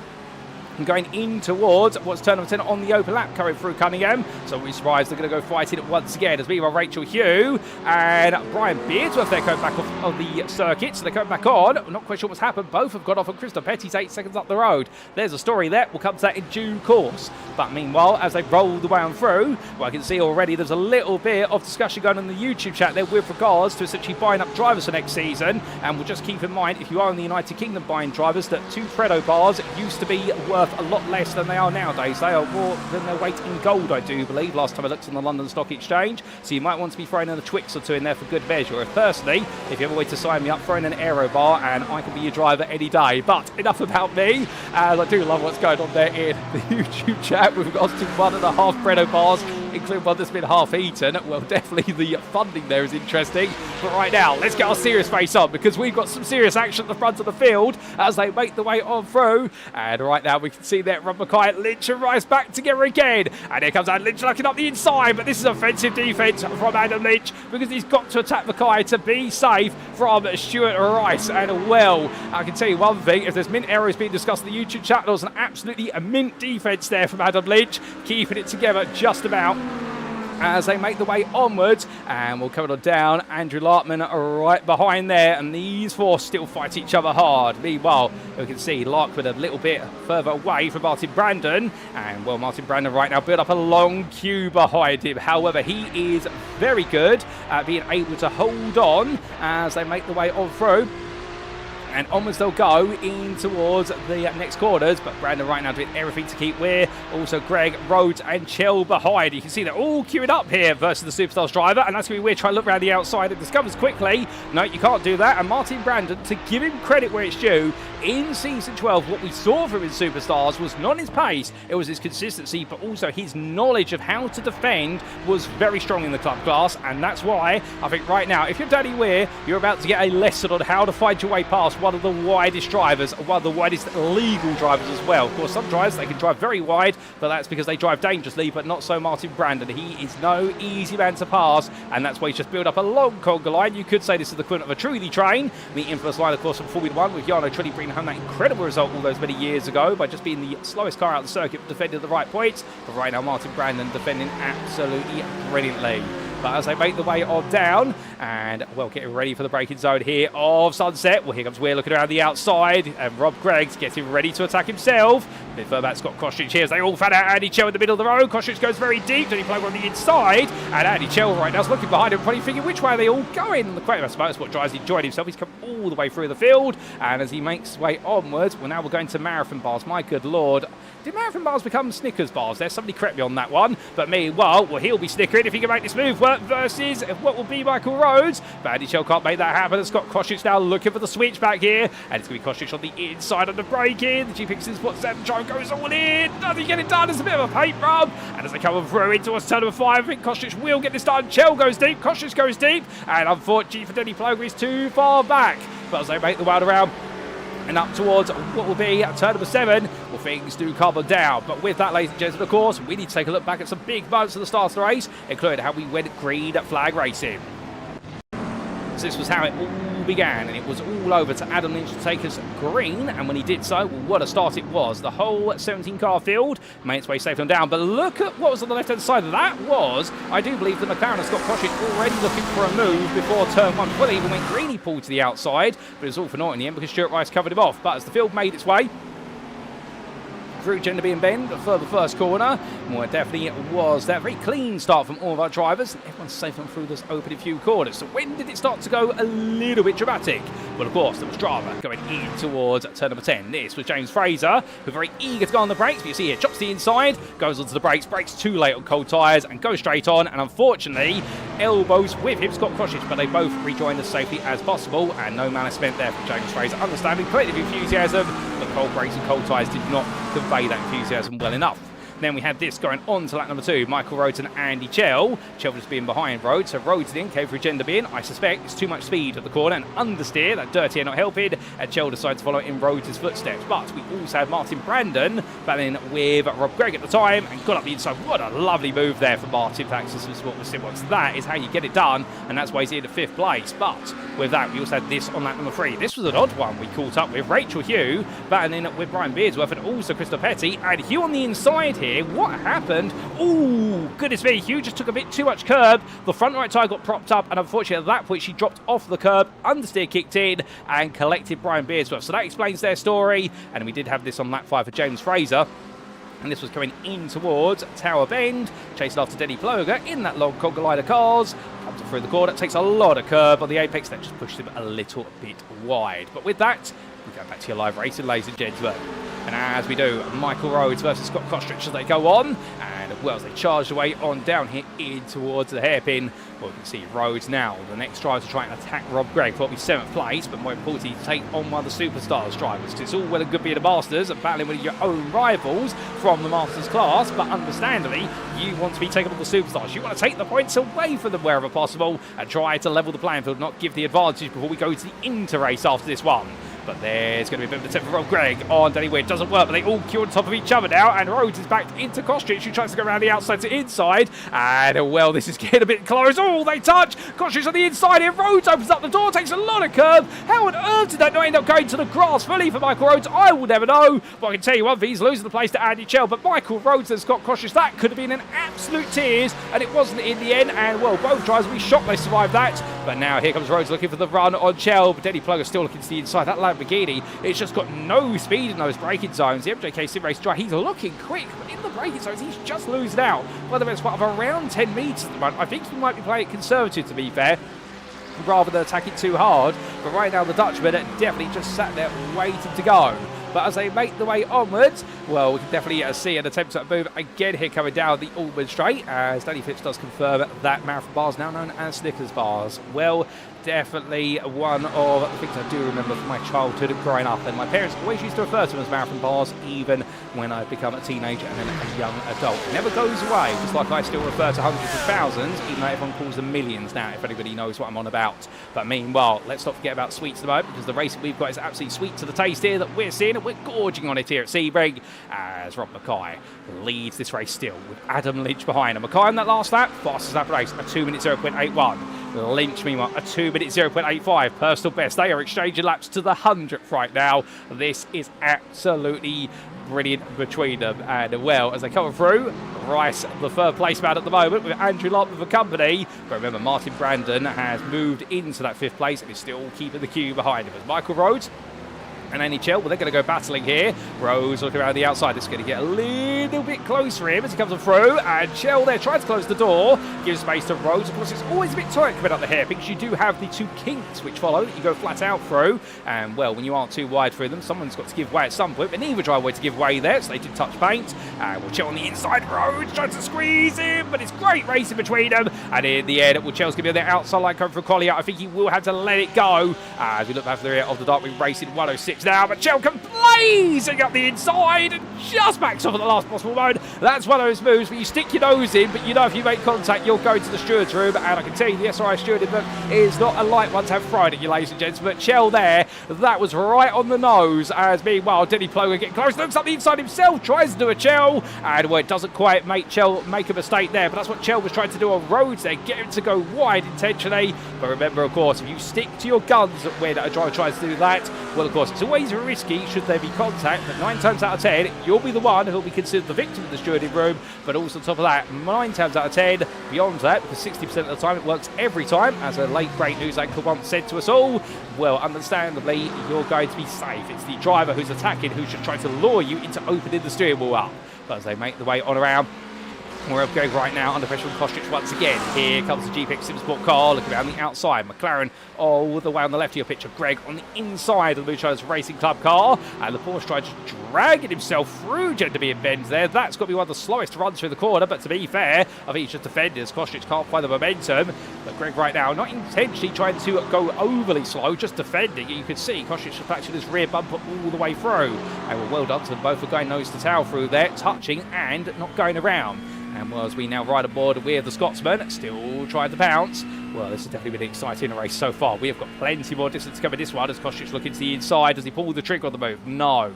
You can see Rob Gregg has called his number out there and just simply said, you can try and outbrake me, but you're never going to beat an MRC machine. Right now, Kostrich has to wait a little bit longer, but he has got the pace. Remember, he started 4th after qualifying. It was only that instant with James Fraser that suddenly relegated him down the order. So he's on a bit of a recovery drive right now. Fraser's also trying to do the same. He's currently in 12th place, but Kostrich here, eagle-eyed, looking for the place to attack as they come all around. And once they do, he can't find a way into Tower Bend, but surely at some point a move maybe a little bit more forthcoming. He's just got to wait. It's coming out of Tower. Much better run there from Kostrich. So this is going to be an opportunity going from Bishop to Le Mans. However, he looks one way then the other. Greg takes his race in line. Kostrich right now, he really is all buzzing over the back there and looking to the inside. It's not going to work. He's just trying to get into Greg's head. He's trying to make him look more in his rearview mirror that he's looking on the road and therefore trying to get him into a space as Kostrich uses all the road and plenty more. And as he does so, he's got to be careful doing that. That can be considered an off track if he goes too wide. He won't get a slowdown for it, but he'll definitely be getting an instant point. And the more of those he accrues, well, at some point he may be on course for a drive-through penalty. Hopefully not so. But looking up the inside here he goes. This is Greg. Greg tries to squeeze a little bit because Kostrich has got his nose in this time. It then becomes fully side by side. And through the corner they go. And Scott Kostrich will get that move done. Lovely move for 7th place. Greg again fighting it, but also knowing that perhaps fighting it too hard right now may not be worth it. Perhaps waiting for later on. And you never know. Maybe the tyres go away for Kostrich and Greg may be able to conserve his tyres a little bit more. As Denny Ploger still trying to work with Andy Chell here to find the way past Michael Rhodes. Albeit these three drivers, of course, all part of the same what is split class. They're all part of Masters. Therefore, you would imagine that in fact they'll be wanted to get a bit closer to Rob Gregg, who they now know can be beaten because Scott Kostrich has found his way past with a very smooth move, it must be said. Well, Matt Stagg still chased after Matt Dean.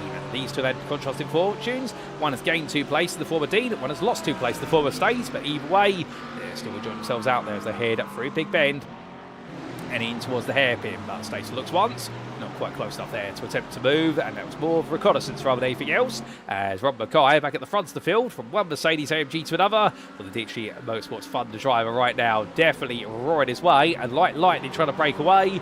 The gap to Adam Lynch is slowly opening, although saying that, in the last lap, he was 3 steps slower than Lynch, but I think Lynch now is really pushing hard. In fact, Lynch has had a couple of off tracks over the last couple of laps, so therefore Lynch is pushing. Mackay is just taking it nice and gently at the moment, as much as driving that Mercedes gently he can.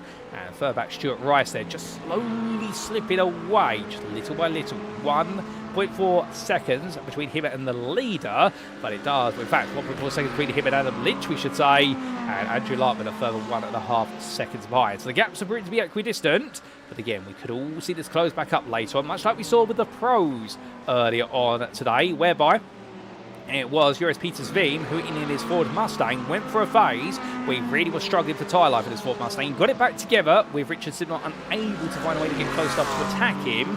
Could we see similar? Could we see tyres start to go for a couple of these drivers? Martin Brandon, meanwhile, still running in 5th after being dropped by Andrew Lartman. He's still ahead of Danny Ware's Scott Kostrich, and you can see Ware has lost out a little bit. Kostrich is getting closer. I do wonder whether some of these drivers might be on the radio to each other right now, trying to talk to each other about strategy in the Masters, because you've got a lot of Masters drivers together, and they're all step on each other's toes. But it's given us plenty of exciting racing, as Andy Shell tries to attack Michael Rhodes once again. Rob Gregg feeling a bit comfortable at the moment, and James Fraser in that last lap, a 202.81.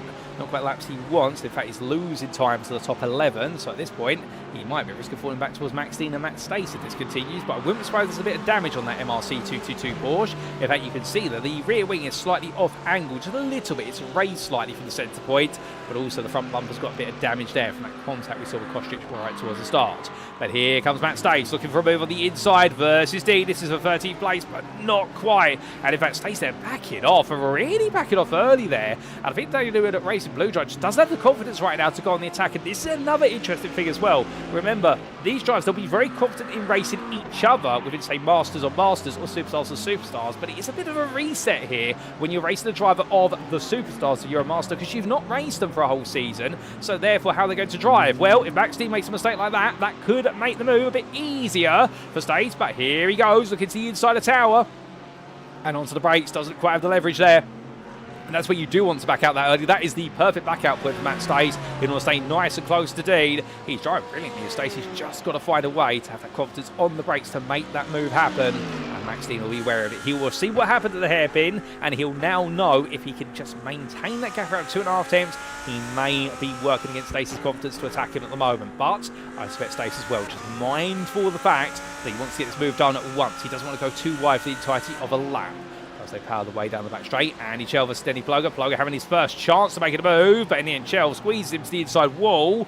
Legally, I should point out, but Chell now failing that pressure as he breaks away all the way around, and Plugger goes a bit wide as to back off there, almost hitting the exit wall coming out sunset. Easy to do as they go across the timeline. Plugger falling back little by little as they head in towards the end of being bend, and into the second half of the race we go. Indeed, the race has calmed down just a little bit, but the rate of pace has not, as we know, Scott Kosich looks up the inside, too far back for it.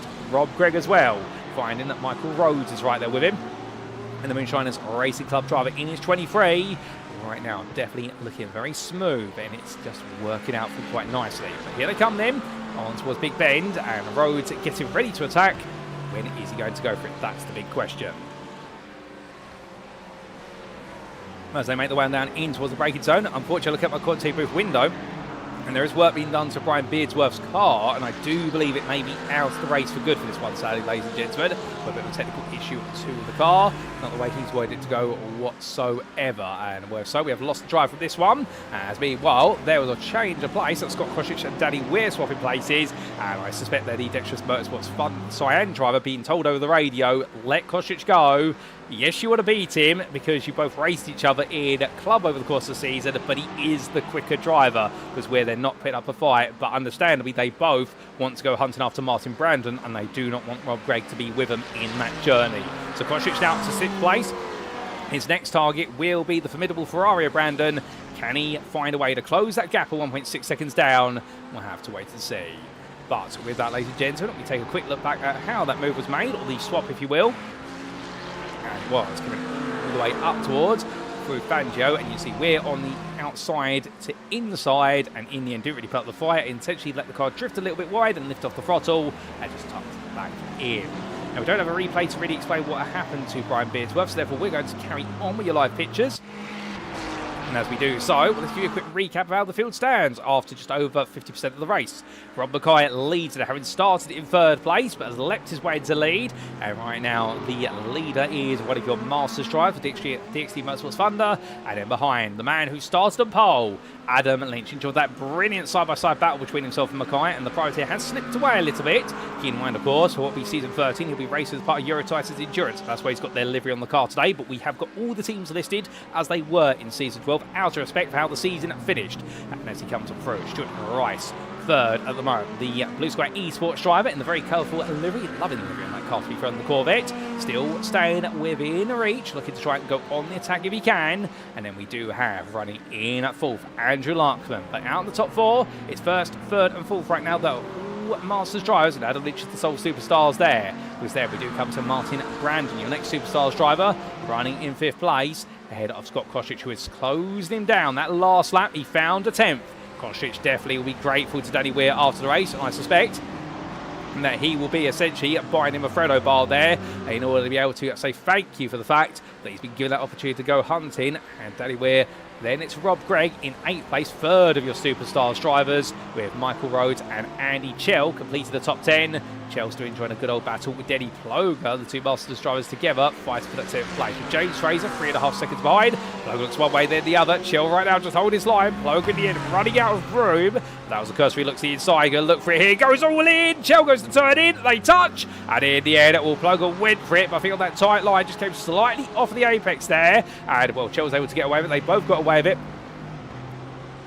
But Ploger making their attentions very clear with regards to how he wants to try and make that move, but then back it off entirely because it would have been an enforced push to pass there because he did drift slightly off Apex when trying to go for it. But to be fair, nothing ventured, nothing lost, and as they make the way into a sunset, James Fraser in 12th, 4 seconds ahead of Max Dean, who right now putting up a valiant defence here versus Matt Stace, and Christopher Petty's actually caught back up to him as a result of the defence that Dean has put on.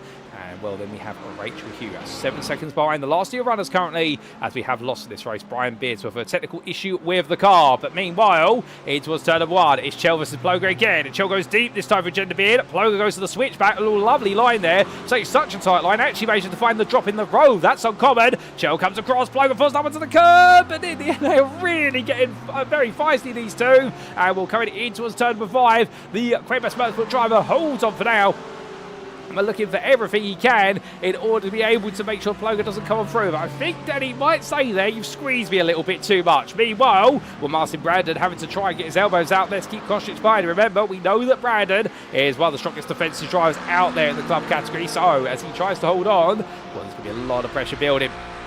And Kostrich here will now have had his first taste to try and look for the move. But in towards Cunningham they go. Looking around the outside as Kostrich's got the grip he has. And Brandon goes a bit wide. Doesn't realise he's there. There ain't contact and they touch. It says Brandon sideways. And well, I think it's going to be Scott Kostrich who would argue that he was squeezed by Brandon. I don't think Brandon expected Kostrich to hold that line around the outside. Oh my goodness. What on earth's happening there at what is Tower Bend? I'm not quite sure. We'll get a replay of that. But that was a sudden traffic jam out of nowhere. And well, the race has gone from good to bad to disastrous for a few drives, but Martin Brandon still carries on. Suddenly Rob Gregg is up into 7th. Andy Chell is all over the back of this, and Denny Ploger completes the top 10.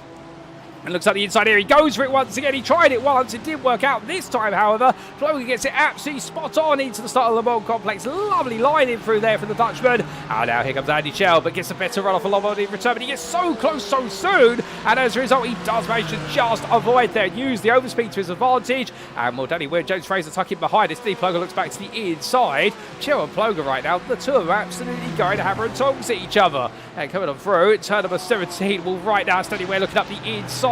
James Fraser just behind. Fraser hoping he can find a way in a damaged Porsche. It's definitely not got the speed on the straights anymore. And then they all come down the start for the straight. Andy Chell trying to hold on for 9th with Ploger, Weir, Fraser all together. Christopher Petty's only 5 seconds behind, looking to try and close up, but Ploger looks to the inside, not close enough there to make the move happen, and has to instead just wait. But as Max Dean is into the pit lane, I will have to wait and see what's wrong with the car, or whether it's just simply fuel or a tyre change, or whether it is potentially a drive-through penalty for instant points, although we would have a black flag against his name, so we have not seen one of those. So therefore I think Max Dean into the pits for a bit of service work. In fact, he has gone for a splash and dash of fuel. They underfueled it by accident, has his team, and therefore Dean makes his way back out with 6.5 seconds worth of fuel added to the car, and when the 192 Lamborghini drops all the way to the back of the running order, as meanwhile James Fraser goes for a cursory look up the inside of the 222, can't find it there versus Weir. But that happened very quickly, so without further ado, ladies and gentlemen, we go back in time to see what exactly went down only moments ago. Started in the battle of Martin Brandon versus Scott Kostrich. So it all began coming through Big Bend, and this was Brandon having to go defensive versus the GPX Sport driver. Too wide into the hairpin, and Kostrich here really showing his knowledge of that McLaren, and also how well he's protected those outside tyres, being able to attack on the outside. As they made the way up towards what was Cunningham, where you can see Brandon going as defensive as possible, inside lines every step of the way through Fangio. And towards Cunningham, and this was where we saw Kostrich go around the outside, and I think here we're going to reassess it a little bit. I think Brandon came down off of the exit curve, off the apex curve a bit aggressively, and it caused the car to understeer wide, and at that point it was in an unfortunate situation where he couldn't pull the car to the right, and well, it all went into contact. But then, well, there was a big incident just in front of it. This is what happened to Rob Gregg and Danny Weir.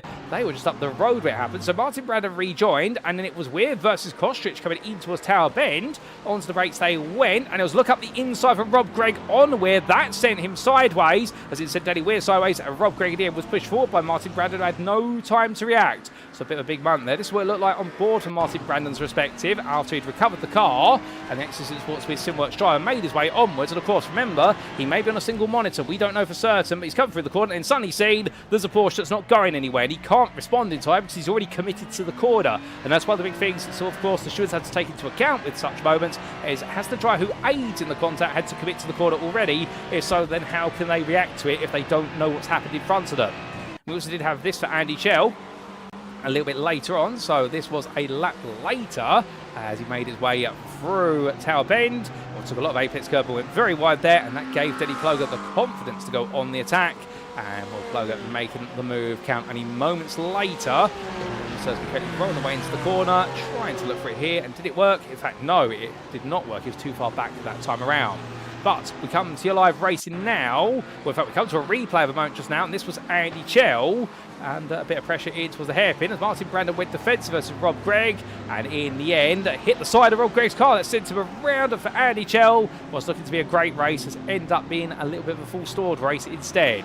But we go back to your live racing. And goodness me, everything happened in a short period of time, but it's definitely getting elbows out.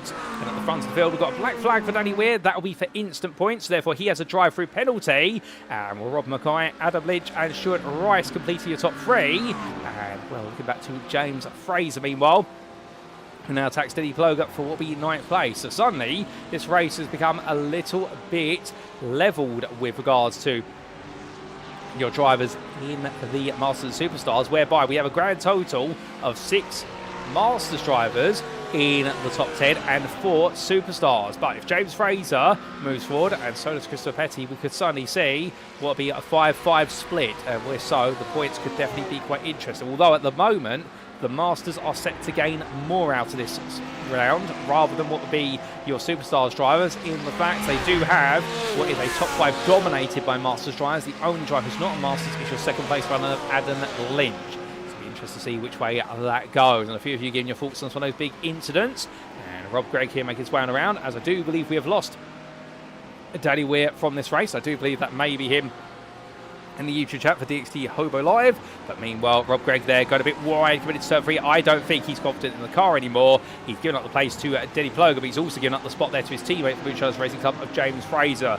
But understand me, Gregg does not want to come into the pits for the fast repair, and that is for the simple reason, the fact that it's going to take so much time out of his race end to end. Going down the pit lane, it is a grand total of approximately 30 seconds that you lose. So with the fast repair, it would be about 35 seconds in total, and that's something Rob does not want to sacrifice. He'd rather gradually lose time and places and give up a spot to a fellow Superstars driver. And I wouldn't be surprised if Christopher Petty was to catch up to him, he would give the place to Petty, although right now he'll try and stay with his teammate Fraser all the way to the end.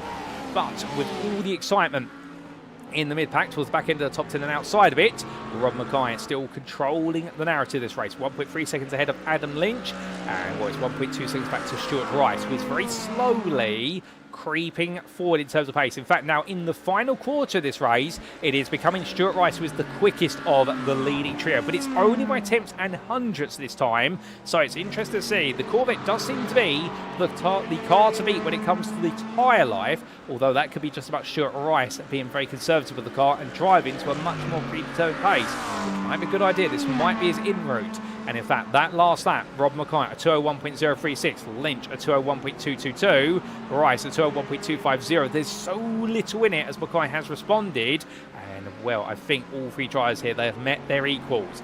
Andrew Lartman, well, he started in at 5th place, he moved up to 4th, but since then the accident is what's with Simcoach driver with Mullet in the car still. Well, he's still trying to find a bit more time, and well, he's just not able to match the top 3. But to be fair, when he's at 14 seconds ahead of Scott Kostridge, I think he'll be feeling quite safe at the moment as the GP is what Xenon driver. And then a very lonely race with the big traffic jam that occurred at Tower only a couple of laps ago. And Michael Rhodes as well, lonely in 6th place, with Martin Brandon in a Ferrari that's definitely been bruised but not broken. Well, he's now got Denny Ploger closing on him quite rapidly. Can Ploger find a way to take that 7th place off him before the race is done? Behind James Fraser and Rob Gregg still scared. Christopher Petty slowly creeping forward as Fraser makes a bit of a mistake. They're coming out of 5. And in fact, he picks up, because of that off track, he picks up his final instant point for James Fraser. That, I wouldn't be surprised there if there's a few swear words underneath his visor over that one. I know he can be a little bit emotional behind the wheel, but to be fair, that's all part of the Moonshiners Racing Cup drivers' authenticity as a driver. Indeed, you won't find a driver out there who is more relatable. When he's having a great day or he's having a bad day, his emotions are definitely out there. And the British driver with that run wide, then he picks up a drive-through penalty, and he will have to serve it within 3 laps. It'll be within the next 3 laps. So this one plus the next 3. If he does not, he'll be upgraded to what will be a disqualification. And unfortunately, given the time remaining, he may not be able to get away with essentially not serving it and let it be added to the end of his race, which is something you can do for drive-through penalties that are picked up on what would be the final lap of the race or the closing stage of the race. You can take it as a post-race time penalty, which will vary in its length depending on the circuit. iRacing has prescribed numbers for each and every circuit on the simulator to make sure that it's not a fixed penalty that you can quote-unquote benefit from per se. Definitely right now for James Fraser. He has gone a little bit sideways for him and will make his way on around. We'll have to wait to see what his game plan will be next. Meanwhile, Christopher Petty is certain to gain another place here, but of course it will be at the expense of a Superstars driver, so it won't help him out at all. But we see some questions being asked as to what happened to Andy Chell. And, well, in terms of an update, here's a replay, ladies and gentlemen, of your Quatermass driver. And this was coming down in towards the hairpin as he made his way on down. Onto the brakes he went. We saw this a bit earlier on. We're giving you a second replay of it. And it was Rob Gregg, a bit of a tight exit over, a bit of oversteer, and Chell tried to go on the inside. He committed to his line, expecting Gregg to essentially power away from the corner. And Chell, unfortunately, but clumsily went into the side of him. So a bit of difficulty there, but still kept himself going. So a small tap, but unfortunately in the heat at the moment, it's a much more exaggerated tap than that. As I head on around, and Liam Fraser, brother to James, confirming that James was not too best pleased with what happened with his drive-through penalty. Well, he has taken it, and he has returned now in 14th place. We come back to your live racing. And thank you for confirming there, Liam. But as the Mauritius Racing Club driver carries on, well, suddenly it is now 4 Superstars drivers in what will be the top 10, or is it? Because Andy Chell is closing the Christopher Petty quite quickly.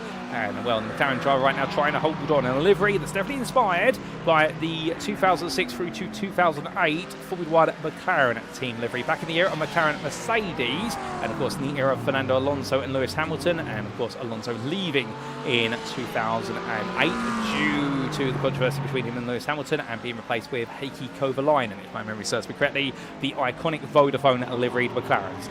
Well, definitely an iconic livery at that, one that's not forgettable if it's stapled in my mind. Meanwhile, as he heads his way onwards, right now Petty and Gregg still, I think, trying to hold on for those final 2 spots, but Chell looking for a way in. But heading on the round, Rob Mackay right now still leading the way, but Adam Lynch feeling a little bit more of a distant threat. As that last lap, Lynch was 6/10 slower than Stuart Rice. Rice is really barreling on now. I think Rice has been waiting for the last couple of laps here. This has been a race of patience from him as we ride on board. He's not seen a mistake from Adam Lynch. Rob Mackay has been absolutely infallible as well. All 3 of these drivers have not made an error in this one, although you could argue it was an error for Lynch and Rice right at the start that enabled Rob Mackay to take the lead from 3rd place, but after that, well, no one has dropped a single lap. They picked up instant points, and well, Adam Lynch has got the most, we believe, based on the number of off-tracks that have been recorded on our side, although our numbers are not accurate compared to those actually captured by iRacing, so we can't give you accurate instant point numbers. We believe they're all safe. They were to battle, but understandably, Rice right now really tried to bring this gap down, but they've got this lap plus 1 more to go. We'll see a grand total of 20 laps here. Given the pace our club drives is a little bit less compared to our pros, and I suspect our inter-race will go 20 laps rather than 21. US Peters Veeam sneaking in an extra lap, literally by 2 seconds in the end. And well, Stuart Rice right now hoping he can get that gap down going on to that final lap. But as we do say hello to John Bray to back, who we need to say a big well done to for a brilliant drive in the pro race earlier on. Having a lot of fun out there in his Porsche, no doubt about it. Doing well to hold on at the very end with all the pressure on him. Well, he's enjoyed the broadcast, and glad to see you tuning in, John. I'm glad to hear you enjoyed yourself. Well, right now, it's going to be what is Stuart Rice. It's going to be the one who tries to find a way forward. But meanwhile, we do come to Andy Chell, still attacking Christopher Petty here for 10th place. He's still got a bit more in the tank, but he's got to build himself up. And look behind, Matt Stacey's coming along for the ride as well. And the Daniel Newman Racing Blue driver, I think, as this race has gone, he's really been grinding confidence here. The pace in qualified and the pace we saw in the race, at the start of the race, he slipped down the order. And, well, he tried to go for some moves versus Max Dean, but in the end didn't have the confidence to make them happen. But now he is really starting to build up here right at the very end, which is good to see.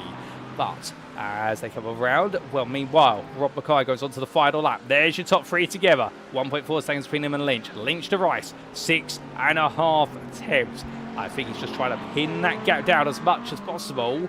Now, in other news, we have recently lost Andrew Larkman from this race. I don't believe it. Surely we have not lost the Axis Sim Sports with SimCoach driver. Right, going on to the final lap. If it's a continuity error, that's going to be heartbreaking. And suddenly Scott Croshish will get promoted to 4th, Rhodes up to 5th, but it's going to completely turn the race upside down. It will be almost a 50-50 split with regards to Masters and Superstars drivers. And for Larkman, that is the worst possible end to the race you could ask for. Penultimate lap, and suddenly he's forced to retire due to a technical issue. But Chell versus Petty, that's going to be at the forefront of our minds right now.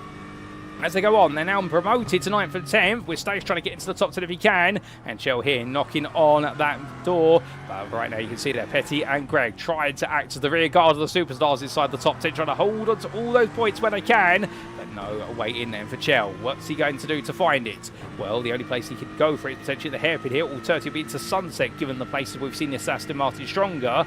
Right now, I think he's got to be a lot closer if he wants to make that move happen, as there's another twist in the tail, and that is a black flag for Martin Brandon. He's picked up another instant point, and that sees him with a drive-through penalty. So wherever he finishes, expect at least 40 seconds to be added onto his race, and right now, Axis Sim Sports with SimWorks drives worked so hard in this one, it's all come apart a little bit, but he's going to try and finish as best he can on the road, and Denny Ploger may not be aware about this black flag at the moment, so he thinks he's probably still got to make the move, when actually he doesn't need to. But Rob Mackay makes his way into the final corner, and what a race it has been. He started 3rd, but to be fair, as Rob will tell you, it's not about how you start, it's about how you finish, and he'll come to line of Dexterous Motorsports Thunder. It will be a win for him and the Masters, with Adam Lynch, your leading superstar, the runner-up, the privateer, ahead of Stuart Rice of Blue Sky Esports. It's a double podium for the Masters, with Adam Lynch splitting the pair, and Scott Koshich will come through the final corner shortly, and as he makes his way on around.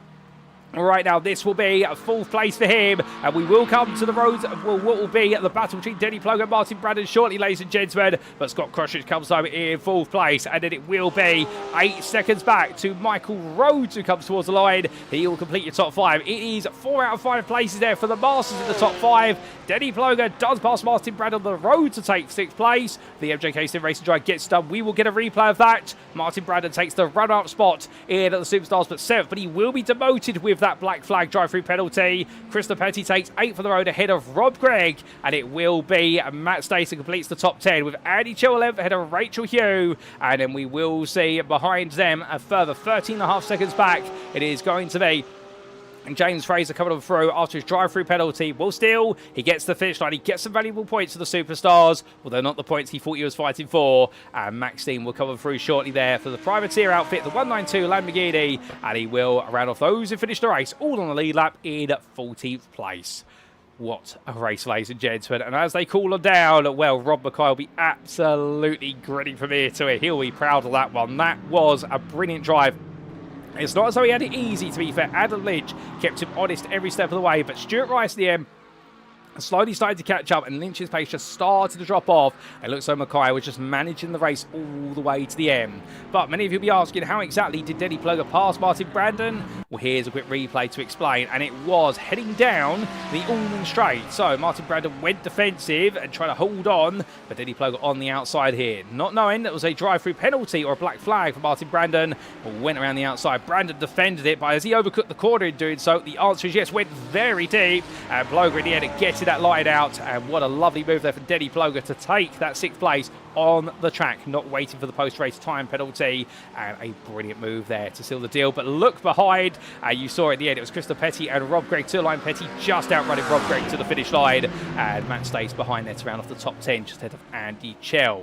But it's back to your live circuit side pictures we go, ladies and gentlemen, and as our drivers cool them down, let's bring you those race results, subject to Eddie Stewart's inquiries.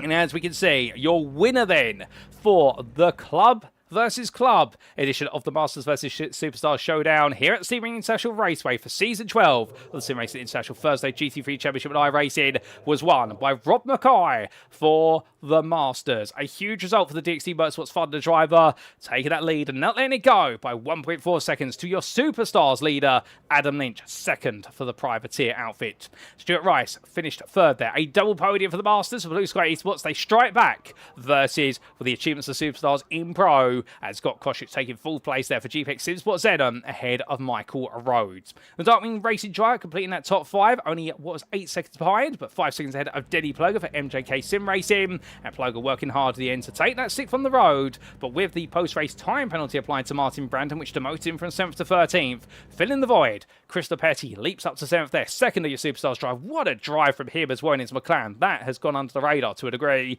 The Britain ahead of his fellow countryman of Rob Gregg there, completing the top 3 of the Superstars for Bouchard's Racing Club, albeit a little bit of an unfortunate end to the race for him with that damage. I mean, he couldn't quite bring on home a top 5, and then it was Matt Stace in 9th for Daniel Newman Racing Blue, ahead of Andy Chell, who returns to the top 10 right at the finish line for Quatermass Motorsport. It was only a grand total of 1.6 seconds separating 7th through to 10th, and then 4 seconds wide it was Rachel Hugh for Blue Sky Esports, best of the rest in 11th. James Reyes with his driver-through penalty being demoted down to 12th place for Bouchard's Racing Club, and Martin Brandon a further 9 seconds behind with a post-race time penalty of his own, bringing home 13th place there. He was able to go the distance and therefore still finish the race but pick up the penalty at the end. So Access Sport with SimWorks Dryer losing out, as did Max Dean, and the Access Sports with Sim Coach Woes continued because it was then Andrew Larkman who finished a lap down, retiring with a lap to go due to a technical issue of the car, and then we did see premature retirement. So Danny Weir, Brian Beardsworth, and of course a non-start because he was not permitted to race as he was a pro driver for Corey Price there for Darkwing Racing behind the GPX Simsport Xenon 188. But with that, ladies and gentlemen, that concludes your rundown of the provisional results from our club versus club race. So therefore, we've got one more to go here at Sebring International Raceway. Our final race will be between our Inter drivers. We're going to step away, and we'll be back in approximately 5 to 10 minutes' time for what will be the remainder of qualifying in the Inters and to build you up for our third and final race of this showdown. But who exactly is going to be taking that crown? All that and more, we'll find out very soon.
And we are back, ladies and gentlemen, for our final race of this event. It's our final race of the Masters versus Superstars Showdown for the SimRacing International Thursday GT3 Championship Season 12, brought to you on iRacing. And well, we are here for the Inter versus Inter race, and what a race we've got in store. But of course, the big question first up is, how exactly do the standings stand? With 10 minutes left in their qualifying session, the Inters, well, here we go, because we can see on screen, after our club versus club race, perhaps expected, given the fact the Masters came out in full force in club, and that's not to belittle the Superstars club drivers that came out with a top 5 dominated by Masters drivers. Well, in the end, it has seen the pendulum swing their way with 788 points to the 568 of the Superstars. We do have a few more Masters drivers than Superstars in what is the Inter race. However, should we see the Superstars try to lock out the top 10, they could swing it back in their favour. So do not count this over yet, ladies and gentlemen. The pendulum can swing back and forth. But right now, I can see many of you cheering on at the Masters there. But I'm sure there's some Superstars fans out there as well. And here we go then, ladies and gentlemen. One final time. Qualifying is underway at the moment. 9 minutes left. And we are back at Sebring. And right now, the quickest driver out there is Luke van Gertel. Of course, we'll give you a recap of how our Inter drivers did in their respective Superstars and Masters split classes in their championships when we go to the warm-up session. But right now, Luke van Gertel, the fastest driver out there. And to be fair, you could expect him to be one of the fastest because he impressed in the pre-season event at Sebring, but perhaps more notably, he was the man, of course, who put together an absolute monster drive in the wet conditions at Fuji. Now, we haven't got any rain here today. We're not expecting any rain in Florida, although the state is definitely known for its own unique monsoon-style seasonal weather every so often and thunderstorms with it. But Luke van Gertel at Fuji was absolutely monstrous to the point at the end when he charged away, not just to take what was his own class victory, but also to take an incredible overall podium. And as he makes his way around, and we do welcome back Dexterous Motorsports for Rob there. He says, I can relax and cheer the Masters and Dexterous team on now. Well, Rob, that was an incredible drive from yourself. Well done, that absolutely brilliant. As we also do say hello to none other than Patrick for JT. 8951, it says, good recovery for Andy, and congratulations to the winner. So you'd be congratulating Mr. Rob Mackay. They can see in the YouTube chat. Good to have you tuning in with us. And also, we say hello to Ian Chambers, 1004. This is plenty of battles in that race, and most definitely. But of course, we can expect plenty in this one, and well, as Jared Love is just ahead of this man, Ross Young. It is a top 3 right now of Superstars out there, and it's good to see. Oh, goodness me, and we've even got, I don't believe our eyes, we've got the DC Motorsport livery being revived already. When he talked about it in his end of season interview after becoming what was the Inter champion in the Superstars split. But Jared Love has got his DC Motorsport livery back on the Ferrari, and well, after racing for DDK with RaceStatBot.com, an incredible season with them. Now we're looking to see DC Motorsport being revived in the racing after what has taken a sabbatical for season 12. Good to see it back out there. But as we also do see Mogzilla or Bobby Ross saying, good luck Superstars, bad luck Masters. Oh, goodness me, it's getting a little bit tense in there. I do love it. And we say hello to Bobby. And well, Bobby, the man who took Jared Love the distance and missed out by only 2 points there in that championship. We'll tell you a little bit more about that story shortly. Well, here's Thiago Reza, the 9 Pesos Panther driver, who's currently the fastest of the Masters out there in this qualifying session, and with a very impressive time of a 2:08.82. Of course, almost 6 tenths off of Van Gertel's pole time at the moment. But have we got the Luke van Gertel here today who is going to come out final cylinders, or have we got the addition who is prone to a mistake or two? That's not to be unfair to him, but that's definitely how his season was. Tiago Reyes, meanwhile, definitely a driver who got faster and faster as the season went on in Masters. And Menno Blown the same. The Dutchman here in his BMW M4 does seem to enjoy this car for SimRacing Team Lowlands. And well, where there's a BMW, there's a way for Menno. And James Howarth, he's been eagerly awaiting the Taito Nation driver, as you'll know in the YouTube chat, or the Dexterous Motorsports Cyan Ford Mustang driver, with his old faithful, the wonderful American beast, the V8. You can't separate this man from it, and he does decide to park up. Marcel Breitenbach, well, he's in the right lobby this time. I think he was waiting to practice, to be fair, with John Breitenbach earlier on, and now he's got to try and put it all together. He's the full fastest of your Interdrives in Masters, 7th overall. With Adam Smith, there he is, just ahead of Tom Weston at the moment. But look how tight that qualifying order is. If you exclude your top 2, who are separated by 1.5 tenths, and in turn, Jared Love is currently 3.5 tenths ahead of Ross Young, approximately. From 3rd the way down to 14th place. In fact, let's be a bit fairer, to 15th place, the Edelsberg. So from Rostock to Edelsberg, that is 13 drivers separated. Well, they were separated, I should be clear, as Adam Smith suddenly breaks the deadlock and moves up to third. But they were separated by a grand total of only 7/10 of a second. So there's a lot of time out there right now, and a single tenth could be worth multiple places in this mid-pack. I think we're going to see a very tight race over 40 minutes, ladies and gentlemen, and it's going to be an absolute highlight to wrap up what has been an incredible event thus far. But we will see what it's to be as all these drivers coming around right now, and well, everybody almost ready to go one last time. But of course, if they go with a good qualifying lap, it's definitely going to help them out. As Weston demoted now down to 9th, and we saw him come alive as the season went on, although he had a bit of a peculiar end to the season. Of course, many of you remember, this was the car, if I remember correctly, he switched to the McLaren as using his one entitled car swap in Superstars, going to the McLaren 720S Evo. And then he decided to turn up for a couple of rounds in a Lamborghini Huracan with a Cyberpunk livery on, which, to be fair, very futuristic looking, and looking to the future perhaps of a car he may decide to drive. But because he only made one car change, he did it for 2 rounds, and it made 2 of his best results of the season, particularly one of them, if it was at Magny Court, if memory serves me correctly. He was disqualified from it, so he actually got 0 points, even though he put it together, and, well, got caught out in the end.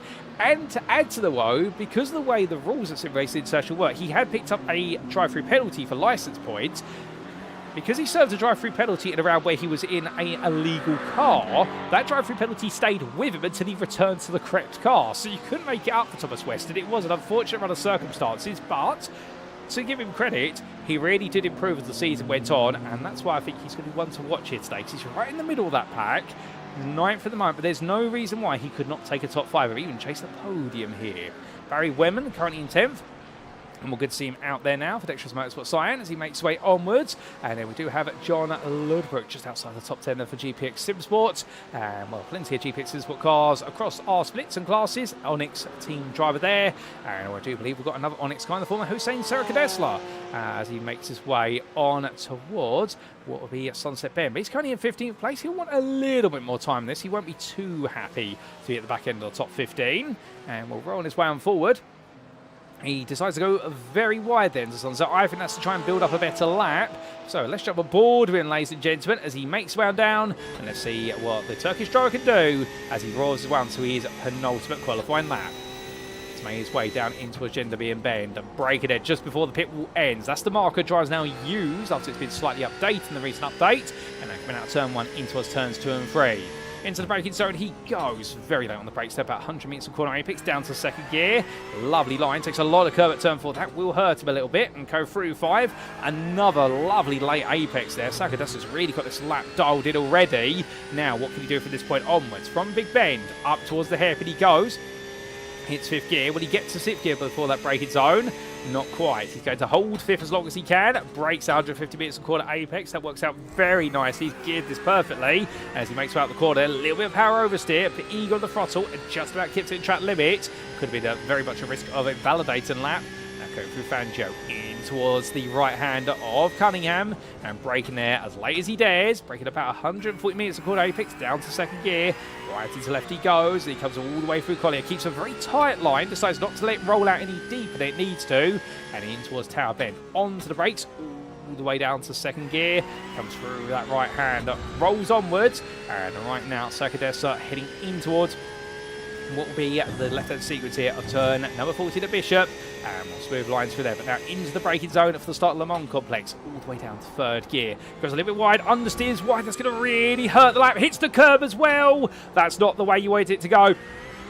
And what was looking to be a very impressive lap. Sonny, it's all being undone. His first half lap was not too impressive compared to his previous best, but his second half lap was absolutely brilliant. And Sonny, that big error there going in towards Le Mans, that's going to cost him so much time. That will probably ruin all the time he's gained.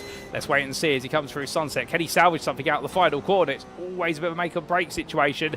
Here we go. Oh, and he hits the barrier there as he heads on through. And as he does so, well, for Sakadesa, this lap is definitely going to be a lap not to be remembered. And well, as he goes on around, well, right now coming on down. And well, that is not going to be an improving lap by any means. And that was looking to be such a good lap. And then suddenly it's all gone wrong. And well, unfortunately for the GPX SimSport Onyx driver, he's got one more lap to do it. But given that scratch right at the end, I don't know if he's going to be able to. Meanwhile, Thomas Weston improves to 7th place there, and well, jumps his way all the way up the order. Very good lap to wrap up his qualifying session with 2 seconds to go. Well, he's going to get this overtime lap as well, but we've got a few drivers in the pit lane, including Luke van Gertel, also Ross Young and Adam Smith. Jared Love's still out there trying to find a bit more time. In fact, he is on for a personal best here.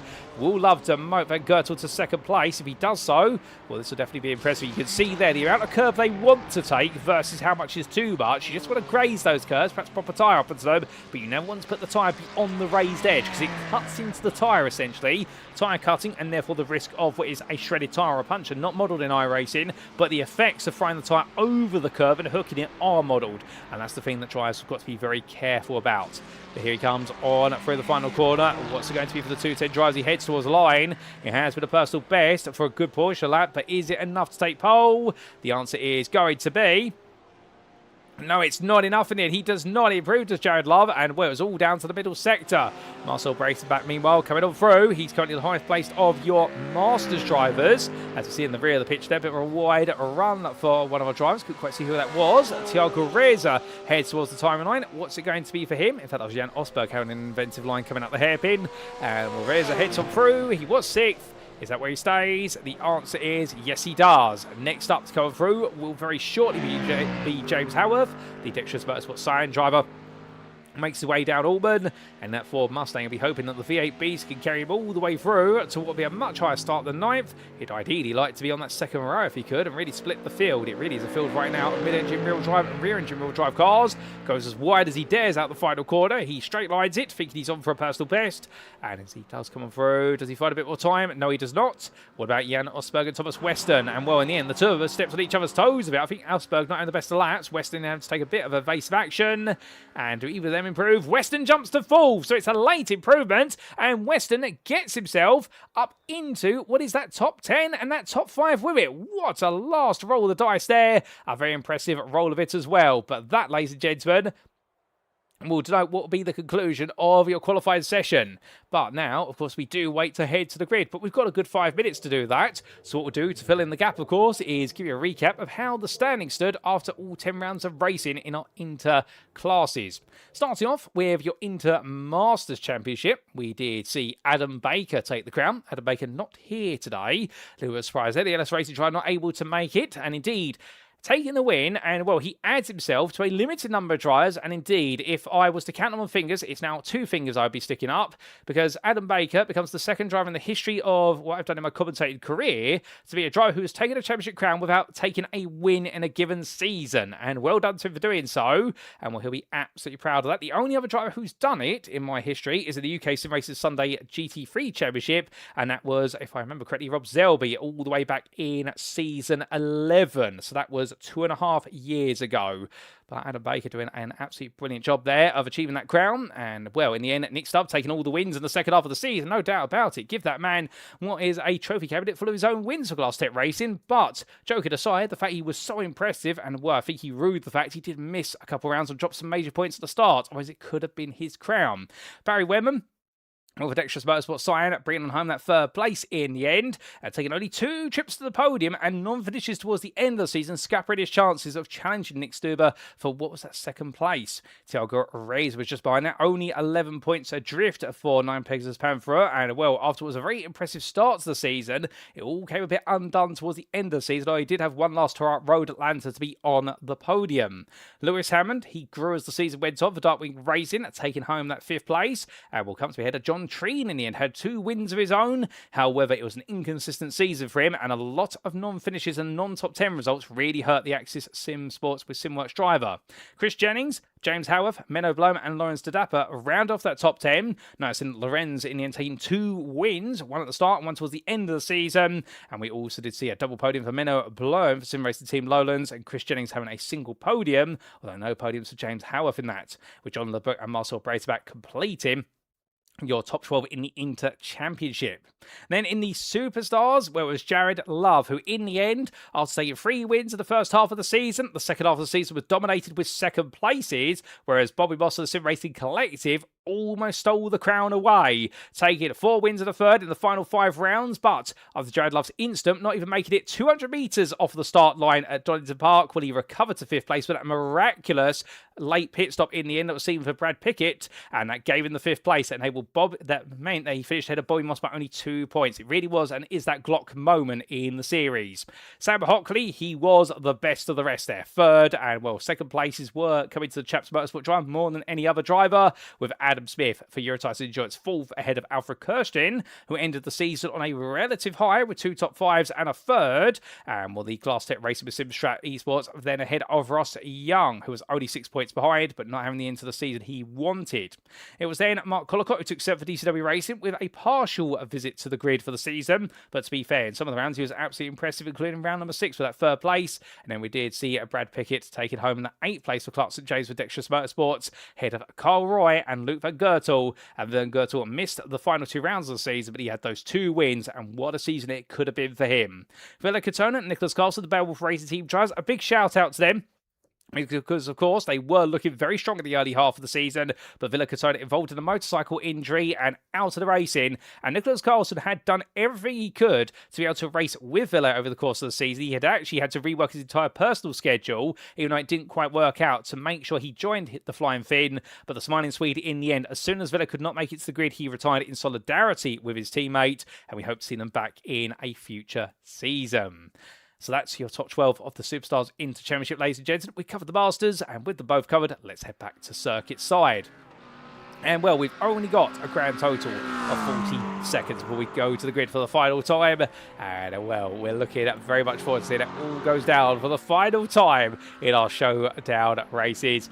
And, well, I think a lot of our drivers will be very eager to show what they can do. But, of course, qualifying is just one part of the story. The race is another part. And as Thomas Weston showed, he's getting quicker and quicker all the way through, and in the end, I suspect he may become very quick right at the finish. But what is going to be the game plan here for Weston? We'll have to wait and see what the privateer can do, as he does make his way around in the number 16. And, well, here we go then, ladies and gentlemen. The clock goes to 0. The checker flag comes out. It is time for our final race of the Masters vs Superstars Showdown. And we've gone to our middle tier of class. We've gone to the interclass. But will it be interesting? I'm sure it will. No pun intended, of course. As we go to the grid for our final race here at Sebring.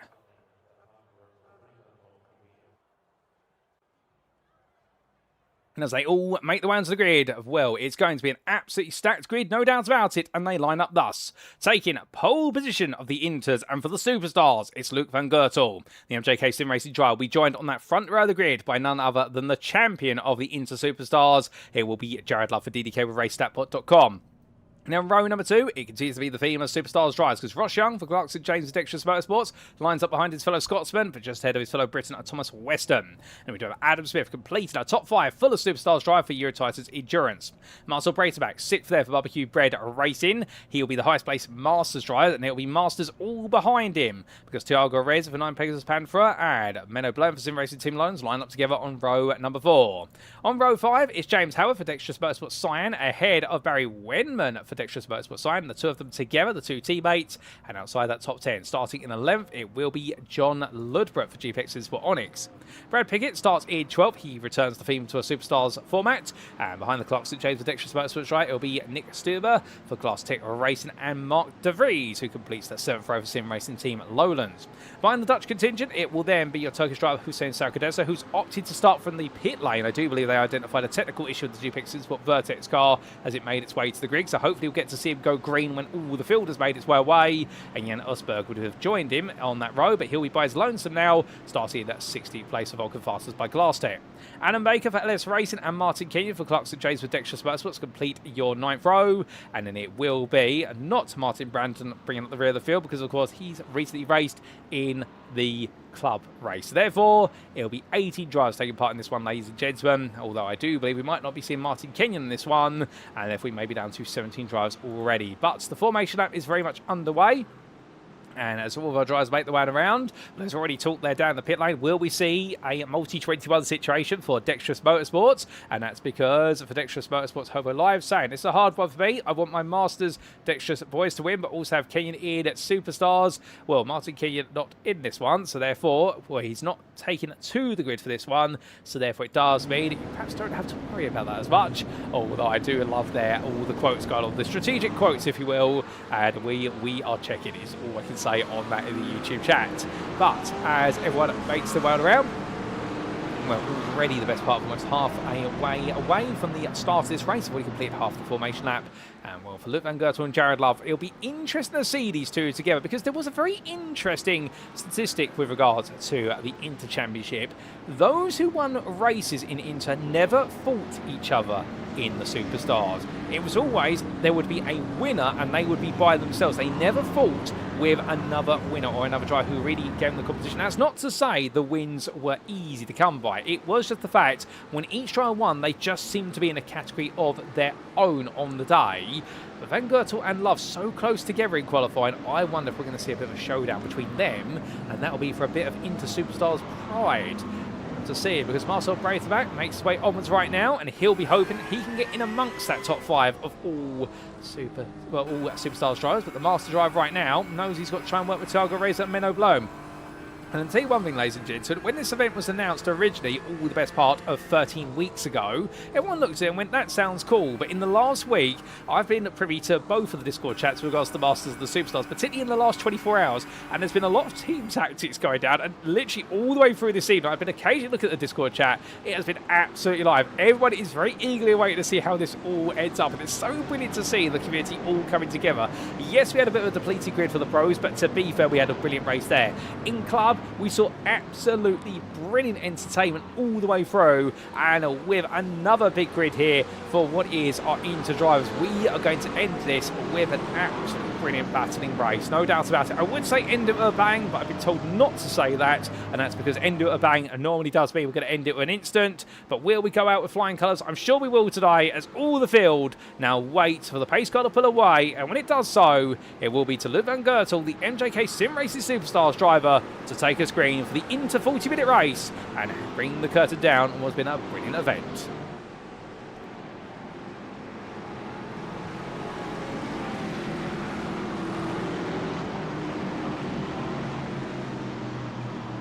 And it is green, green, green for the final time this evening as they roar the way away down towards turn of 1. And as they do, Luke Van Goertel gets a good start there. But look at Jared Love on the outside, already thinking about it. Also spaced out there. That's going to be John Ludbrook looking for a potential move into the opening corner. He's going to be free wide there. So that's going to be James Howarth in the middle of the road as they roll the way out. It's also going to be moved by Barry Wenman. But at the front of the field, Luke Van Goertel covering off Jared Love. 2 wide behind Weston and Young. And as they make their way through, we can see the muscle Braithwaite and Thiago Reza getting the jump on Adam Smith early on. So Smith loses out. Braithwaite and Reza, both Masters drivers there, making some quick progress, and they're going to try and work together here to chase down what will be the next group. You can see that Thiago Reza flashing his headlights. He's not happy about something, unless he's saying to Braithwaite, let me defend you. It might be Morse code there, but I'm not quite sure. I haven't got my dits and dots book out. But meanwhile, at the front of the field, it's Love on the inside of Van Goertel through the hairpin, but in the end can't get the traction down. The Porsche driver goes around the outside. Young ahead of Weston still, hold to a bay, and Menno Blom has had a bit of an eager start to this race, but he's lost one place. All the ground he's trying to cover. As we can see that Adam Smith has moved back headed into 8th place with Brad Pickett behind. But here comes Pickett looking around the outside,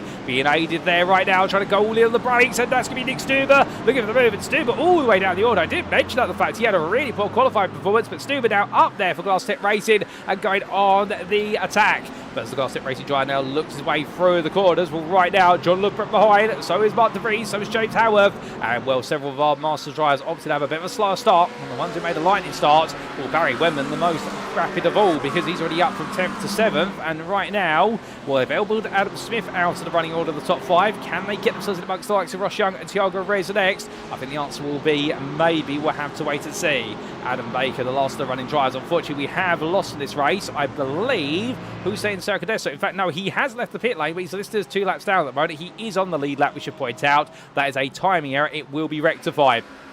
But meanwhile, Thomas Weston Battling here with Marcel Braithwaite, looks around the outside, but look at Thiago Reza. He says, right, I'll go one way, you go the other way. So they're going to try and do a two-prong attack here versus Bobby Weston, but in the end, Reza squeezes the head of Braithwaite back, but smart opportunity usage there of the Brazilian driver. Here they come down towards turn of one lap complete, plenty more to come. There'll be a grand total of 20, we suspect, and here comes Thiago Reza looking at the inside of Weston, but he can't quite make it happen. Braithwaite and Wemman together, and Barry Wemman right now, well, he was the quickest of the starters, but where can he go from here? They all fan out, they look one way then the other. You can see Reza going defensive, Braithwaite looking in the middle of the road. Wemman just has to sit behind right now. There's no way in for him at the end.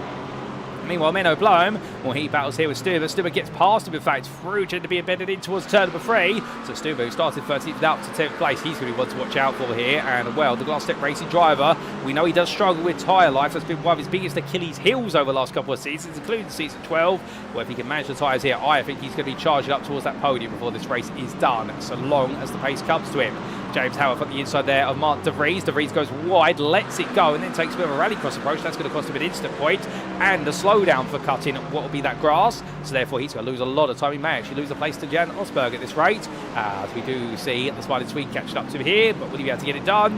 The answer is no. It's Adam Baker there behind. In fact, Adam Baker is here. Goodness me, I said he wasn't here. That was rude of me. The racing driver, the champion in the Inter Masters category racing. And the Britain right now towards the back of the field is Aston Martin, but I think he might be just setting it into the car at the moment. But meanwhile, as maybe comment on the fact that Barry Wemman is absolutely on fire on the open lap, and indeed he has been. Well, Thomas Weston right now definitely feeding the flames of those Masters behind as the Superstar driver tries to hold on. A quick reminder, if you just started to tune in now and you're just here for perhaps the Inter race, if you're looking at Superstars drives, they've got green stripes against their names in the time tower and on the lower screen graphics. If they've got red, that means they are Masters. And remember, the Masters are leading at the moment in the battle, but of course, if we do see the Superstars really look out that top 5 and look out this top 10, suddenly it could all swing back in their favour right at the very end.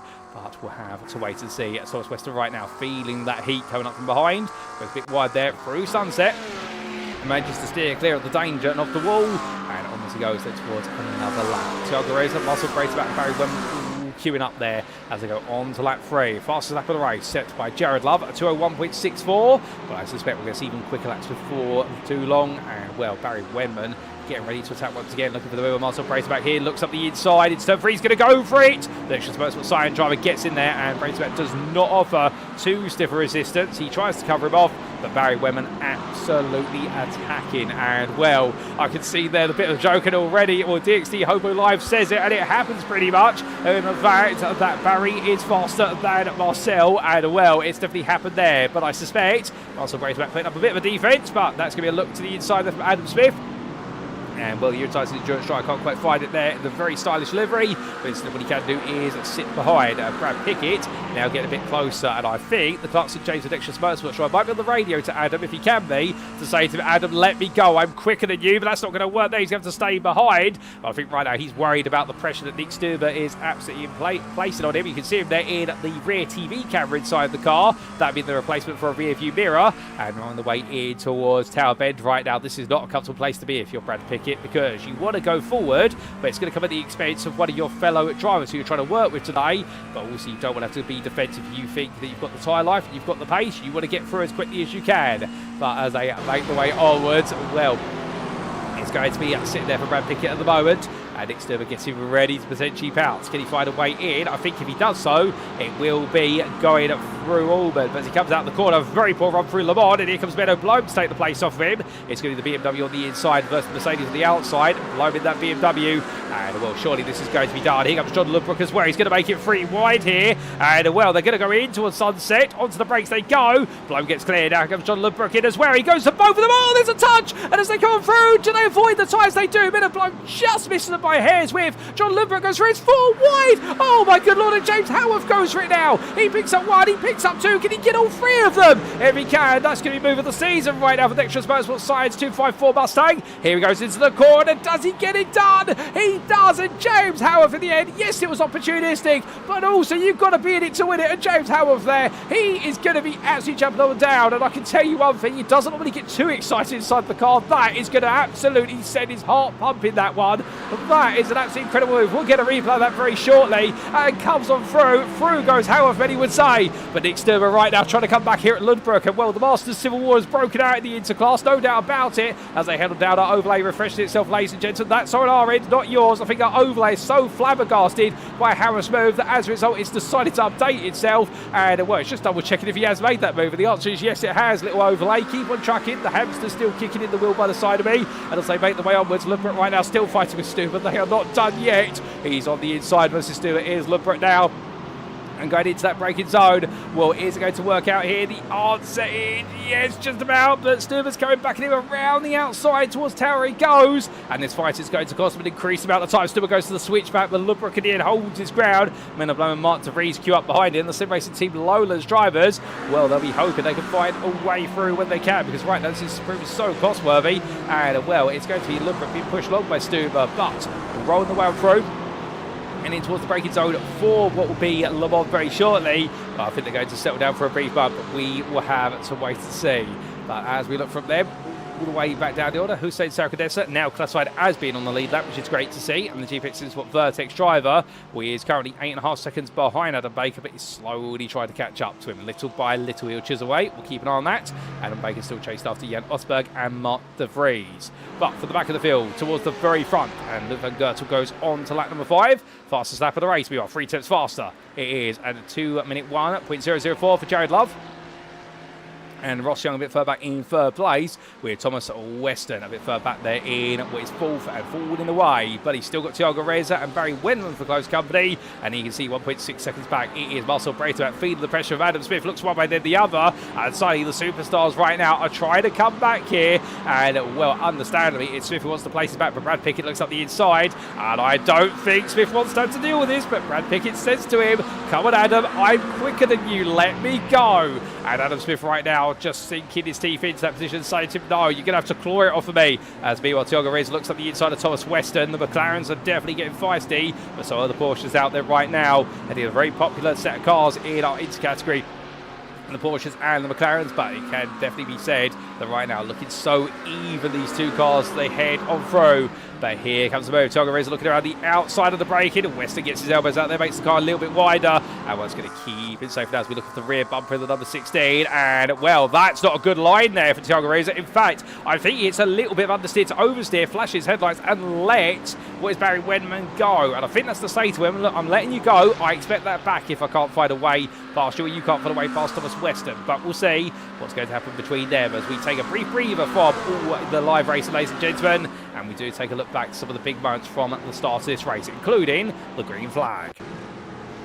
And so, as the drivers made the way away, it was Luke van Goertel to take a screen for this run. And the MJK SimRacing driver, after taking that pole position, well, it was a good start. He went just like that. But look at Jared Love in his Ferrari alongside. You can see Love actually had the better start of the pair of them. But then on that outside line, Luke van Goertel was never going to let that go. But the field behind went 3 wide. And James Howard found himself in the squeeze there around the outside of him. Went none other than Barry Wendland. And that was how Barry Wendland gained so many places right at the start. A phenomenal start from him. And gained 2 places before they've even cleared turn 1, but then went round the outside. That was an incredibly smart move there from Barry Wendland. But did he get it done there and then versus Menno Blow? He did, and almost, well, in fact he did, he passed Adam Smith coming out the corner, and well, Wendland was just picking up the places left, right and centre. I don't think anybody told that man there's a 40-minute race to be had, but in the end he made it work, and Smith on the outside there did lose out, but that's how Barry Wendland made all those places up right at the start. But from that, of course, we did have some big moments, including this for James Howarth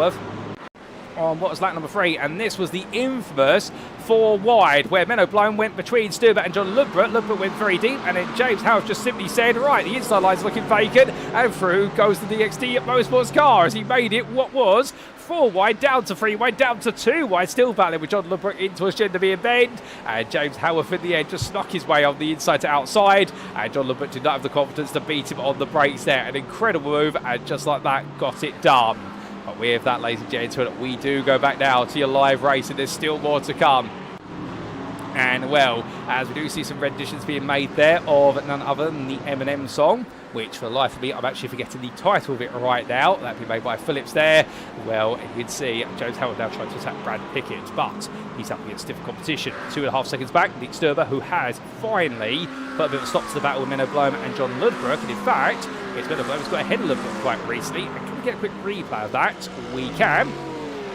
This only happened moments ago, and this was Menno Blom looking for the move down towards turn number 3. He's going to the inside onto lap 6, and Lubret not really able to offer too much of a defence, apart from trying to go round the outside like two trailer park girls, but unfortunately, unlike the trailer park girls, he wasn't able to do it successfully, and in the end held himself back a little bit. As they made the Wellmans, of course, that is an Eminem song we're quoting now. We can't go any further because you don't want to hear my singing. Indeed, I'm not very good at singing, and my rap is absolutely terrible, and also the fact we don't want to get a copyright strike for trying to do what is a cover of this midway through our racing. But as the sun comes out, well, right now, Luke van Goertel and Jared Love definitely shining bright at the very front of the field, but Love is definitely trying to put the pressure on here, and Ross Young 5.5 seconds behind. He's in a bit of a lonely space at the moment, with Thomas Weston a little bit further back, and Thiago Reza, your leading master driver at the moment, in 5th place. But look behind them, and Adam Smith and Marcel Braithwaite, I think, both getting very adventurous on the brakes as they leave the fight between Reza and Wemans, their own devices, and Braithwaite trying to act as the rear gunner here to make sure that Smith cannot get through, not from Brad Pickett. They want Howard to get closer if they can. They're really trying to game this right now on the Masters Drive. But to be fair, the Superstars are doing the same. They're all figured out the bigger picture here. And, well, as they come through, right now, still more to come. No doubt about it. Have to see what is to come next between all these drivers, because James Howarth looks at this and really thinks to himself, you know what, I've had some major gains, and well, he's definitely going to be looking forward to watching the broadcast back later to see that forward wide move from what was the camera's perspective from on board. I bet that must have been a bit terrifying to get the call over the radio. You are in a forward wide situation, but still he did back out of it, that's for certain, as the Dixie Motorsport Cyan driver getting closer to Pickett. He really does love this Mustang. You can see someone who is dedicated to one car through thick and thin, through balance performance updates that favour it, or in the midst of season 12 really go against the car. It completely sapped, in the words of many a driver who drove the Mustang, all the wet weather pace out the car, and also quite a bit of straight line speed out of it, which you wouldn't expect for a Ford Mustang. Well, right now, the Dixie Motorsport Cyan 254 drive staying right there, getting ready to pounce where he can. It's not forthcoming at the moment, but meanwhile, we go from his on board to looking to Van Goertel versus Love, and Love looking up the inside there. Down always good, go for it is Love. They touch, and as they come through, Van Goertel goes sideways. That's not what they want to do, and Van Goertel with the slow spin. Well, he's going to hold the brakes there. He toes the bits, in fact, and a bit of elbows out there. Love went all in for it, and suddenly was looking to be four Superstars cars in the top 5.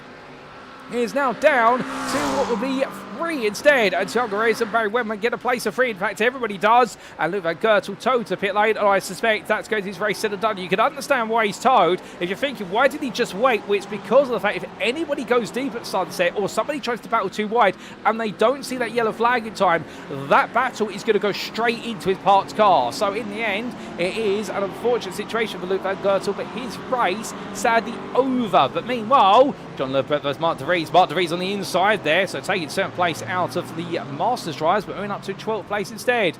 And we'll run the way on forward. Denny Plogat saying that Luke van Goertel is going to bed or work, one of the two. And well, I'm glad to have you all standing, and well done on your performance in what was the club race moments ago. I'm very happy to have you tuned in now, as we also say hello to Moyland, who I do believe is Matt Moyland, who says who paid Ludbrook off, who goes to his performance. And well, John Ludbrook right now slipping down the order little by little, but I suspect getting ready to go on the attack as Jan Osberg and Adam Baker, they're still together here, and we're still battling over what is now 14th place.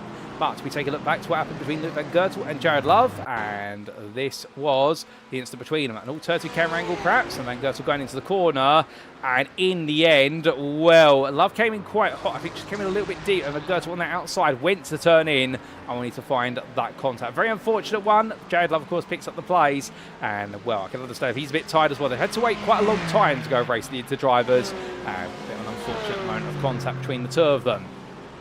As they come onwards, well, meanwhile, Thomas Weston and Thiago Reyes are now fighting over 3rd place. This battle has built, and we can see that Weston now feeling that pressure for the final spot on the overall podium.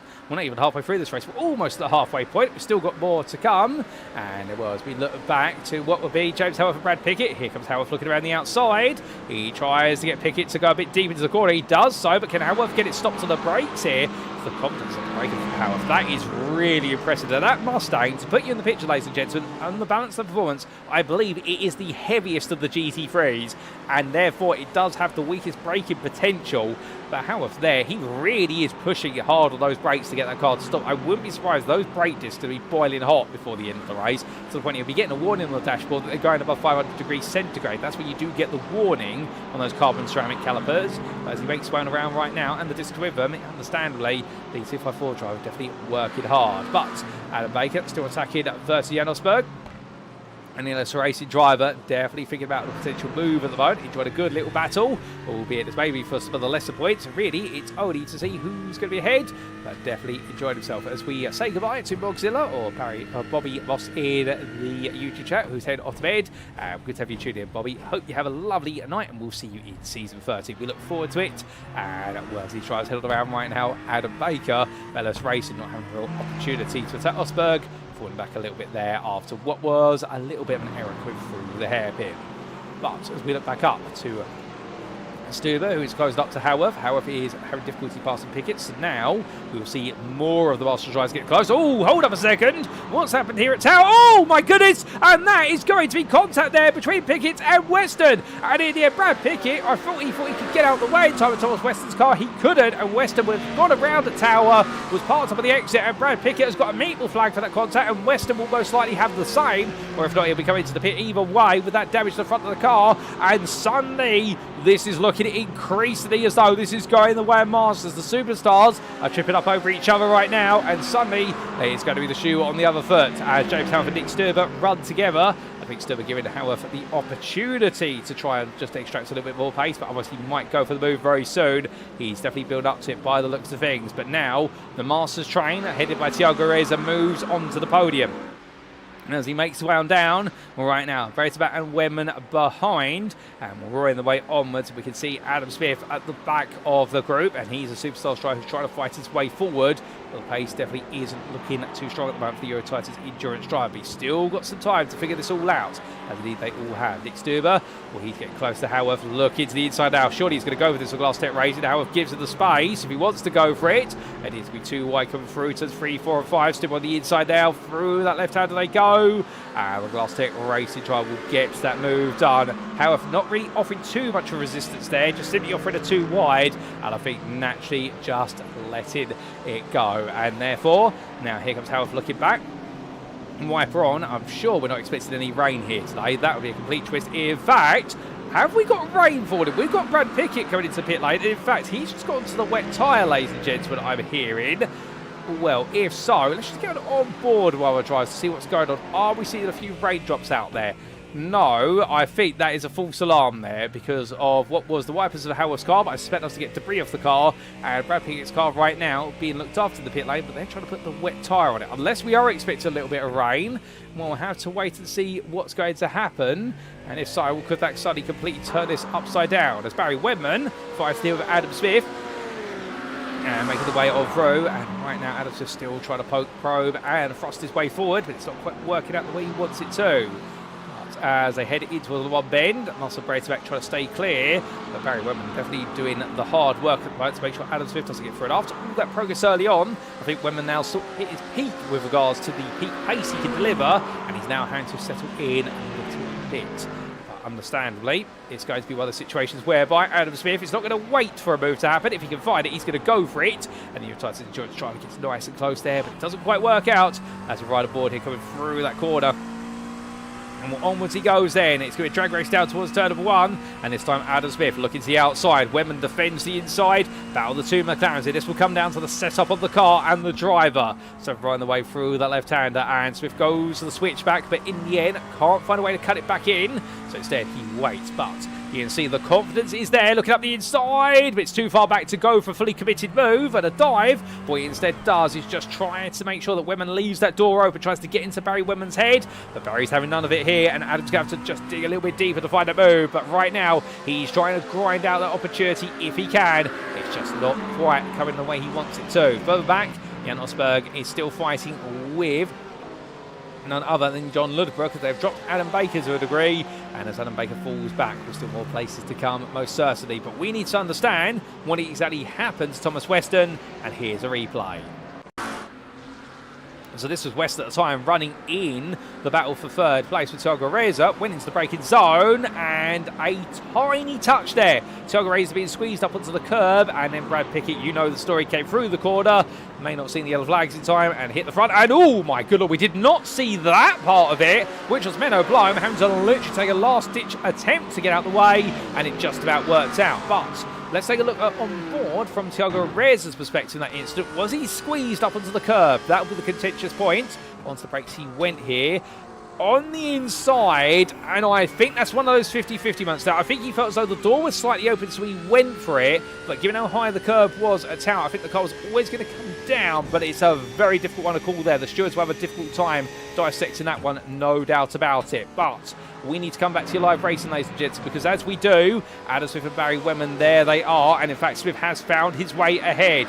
We will get a replay of that shortly, in terms of how he's moved his way up into fifth place, but the superstars are not out of this yet. At least they're not out of potentially hunting a 1-2-3, and with the results the way they are, I think it is going to go the way of Masters comfortably right now, because you do have Masters third, fourth, and then stick through to 14th, and understandably, I think our superstars with the retirement of Luke van Gertel in particular, it is going to be a big hammer blow for them, but do not count out the superstars that are there. They're going to try and end with their heads held high in this one, and they want to try and bow out with an all Superstars podium if they can. We've yet to have an all podium of one either. And well, DXT Rob said there, Stewart's review complete. Drive through for Chad Love, causing Thiago to push too hard. Goodness me, well, you're making me chuckle with the content. I can tell you that, Rob, and indeed that would be quite the stewarding decision. I wonder if one day we'll do a charity event, and well, we'll definitely have to try and throw in some donations there with regards to what would be some silly penalties for crazy stewarding decisions. But still, that's potentially in the future. We're here in the present, of course, at SimRacing International, and presently Barry Webber followed by Nick Stuber as well, but I think sacrificed the place there, and Stuber, having cleared James Howard, having cleared Barry Webman, now goes on to the after Adam Smith, but he is really coming alive, Stuber. Everyone's cheering him on right now in the YouTube chat, I can see, and let's see how far he can go, whether he can get himself into the top 5 and whether he can go on to the podium. And everyone's favourite Dutchman, and indeed everyone loves Nick to be such a character, both on the circuit and off it, even in the interview room. He's always a good laugh, no doubt. But meanwhile, oh, goodness me, that's going to roll for Jan Usberg there, coming through Collier. And, well, there's going to be Hussein Sarkadessa coming up behind him. And what on earth's happened to the Vulcan Fastest by Class Tech Racing Porsche? There's all pieces of debris everywhere. And we've got a black flag for Brad Pickett. And Pickett's had to come in. Well, he's on wet tyres. I think those wet tyres might be absolutely shredded. Not quite sure what's happened there to Pickett. But meanwhile, Hussein Sarkadessa on the back of this. And, well, he's not going for the move immediately. But how did Nick Stuber find his way past Barry Webber? How did Adam Smith do so? Here's a quick replay of that. And this was Barry Webman making his way through in towards Le Mans and went wide there, understeered wide, and Adam Smith picks up the pace and just simply glides way through. Wiper on there, and well, I don't think there's any rainfall at the moment, unless there was a tiny little bit of rain on the camera. I think it was a mistake from Barry Webman, and Nick Stuber then found his way past afterwards, a little bit later, but we come to your live racing, and as we do come back to it, Adam Baker carries on. John Ludbrook into the pit lane. So he cruises on down pit road. As he does so, well, definitely right now, the 214 driver here, not serving a penalty. I think this is a trip to the pits for a little bit of fuel, which if he has made a mistake of not fueling the car up enough, that is definitely going to be a bit of a moment of regret. But meanwhile, with 15 minutes left, Jared Love, as much as he may regret that contact with Luke van Gertel, he's not going to regret leading this race with Ross Young 6.5 seconds behind, and well, making the way onwards. And Young right now in number 14. Definitely keep it smoothly together for Clarkson James with DXT. But as I head onwards, and DXT Rob says Ludbrook has damage there, so thank you for that. That clarifies. He has gone for what is a fast repair, and also a quick splash and dash of fuel as well. And here comes Nick Stuber looking up the inside. Adam Smith, there's contact between the two of them, and that is going to send Adam Smith sideways there. And I believe, in terms of the corner that's happened at, that has happened at what is Cunningham. And well, I hate to say it, ladies and gents, but I think Nick Stuber there with a very opportunistic attempt at a move, and unfortunately that opportunity was not really there. We'll get a replay of that shortly, but suddenly Adam Smith drops all the way down to 8th place, and Menno Blome there. And as they make their way onwards, Mark De Vries in 10th, and the SimRacing team at Lola's driver, much like his teammate right now, they'll be thinking to themselves, the place are just naturally coming to them. Indeed, I don't think they're going to quite believe it the way this race is going, given where they started versus where they are now. But as they come around, and I do love the YouTube chat there, absolutely boiling over with regards to Stuber's contact with Adam Smith. And, well, the jokes come flying on in. And, And well, you can tell everyone's having a good old time. Adam Smith and Menno blown together right now. And well, you've got a feel for Adam, but what can he do to fend off the SimRacing Team Lowlands pair? As Blown looking for the move. And as he comes running through the corner, and right now the Dutchman switching from one side to the other here, trying to go for the switch back, but that McLaren so quick on exit, that acceleration compared to BMW. The BMW strong in the mid to high gears, really strong ratios there, but right now Adam Smith just able to get more out of that McLaren. When it matters most on corner exit, you'd expect, of course, mid-engine rear-wheel drive, you always get an advantage on the corners. It's the natural setup of the car, but Menno Blum is not out of the hunt. He's definitely hungry for some more points and positions. Hussein Sarkodessa looking to try and pick on Jan Osberg for 12th place. Can he pick him off? And Osberg's going to go a little bit deep there. And I think our 2-8 driver will have a chance here coming in towards turn number 3, but not quite. In fact, he's a bit too far back as we take a trip back in time. So what happened between Nick Stuber and Adam Smith? So as they made the way onwards, well, we ride on board with Stuber. Let's listen in. And on the inside there, well, definitely looking as though it's one of those moments whereby the door was open, but he didn't beat Walter Smith to the braking point, and there did beat it towards the apex point. So I do think for Stuber that is going to be one of those ones afterwards where him and Adam might have a word with regards to what happened there. So a bit of an unfortunate bit of contact. But as they head onwards, we come back to your live racing, and well, Osberg and Sarkodessa still together. Menno Blum and Adam Smith there, and Smith started to open that gap back up. He started to find his composure once more, and these drives rolling the way on out. But running the way onwards, well, we definitely see right now a long line between Blum, Smith and De Vries, with Blum in the midst of the other two drivers. Looking at back up the order, will Nick Stuber find James Howarth still following him quite comfortably at the moment, and Howarth definitely using him as a bit of a pace car. But making the way onwards right now, well, this race has calmed down to a degree. We are waiting to see what the next bit of drama or something will be, but that's not to say this is going to be a boring race towards the very end. Very far from it, as I think we are now definitely into the position of this race whereby essentially it's going to come down to mistakes and tyre life started to go against the grain. Jared Love goes on to lap 15 then. We suspect another 5 to go after this one. Ross Young, meanwhile, being steadily caught by Thiago Reza. A personal best from the leading Masters driver. A lap there of a 201.261 to Young's 201.53. Marcel Breitenbach, a 201.35. Next to about 201.36. These Masters drives, they are getting quicker as this race goes on. Ross Young's going to need to be ready for what is coming to him, because I suspect the number 14 driver Clarkson James for DXT is going to look in his rearview mirror, and he'll look at his relative and notice the numbers are not going up, they're not staying static, they are gradually coming down, and with the time remaining there will be a battle on the final 2 to 3 laps, we reckon, if the rate of pace continues. But of course, catches one thing, passes another, as late great Murray Walker once said. And well, speaking of passes, Hussein Sarkodessa has found his way ahead of Jan Osberg for 12th place, and this is how he got the move done. So this was heading down the Allman Straight here, and Jan Osberg pulled over, and I think the damage to the Vulcan Fastest by Glass Tip racing car taking its toll, and Osberg in the end, well, letting it go to Sarkodessa. No, he couldn't really fight it, and we'll understandably just letting that place go a little bit further. But we're not quite sure what happened to Jan Osberg to lead to that mistake earlier on. I don't think we're going to get a replay of it today, ladies and gentlemen. Definitely a bit of an interesting one. But as all the drivers head onwards, well, we come back to Ross Young, and well, he is definitely at risk here of being absolutely mobbed by what will be Masters drivers, and Jared Love will be very happy 8 seconds up the road, and I think he will say to his fellow Scotsman, Ross, you know what to do, keep them all behind. And as he goes down the Allman Straight here, well, the first thing Tiger Razor's got to do is he's got to get within about half a second to be stationary with him. He's still got to find a little bit more time out there. Can Ross Young respond? We'll have to see, as Nick Stuber, meanwhile, a bit further back, bringing James Howarth to the party still. And then we do have Barry Wenman making his way on through with Adam Smith and Menno Blum for company. And Adam Smith right now trying to get back ahead of his fellow McLaren driver. He's done it once. Can he do it a second time? And the answer, I think, is going to be he'll at least try, as here they go down the start-finish straight. Here comes Smith, getting closer and closer. And remember, of course, they head in towards turn number 1 on the straight. As the 2026 Season 3 iRacing update, we now have improved side draft for our GT3s, whereas before they weren't really picking up a side draft. It was more open-wheel races, but they've now got the side draft there, which is essentially the aerodynamic effect that comes off the side of the car from the lead car, which is essentially punching a hole in the air that just helps the car behind get past on the longer straights. It's not as noticeable as the main slipstream, but it does help gain a tenth or two down a straight in the long term. And that's why now drives a little bit more liberal with how they attack as a result of the side toe. And here we go. It's going to be Swift looking around the outside of Wenman. Can he get it done into the hairpin? It's going to be 10 out of 10 for trying, but Smith is going to be taken wide. Menno Blome tries to find a move, but he runs out of space. He tries to get too wide, and it's not going to work out now as he tucks in. Mark de Vries, 2 seconds back. He'll be looking at this and thinking, how does he get involved as they come down in towards Cunningham? And well, the answer is he's too far back to play a role at the moment, but keep up at this pace with the battling playing out. He may just have a role to play as Adam Smith now has to look rearward rather than forward. Menno Blome takes over from what is Barry Wenman in the job of attacking Adam Smith or defending. He'll be the attacker here. And will we see Barry Wenman able to break away, or will he be reeled back into the clutches of his superstar's rival? Well, time we'll see on that. As meanwhile, back up to Young versus Reyes at Breitenbach, and the gap now down to 9 tenths.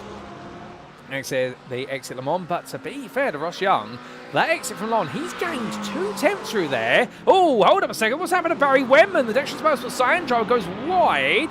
I think he's picked up a slowdown penalty there and had to pull the car wide immediately as he clattered over the curb at turn 15, but he's just lost that place to Menno Blome and Adam Smith. And well, here comes Menno Blome looking up the inside. The Eurotype Endurance driver is going to go defensive here as Blome goes all in for SimRacing Team Loaders, but can he get it stopped? He cannot quite. Here comes Smith coming back at him, and Adam Smith in the end is not out of it yet. He is absolutely going for this as Adam Smith. He's enjoyed himself out there defending and attacking, and will making the way onwards. Well, for Danny Phillips, saying there it is snap oversteer for what was Barry Wenman, and will try to the same corner, and unfortunate for him, so Barry Wenman falls down the order and will try to come back a little bit longer later on, I should say. But Marcel Breitenbach has found his way past Thiago Reza in parallel to that brilliant battle between Smith and Blome, and this is how the two of them change their places, ladies and gentlemen. So the fight for third in the end, it was Breitenbach behind Reza, but as they came on through Genderby and Bend, well, was it an error here for Reza that just saw him drop back? In fact, it was not quite. I think he gave the place up there to the barbecue bread racing driver. Given they had swapped earlier on, I think tried to say to him, look, I'm going to give you a chance now to chase after Ross Young because I haven't got the pace to beat him. I need you to do it because I just don't seem to have a way of doing so. So Breitenbach now trying to go on the hunt after Young. Can he find that run-up spot today, or will he be the sole, will be master driver on the Inter overall podium? I think it's be a mouthful to say, but to be fair, we get it out to the end as Nick Stuber still brings James Howarth along. These two lapping on the same pace as the top 4 right now, Stu points out. However, they're not really gaining or losing. They are just matching at the moment, so they'll need some battling in front to be brought into it all. We'll see what that's going to be for him. As meanwhile, Adam Smith, he's still keeping Menno Blome, Barry Wenman and Mark de Vries at bay. Adam Smith really having an unenviable task right now. Indeed, it feels as though he's essentially Sisyphus trying to push his McLaren up a hill and he keeps rolling back into the clutches of the cars behind. But to be fair, Adam doing an incredible job defending as Nick Stuber and James Howarth. I think they're going to swap places here, go down Allman. Howarth's going to get ahead. So I think, well, in fact, it might be a 2-wide battle here. And well, Stuber backs off in the end. And Howarth will just try to make sure he gets that braking zone lined up. He does so. And we'll swap around. So Stuber giving the place back to Howarth. I think saying to him, well, look, will you let me get ahead of me earlier? And well, in the end, we've been able to now swap things around because of the simple reason I can't quite chase down what is the top 4. And well, James Howarth now will see what pace he's got in that Mustang to go hunting after Reza and Breitenbach. But of course, they're all going hunting after he is none other than Ross Young. And Young right now make his way on through turn number 5.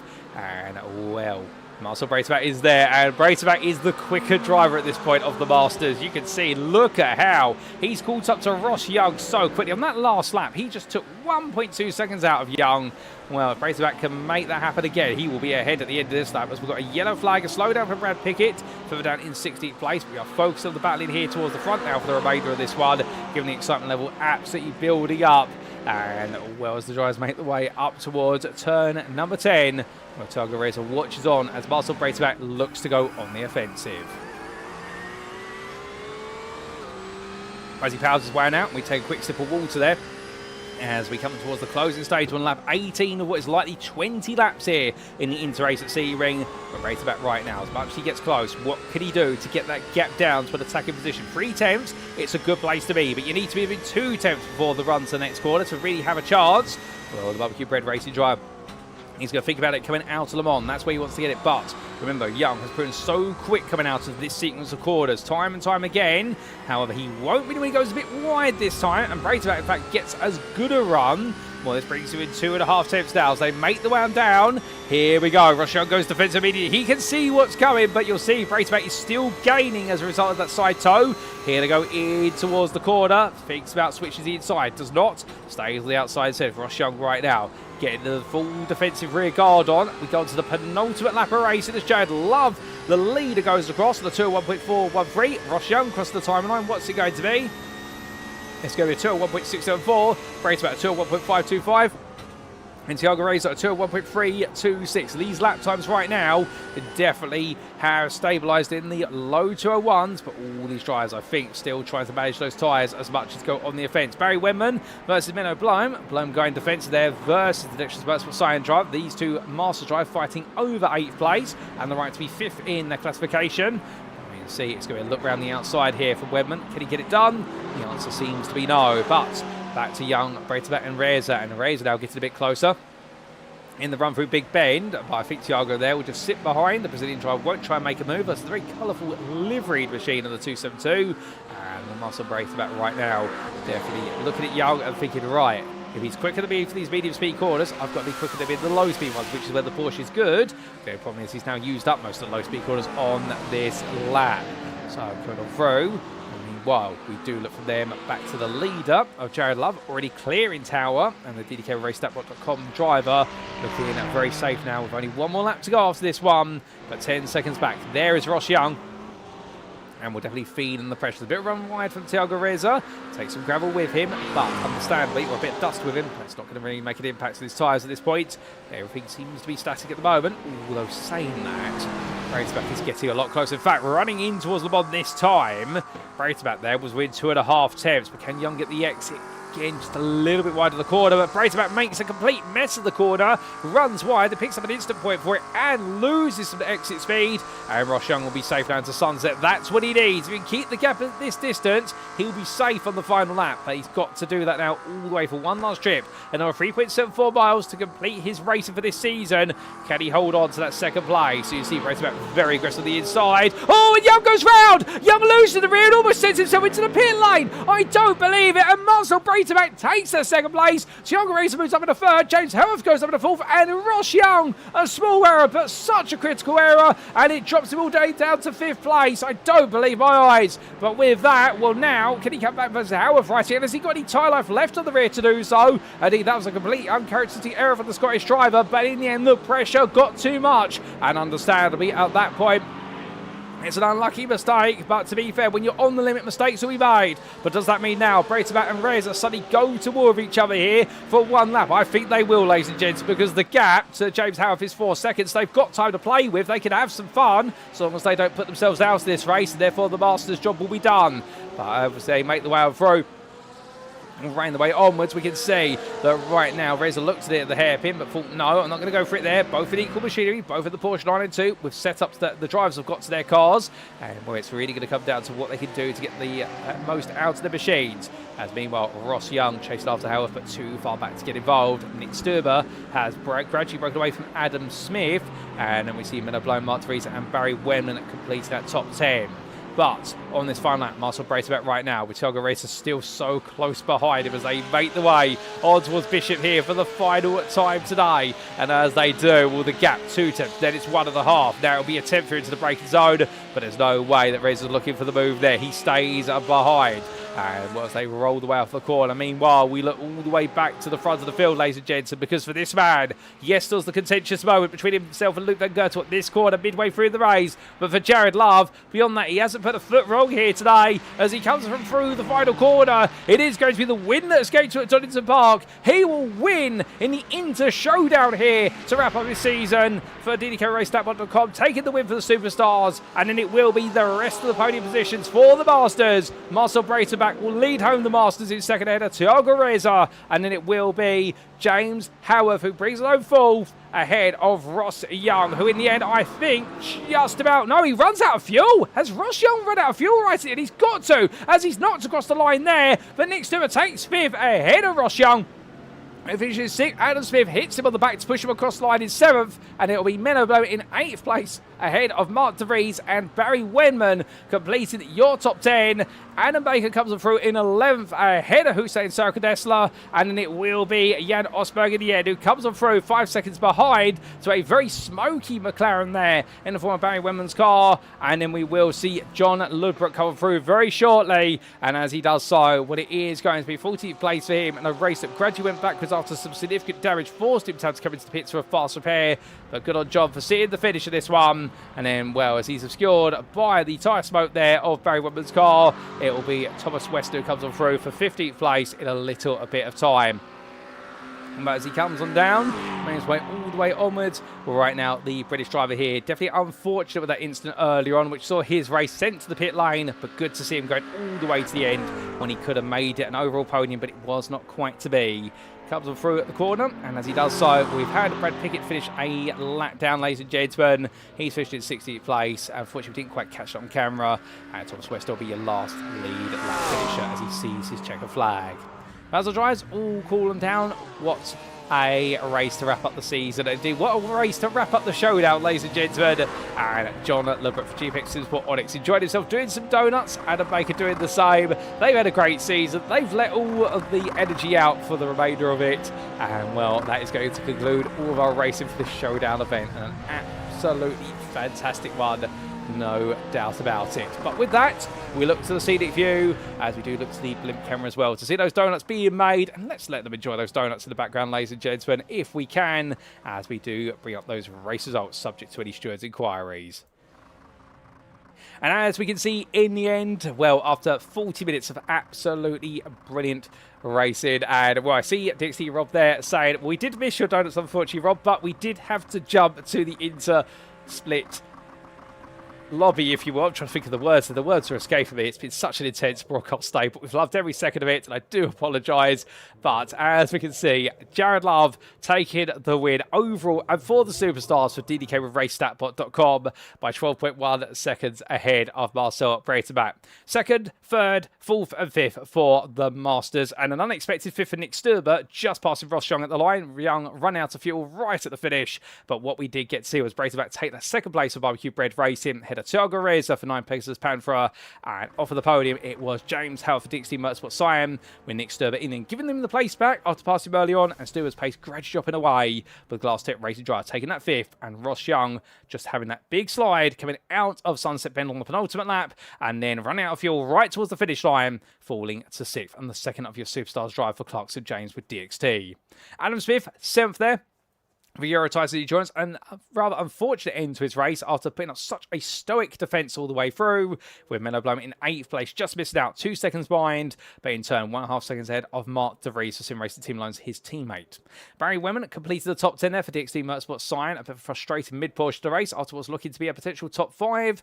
Adam Bacon in 11th place there, best dressed at LS Racing after a difficult qualifying session, but turned it around. And then we did see in 12th place Hussein Sarkodesla for GPX Sport Vertex, started from the pit lane, but made his way out to 12th over the distance. 5 seconds behind him was Jan Osberg for Vulcan Fastest by Glass Tech Racing, who enjoyed a good battle with Sarkodesla midway through the race. And then a further 20 seconds behind, it was John Ludbrook, who had to take a fast repair for damage picked up early on for GPX's for Onyx.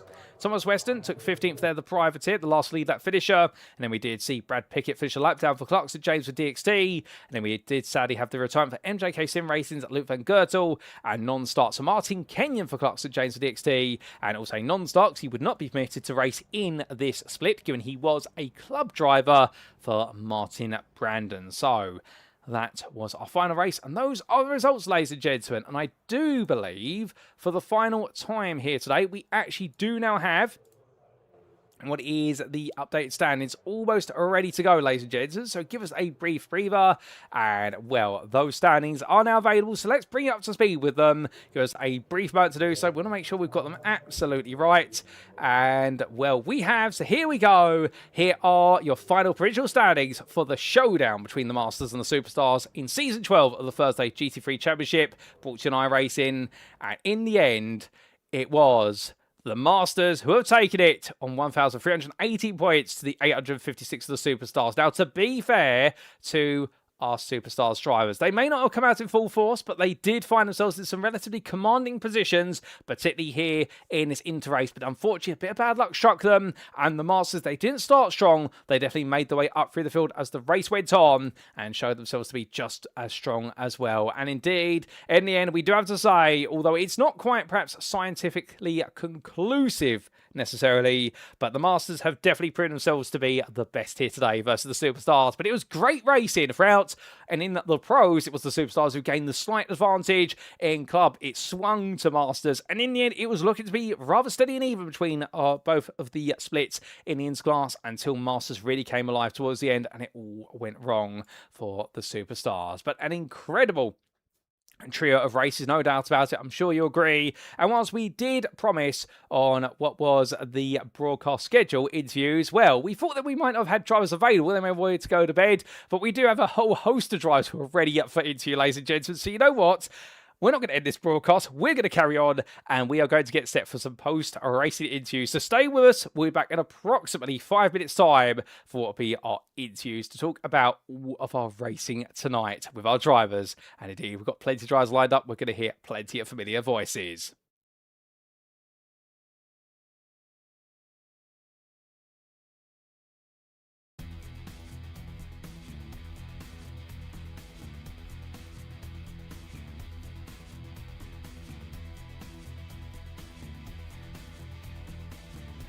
And it's lights out and away we go for our season opener as Sardply gets a good start, but look alongside him and you'll see there Milton Tomlinson Dennis immediately go on the attack into the braking zone. One drive into the grass already, that's Mikey Story, but 3 wide they come into the opening corner. That's a bold move there. William Humphrey makes the place as they make their way through in towards turn number 2. I think the Altitude 3M Esports driver here might just be fancying his chances once again as they come into the braking zone now for turn number 1, and as they make their way from right into left, well, Hayden Miller here side by side with him. They'll go all the way through to turn number 3, and Saunders does take the place there. That's for overall position, not for pro position. Saunders is the pro leader, but he goes a bit deep there at 3 to the inside of 4 then, and Miller right now enjoying this. Saunders enjoying it. A little bit of rub and contact between the two of them, but nothing wrong with a bit of bump and grind between the two Ford, the Ford and the Corvette, 2 Americans I should say. And with those 2 Evo drivers in front of them, they're just, they're basically in a completely different race.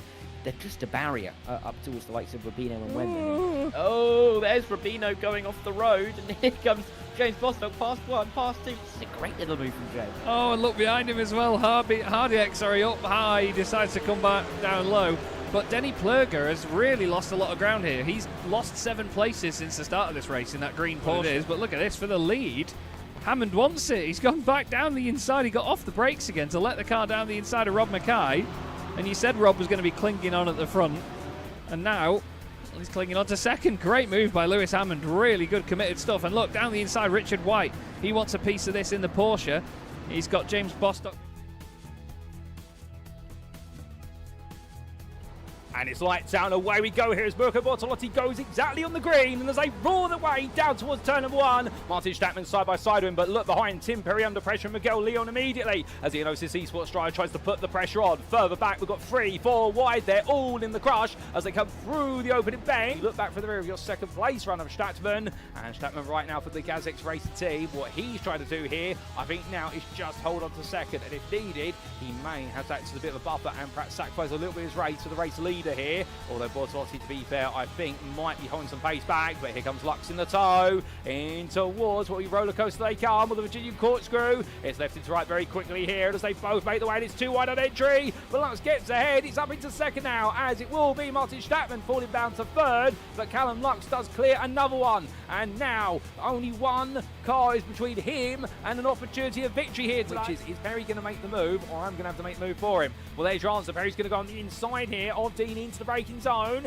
Edwards gets to watch it from the popcorn seat view. Perry there being 2 wide on exit. Dean's going to try and hang around the outside. Does Edwards think about going up the inside as well? He gets himself ready for it in case there's contact, but there's not. Perry there being fair. Dean tucks back in behind. Lovely move there from Tim Perry. And I think meanwhile Beardsworth will hope they don't get close up in time as Beardsworth's going to look up the inside. He goes all in, and it's from very far back. He gets it stopped, however, and Beardsworth there nails the move, but Tillison's going to come back at him up the hill. Does he go in on the brakes here? This is bold to do it on the inside. No, he does not. start, and Brian Beards on the end. He gets it wrong. He goes out wide at turn number 6. Tillerson's going to be too wide with him, but too wide they're going to turn 7. Tillerson goes to the switchback there. 9 is no way through, and in the end they come down towards turn number 8. Well, there Tillerson backs off. He lets Hutchinson go around the outside, but is it the right call?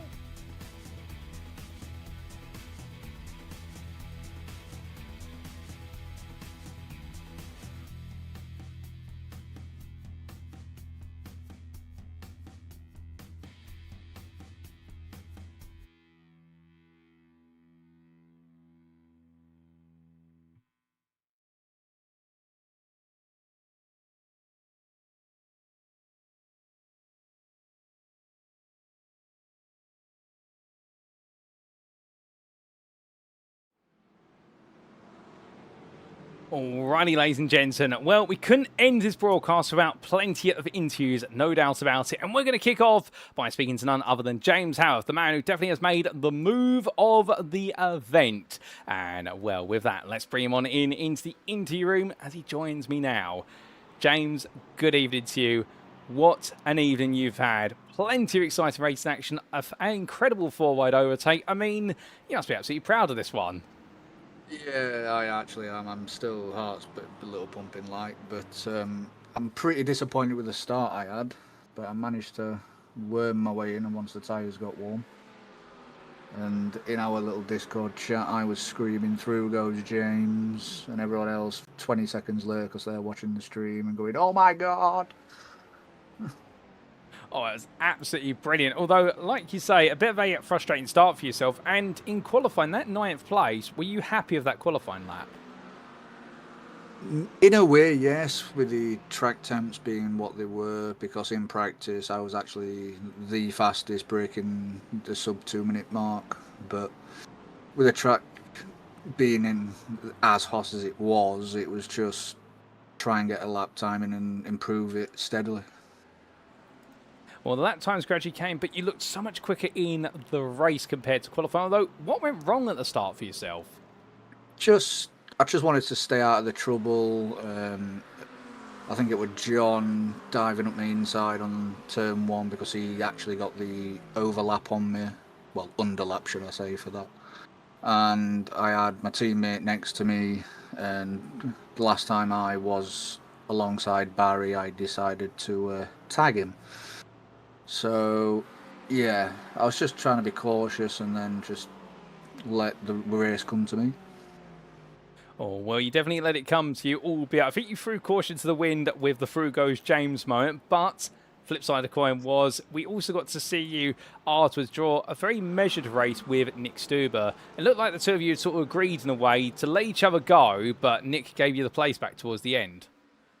Yeah, he was obviously faster because I was sort of cooling my tyres down, so I actually let him through, and then once I felt my tyres get to the optimum temperature and grip, I was right on him, and then I asked him politely, he's like, "Do you want to swap for a bit?" And I was actually going to give him the place back, just out of respect, but he unfortunately had a unfortunate spin or something. And then on the final lap, we saw Ross unfortunately lose it on Sunset, and I actually said in the after the line, I was just like, if only Nicky was there, I would have given that place back. Oh, it's very unfortunate, but still, that's the way it played out. But a great result for yourself, and in that 4th place overall, and aiding the Masters in taking the bragging rights to say they were the best of the 2 splits. Does that make you quite happy hearing that? In a way, yes, but I say the pro class for me was a pretty disappointing turnout. But the Inter and Club, it was interesting and decent turnout from both sides, and hopefully the superstars or whichever, if we're doing this again, will come back fighting and try and take the bragging rights. Oh, well, definitely at some point we may revive Superstars and Masters, although we are going to Split A and Split B for the purposes of Season 13. Speaking of which, next season, what are your plans? Again, racing. I've actually asked for Split B and as always, I will be in the Stang, the good old Faithless, because after this update, it has become a missile for me. A lot more confidence for the rear end to stay planted, so I'm really comfortable with this car right now. Oh, fantastic. It'll be good to see you back in your beloved Mustang going charging up the order, and we look forward to seeing that in Season 13. But just before I do let you go, is there anyone that you'd like to give a shout out or a mention to on the broadcast? Yourself, Chaz, Dara, and including James for his commentary in the last finale. You've all done an outstanding job. The admins of this league or something else, that what they do behind the scenes is truly remarkable, and this league is just absolutely probably one of the best in sim racing today. The DXT team, and also the lovely girlfriend Laura. Well, James, thank you for the kind words, and it's been great to catch up with you. Well done on a brilliant drive, and definitely, in my personal opinion, getting the overtake of the event here at Sebring. We'll see you on the grid for Season 13 in your wonderful Mustang. But until then, my friend, have a lovely rest of your evening. Yeah, you too, pal. Take care. So here and there, ladies and gentlemen, from James, however, who had plenty to say about today, and, well, understandable, they had been watching the other splits. Was not too pleased to see there was only a limited number of drivers in Pro, but flip side of the coin was he got to really enjoy the racing here in the Interclass. But in qualifying, had the pace, but found the conditions were not conducive to the pace he wanted to set, and had a slow start to the race, but in the end made up for it as the race went on, keeping it cool, keeping it calm, and keeping it highly consistent, and then went for the absolutely epic 3-4 wide overtake. The through goes James Howarth moment that we'll have in our memory, and, well, to be fair, he had to survive quite a few months, and here it was on screen, the legendary 4 wide, and, well, in the end, Ryan is wound through. But as he said there, this Mustang, an absolute rocket since the more recent balance performance update. It's gone from being a bit of a speed demon to being a bit slower, and that seems to have revitalised quite a bit of its pace in his hands at least, and we look forward to seeing him on the grid in Season 13, hopefully in Split B, and, well, he'll be definitely going for glory every step of the way. But, ladies and gentlemen, we've got plenty more interviews to come. Let's not take too long. We now step away. We'll be back very shortly for interview number 2.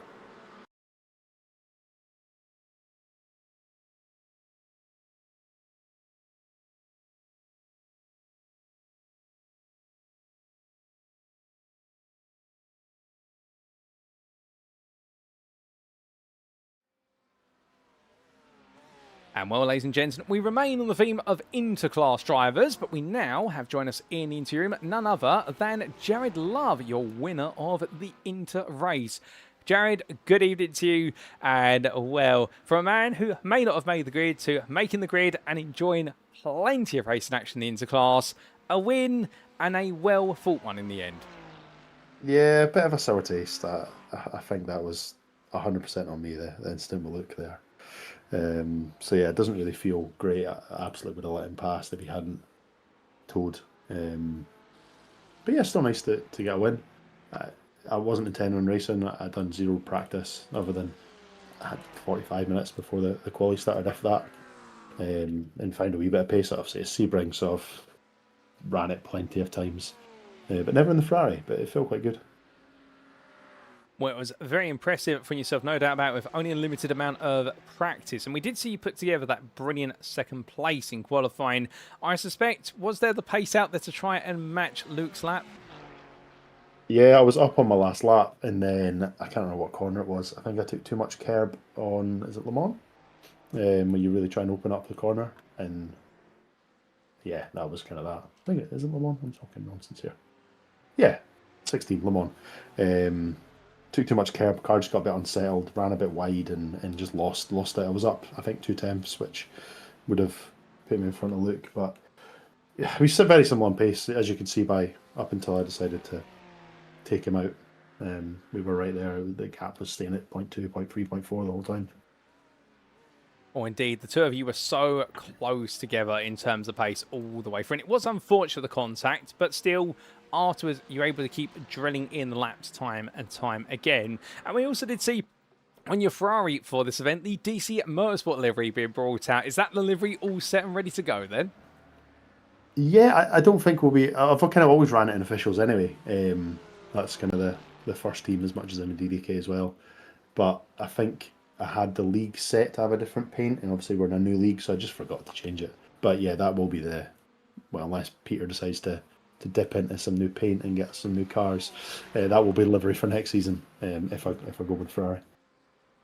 Oh, that's absolutely fair. I mean, it's a great livery, and we look forward to either seeing it stay on the car, or, like you say, if Peter opens up the coffers to offer a new livery, what a new design perhaps. But of course, we spoke last time on the Superstars broadcast at Donington Park about your plans for next season and the fact DC Motorsport are back in full swing. So I have to ask instead, perhaps a bit of a different question. Obviously, we're still finalising the calendar, but are there any circuits that have caught your interest based on the officials? I can't what's even on it. Le Mans, I want to say, is on it. That'll be good fun. Who doesn't love Spa? I know we ran it last season, so I don't know if that means we will or we won't run it. It'd be nice to have Road America back, so it was a fan favourite. I'm trying to think what's on that list. I should really have it up. Can't remember. Hopefully something a bit unique and quirky as well. Like, I loved Sachsenring when we ran it 2 seasons ago, and I think it's a track that no one ever runs, so something like that would be quite fun as well. Just see it, rather than using like a lap guide and copying 40,000 alien times to try and find your time, just try and find it yourself. Oh, indeed. Definitely it would be interesting, some of the more quirky circuits like you say. And I do agree with you. The last time we did a race at the Sachsenring was absolutely brilliant. There was plenty of excitement, no doubt about it. But just before I do let you go, and indeed let you get some rest, 'cause I know you've had quite the intense day and a very intense race to boot. Is there anyone you'd like to give a mention or a shout out to? Just shout out to the wife again. So the race being a bit later today. Bedtime was sorted by the time it came to get on the rig, but she is always really, really good with letting me get on and race or practice if the kids are still awake. Shout out to yourselves and everyone in SRI, and then shout out to the boys at DC. We'll be coming in next season. Can't promise we're going to be winning anything, but we'll be there giving it our all, the 4 of us, and yeah, look forward to getting back on track and seeing where we can. Hopefully I can be up in the elites. That's certainly what I've asked to be in. I don't know if if the iRacing cutoff will be below or above mine, but it'd be good fun to race some super fast guys and hopefully gain some more time. Well, we definitely look forward to seeing the DC Army in full force in the next season and seeing whether you can make it into the elite class. We'd love to see you up there. I'm sure it'll definitely be taken into consideration when the classes are assigned. But with that, Jared, it's been a blast catching up with you, and well done on the Wednesday. Like you say, a bit of a bittersweet one, understandably so, but definitely we look forward to seeing you back for Season 13 to see whether you can maintain that momentum after becoming the Superstars Inter Champion. But until then, have a lovely rest of your evening. Cheers, Paul. See you later. So hearing that, ladies and gentlemen, from Jared Love, and understandably feeling a little bit remorseful with regards to what happened with the contact between himself and Luke van Goertel, but in the run-up to that, they were constantly changing lap times. There was only tenths between them with that lap after lap.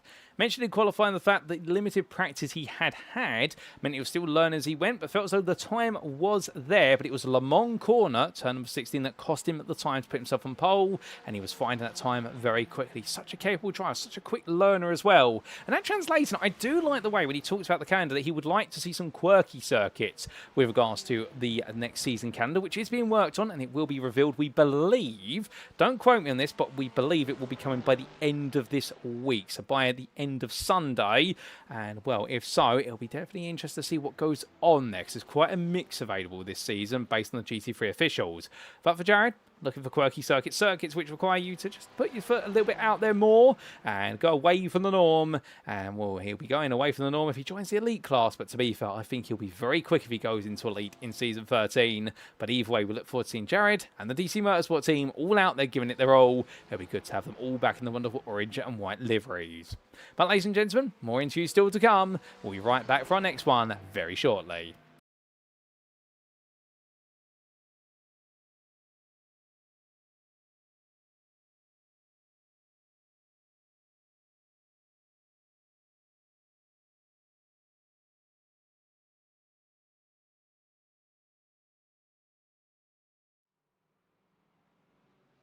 And so, ladies and gentlemen, we are going to come to into now some drives of our other splits and classes. Of course, we can't quite bring you the footage of their racing, so we are just going to continue with the footage in the background of our racing from the Inter class. If you hopefully don't mind that, we will be speaking to drivers of other classes. And next up, will we come to the club class winner. It's none other than Rob Mackay, who joins me in the interview room.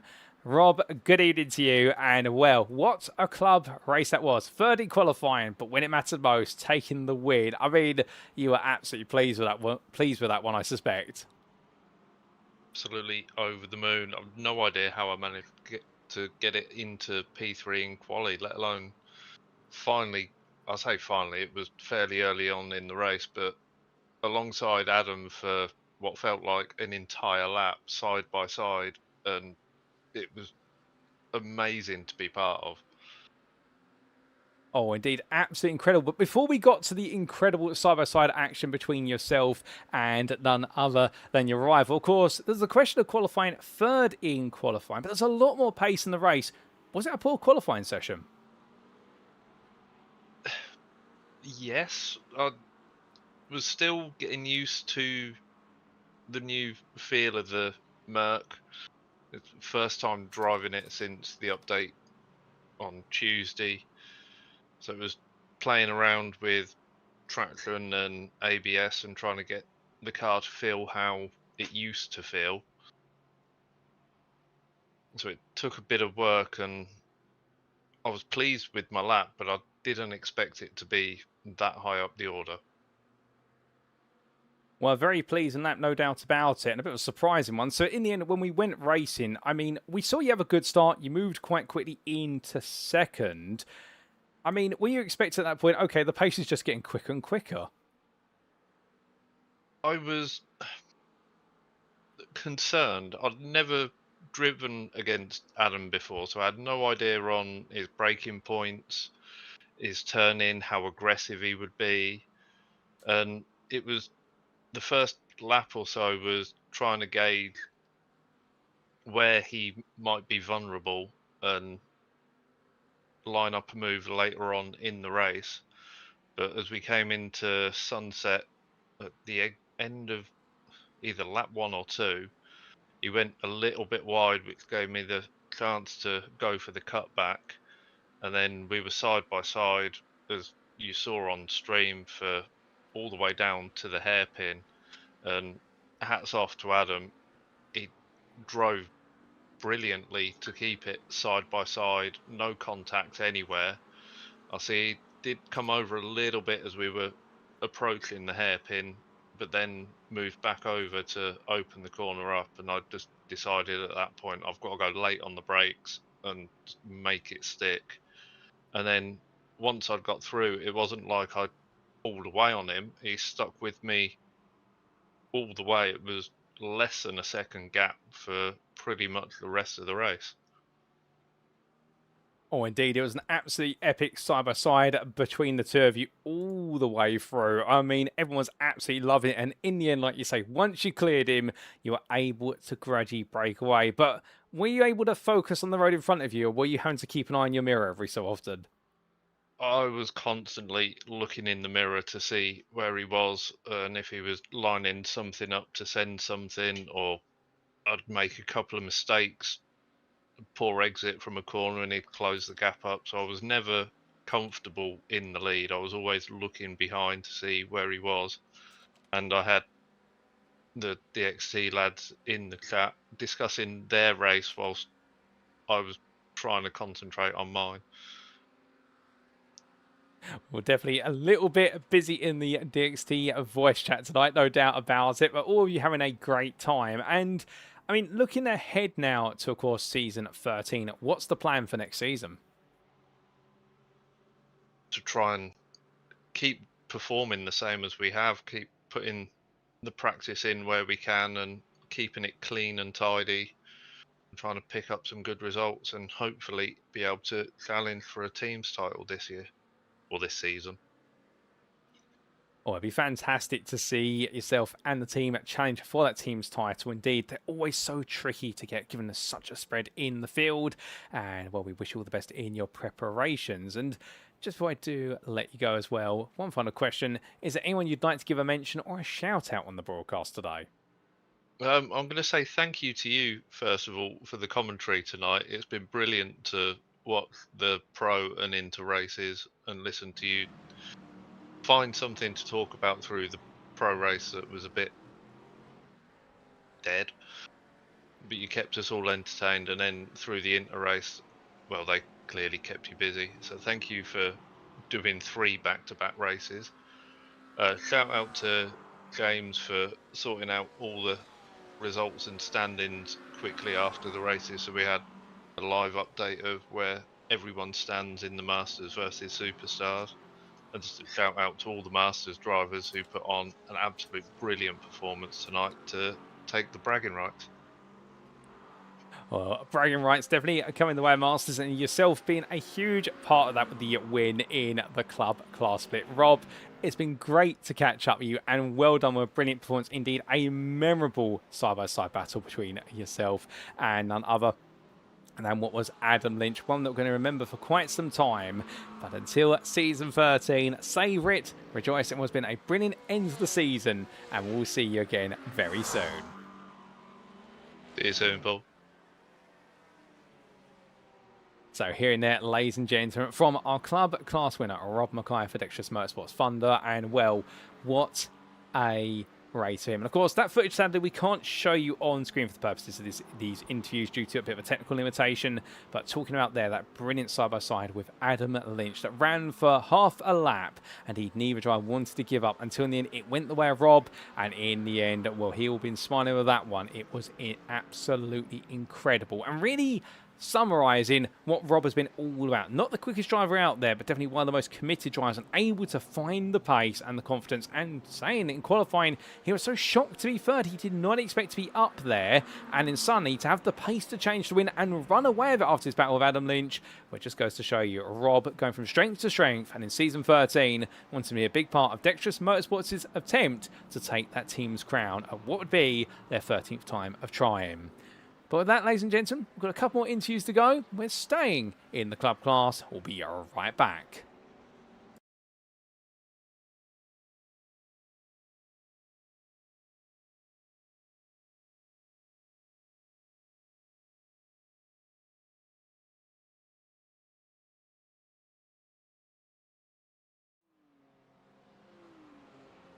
And so, ladies and gentlemen, next up in the interview room, it's going to be none other than Adam Lynch. And indeed, we're going to hear from one of our stars in club. We've got to hear from one of the other ones as well.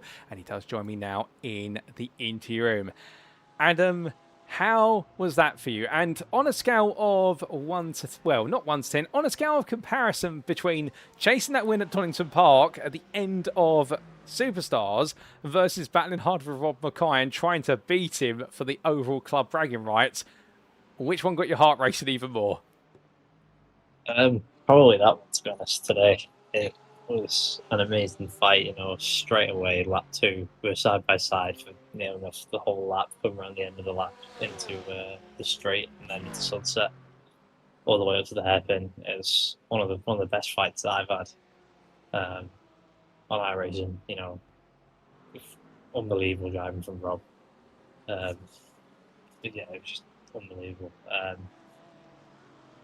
I probably had the pace to keep up with him. I think my tyres just went off a little bit. I just couldn't get past because the track temps were just way too high. Especially when I'm learning the McLaren as well, and I'm pushing it a lot harder than I really need to. And coming through the Le Mans section, he just pulled like 3/10 on me, and I wouldn't be able to get, you know, a good run. Nevertheless, that was unbelievable battle the whole race. Even with Stuart behind as well. Really enjoyed it. Oh, indeed. I mean, it was absolutely incredible. And just talking about that, of course, trying out the McLaren and having to drive it a bit more aggressively than perhaps you were used to. I mean, how have you found adapting to it? And what's been your perhaps main focus? What have you learned the most so far about it? So I went in the other day and I was thinking, right, I'm just going to try a few cars on Sebring, obviously because of the race here. And I got in the McLaren and it just clicked from the get-go, to be honest, with the lap times. I think I was about a second faster than my fastest post time here on similar conditions. So I was like, okay, yeah, I'm gonna lock this in now and just focus on the McLaren. I think my best lap time I managed to get down to in the session conditions, I think was a 58.8. And from that point, I was like, right, I'm just gonna focus on the McLaren. Clearly didn't practice in the higher temps, so wasn't used to the fuel or not the tires. But it's definitely a different challenge. I think the tires are a big thing. The fuel as well. If the fuel it needs is a lot higher than the Porsche, so I would probably have used around 70-75 litres in the Porsche, whereas the McLaren I used 90. So that's another thing that I had to get used to. Yeah, it's a really fun car to drive. So hopefully going to drive it next season in both GT3 Championships. Well, it'd be fantastic to see you really bring that McLaren to life in your capable hands, particularly joining the team as well, Euro Titans Endurance. And of course, looking ahead to the next season, we do go to our 4 classes and our 2 splits. Is the focus going to be more on yourself and trying to chase down glory in the Drivers' Championship, or will it be a bit more split between that and the Teams' Championship? Definitely more so with the Team Championship, I think, this season. Obviously, I'm not looking to go out and win races and get podiums. It's just more about being consistent and getting results for the team.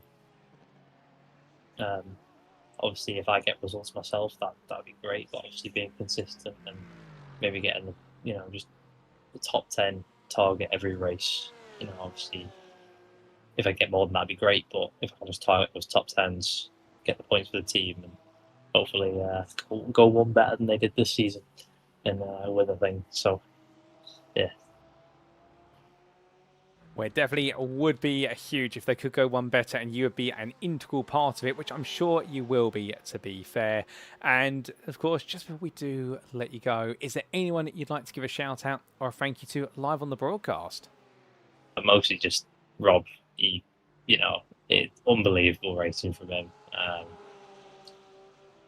Yeah, I have nothing more to say on that. It was just a perfect battle from start to finish. Really enjoyable. So, yeah, thanks, Rob.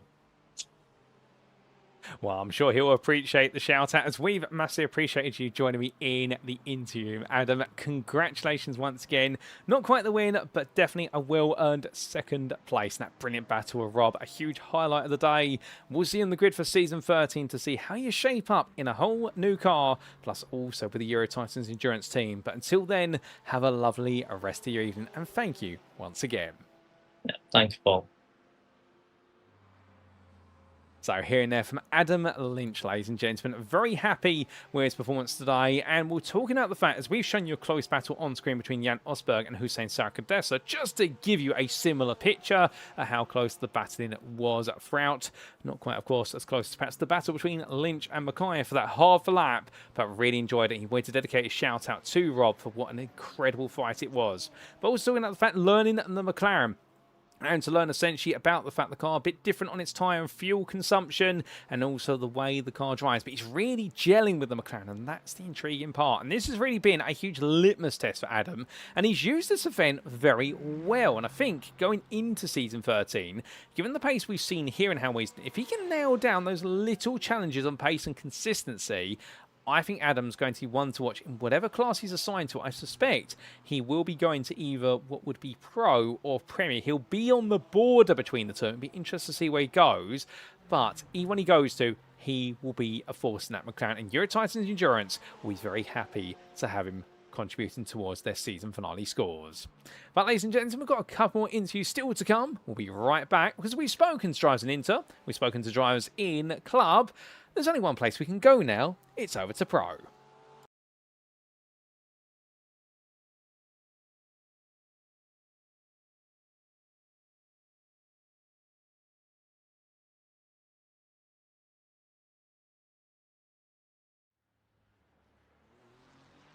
Well, ladies and gentlemen, as we go to pro, now joining me in the interview room is none other than Danny Phillips. Danny, good evening to you, and well, a bit of a challenging pro race for yourself in some respects. I mean, we only had 9 drivers make up the grid, but to be fair, sometimes it's not about the quantity, it's about the quality. Although for yourself, a bit of a quiet qualifying session and a bit of a quiet race.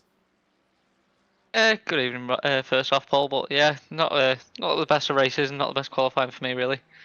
The race was looking like it was going to be good from the start. I made up a couple of positions early on, but I just couldn't seem to get the tyres switched on to begin with. So Breitenbach and Matt started to pull away from me. And then as the gap opened up, I dropped out of the toe, and I just thought, well, that's it, over anyway. At that point, I was pushing a little bit to try and close the gap. If Breitenbach made a bit of a mistake or anything like that, I could have hopefully tagged back onto the back of him, but unfortunately, I tagged the wall going into turn 1 and took wheel damage. So for, I think it was about 20-25 minutes of the race, I was carrying that and struggling to get any more pace out of the car. So went downhill from there. But it wasn't the most fun race with the lack of numbers in the pro race tonight. But the rest of the evening made up for it. It was a good bit of banter for the rest of the evening. Oh, 100%. We could see you enjoying yourself in the huge chat. And unfortunate about what happened, particularly that contact at Genderby and Bend. But talking a bit about your race and perhaps looking, of course, ahead to the next season, we saw you bring out the Porsche 911, a car that you've definitely been quite iconic for over the course of the last couple of seasons. Season 13, are you going to be back in the Porsche? I've not decided yet. I don't know tonight whether I just forgot how to drive Sebring or if the car just didn't quite suit me anymore since they've done the last update, but it just didn't quite seem there for me tonight. And the last couple of races, I've quite enjoyed it. I was in the McLaren a couple of seasons ago, so I might make a switch back over to McLaren. That seems quite good at the moment, and I always liked the way that drove. It just didn't seem to perform well enough in the latter seasons. We might have a venture back to that. BMW is quite nice to drive sometimes. I quite like that one, although it's a bit of a boat sometimes. So we'll see. I'll have to get a bit of testing in between now and the start of the season and try and come up with a decision before then.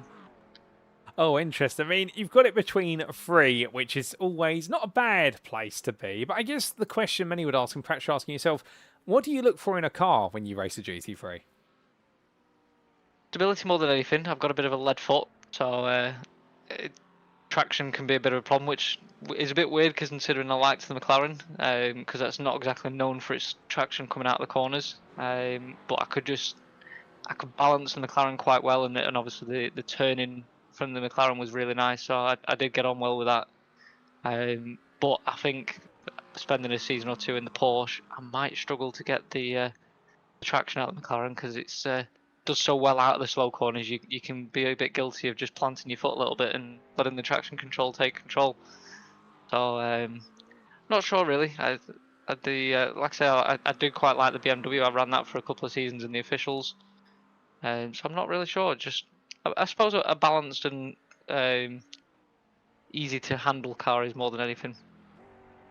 All fair play. I can see where you're coming from. Stability above all else, and something that's easy to work with and extract the pace from. And of course, season 13, we do return to our 2 splits of A and B, and we've got Elite all the way through to none other than what is, well, I keep thinking it's Club, but it'll be EVA essentially. But from your perspective, where can we expect you?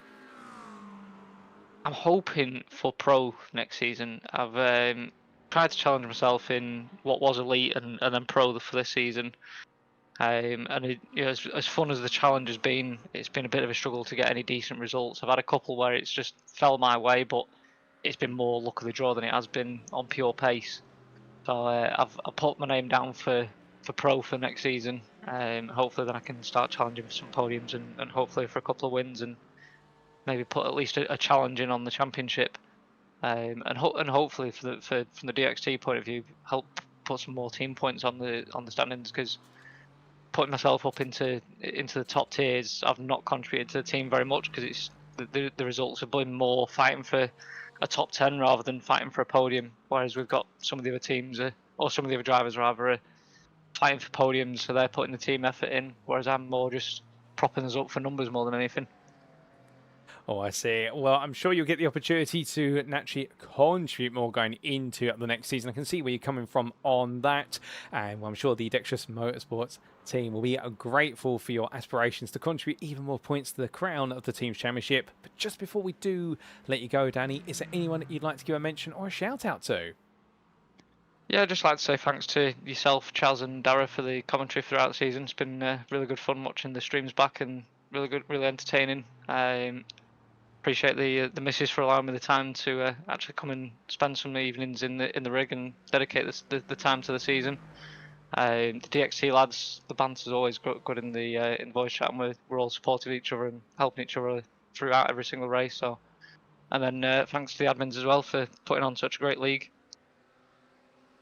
Well, if we're able to put on a great league, it requires some great drivers, yourself included, Danny. And thank you for joining me in the interview room this evening. It's been great to catch up with you. And whilst the pro race may not have been as entertaining as the rest of the racing was for you to watch, it's been great to hear your thoughts on the season ahead. And we look forward to seeing you on the grid in season 13. Till then, have a lovely rest of your evening. Thanks, Paul. So hearing that, ladies and gentlemen, from Danny Phillips of Dexterous Motorsports Thunder, talking out today the fact that a little bit frustrated with the way his race played out, but the flip side of the coin, of course, being in the fact that in the end he did have the pace, it was picking up, but that brush with the barrier gender being completely scuppered his race, and unfortunately had no one to really race with at that point, but still, got it home, and after that settled down, enjoyed the rest of the racing, and definitely part of the master side that did take the bragging rights. But looking ahead to next season, what's interesting there, talking about the fact wanting to contribute a little bit more to Dexterous Motorsports Team Championship aspirations, and hoping he gets put into that pro class there to be able to find himself up against competition he thinks he might be equal to, and looking to go battling there, no doubt about it. But I'm sure whichever class he goes to, we'll have plenty of excitement from Danny, no doubt about it. He's definitely one of the humble and honest drivers out there, and well, we look forward to seeing what he can do. But of course, he has that challenge, doesn't he? 3 cars he split between the McLaren and the Porsche, and also the BMW. Which one does he go for? Well, he's got to decide, and only he can be the one who chooses it. But of course, it'll be locked in unless he's willing to sacrifice a load of points midway through the season, and that's going to be a difficult call to make. But ladies and gentlemen, with that, we come to one last interview. We'll be right back, stay in the pro class, but who will it be with?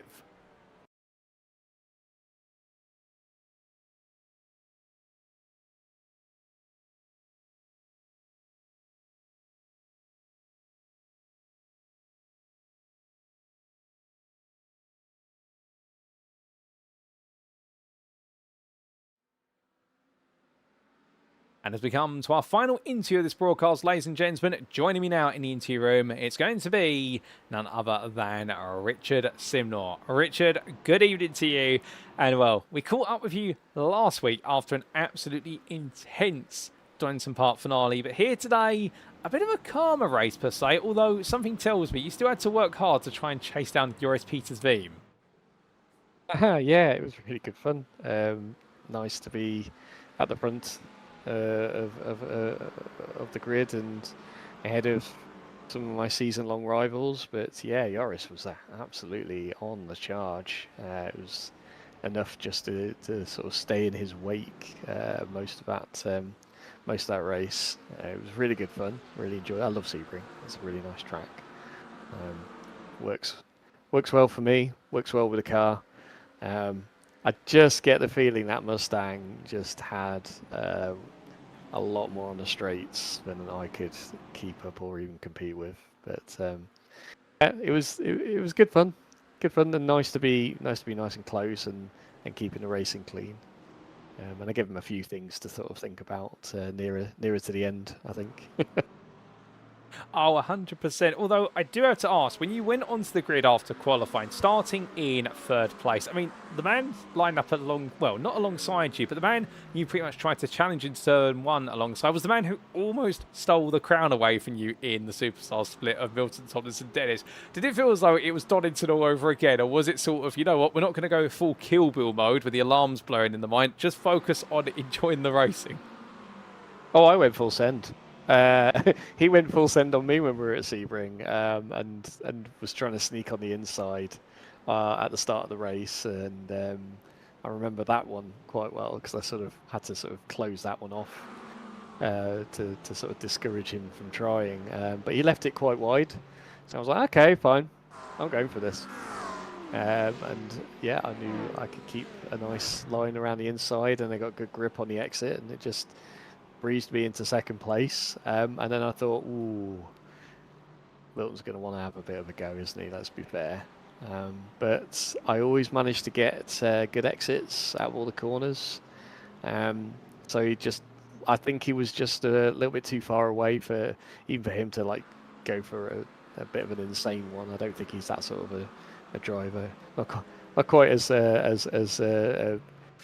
insane as Brandon's move from the week previous, which was quite a jump scare for me.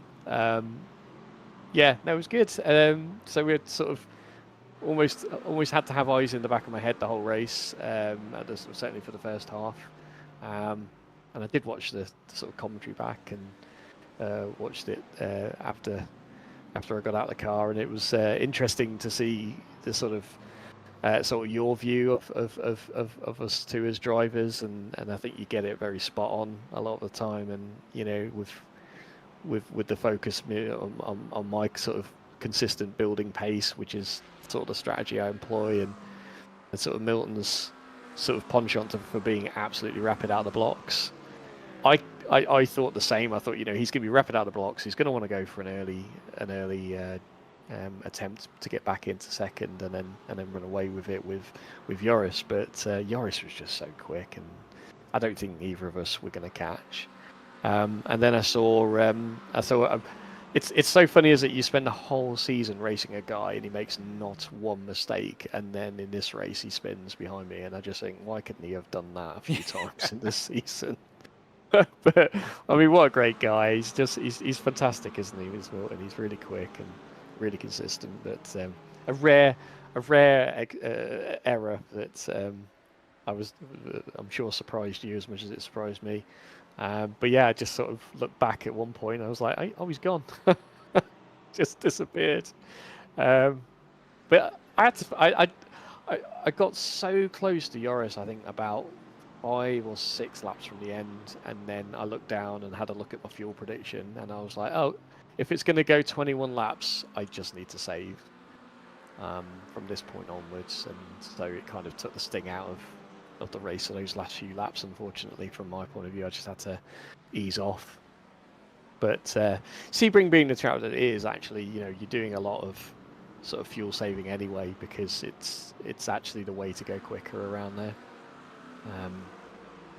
So then having to go full fuel save on top of that, it's like, yeah, I'm just dropping time, which is a shame, because I think I could have given him a bit of a run to the start finish line on that last lap if I'd have been a bit closer. But he was saying to me afterwards his rear tyres had sort of given up by then. But it's a shame. Maybe if it was an hour-long race, it would be a different story. I probably would have been on the top step. But I think Joris definitely had the legs on me today. He did a brilliant race. Well, he may have just outpaced you in the end in a Ford Mustang that just looks so rapid. But like you say, there were moments where you got so tantalisingly close to being able to make the move. And looking ahead now to season 13, we've seen you in the Corvette, and you're absolutely impressive with it. I think the DCW team are coming back as a whole again. What's the plan for yourself? Are you sticking with the Corvette that's proven to be a bit of an underdog that's really had a chance to shine, or were you going to see a Simnor special in a different car? I sort of go for the oddball cars, because I don't want it to be a bit too much of a walkover. I think not saying that it was a walkover, but when I won the Sunday series, I was in the Mustang, and it did feel like the car was essentially benefiting me. The car choice was benefiting me a lot there. And yeah, you still have to be quick to compete against all those guys, and especially who I was competing up against in that series, you know. But car choice does matter. And like we saw with the Lambo at Donington, it was just it was just an insanely rapid car. That, yeah, being in the Corvette, it just feels like I like being the underdog. I like being in the oddball car that not everybody considers, and in fact a lot of people sort of don't understand how it drives and how to get the best out of it. But the trouble is maybe I feel like I've gotten the best out of that car now. So I might make a switch. It won't be to the Audi. That is just still a rubbish car, and I still don't like driving it. I would have drove the Lambo, except it's like driving with one eye closed with where the rear view mirrors or the camera's positioned. I don't like that. So it kind of narrows your choice a little bit. And I've driven all the other ones, and the only other one that I'd fancy driving is a Ferrari. I drove that at Spa 24 last year, and we were doing really well in that car. But it just feels a bit dull to drive compared to the Corvette. So I think ultimately it's gonna be the Corvette again. I think it's the car I enjoy driving the most. If only it sounded a little bit nicer, it would be the perfect car for me.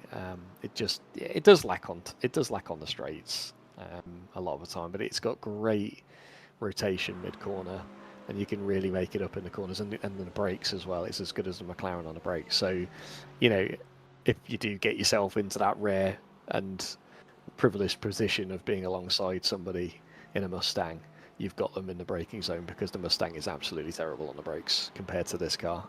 So, it's one of those things where it can work both ways. In fact, like today, I just thought if I actually got past Joris, he'd just get me back on the back straight, no problem. He'd just have 5-6 kph on me down there in the slipstream, and it would just be an easy win for him. So there's circuits where the Corvette's always going to lose out unless you're really, really super precise.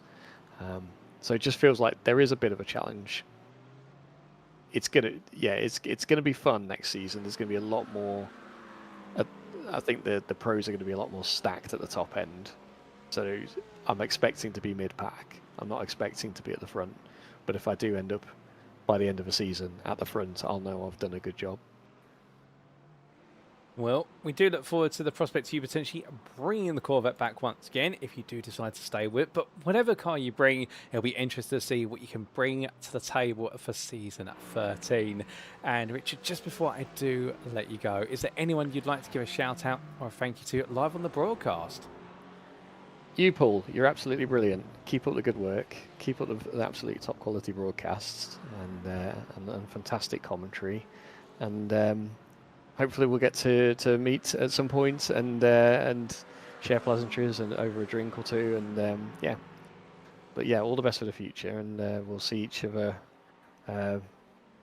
virtually, if not in real life at some point. But yeah, do keep doing what you do. It makes this series as exciting as it is, for all the viewers.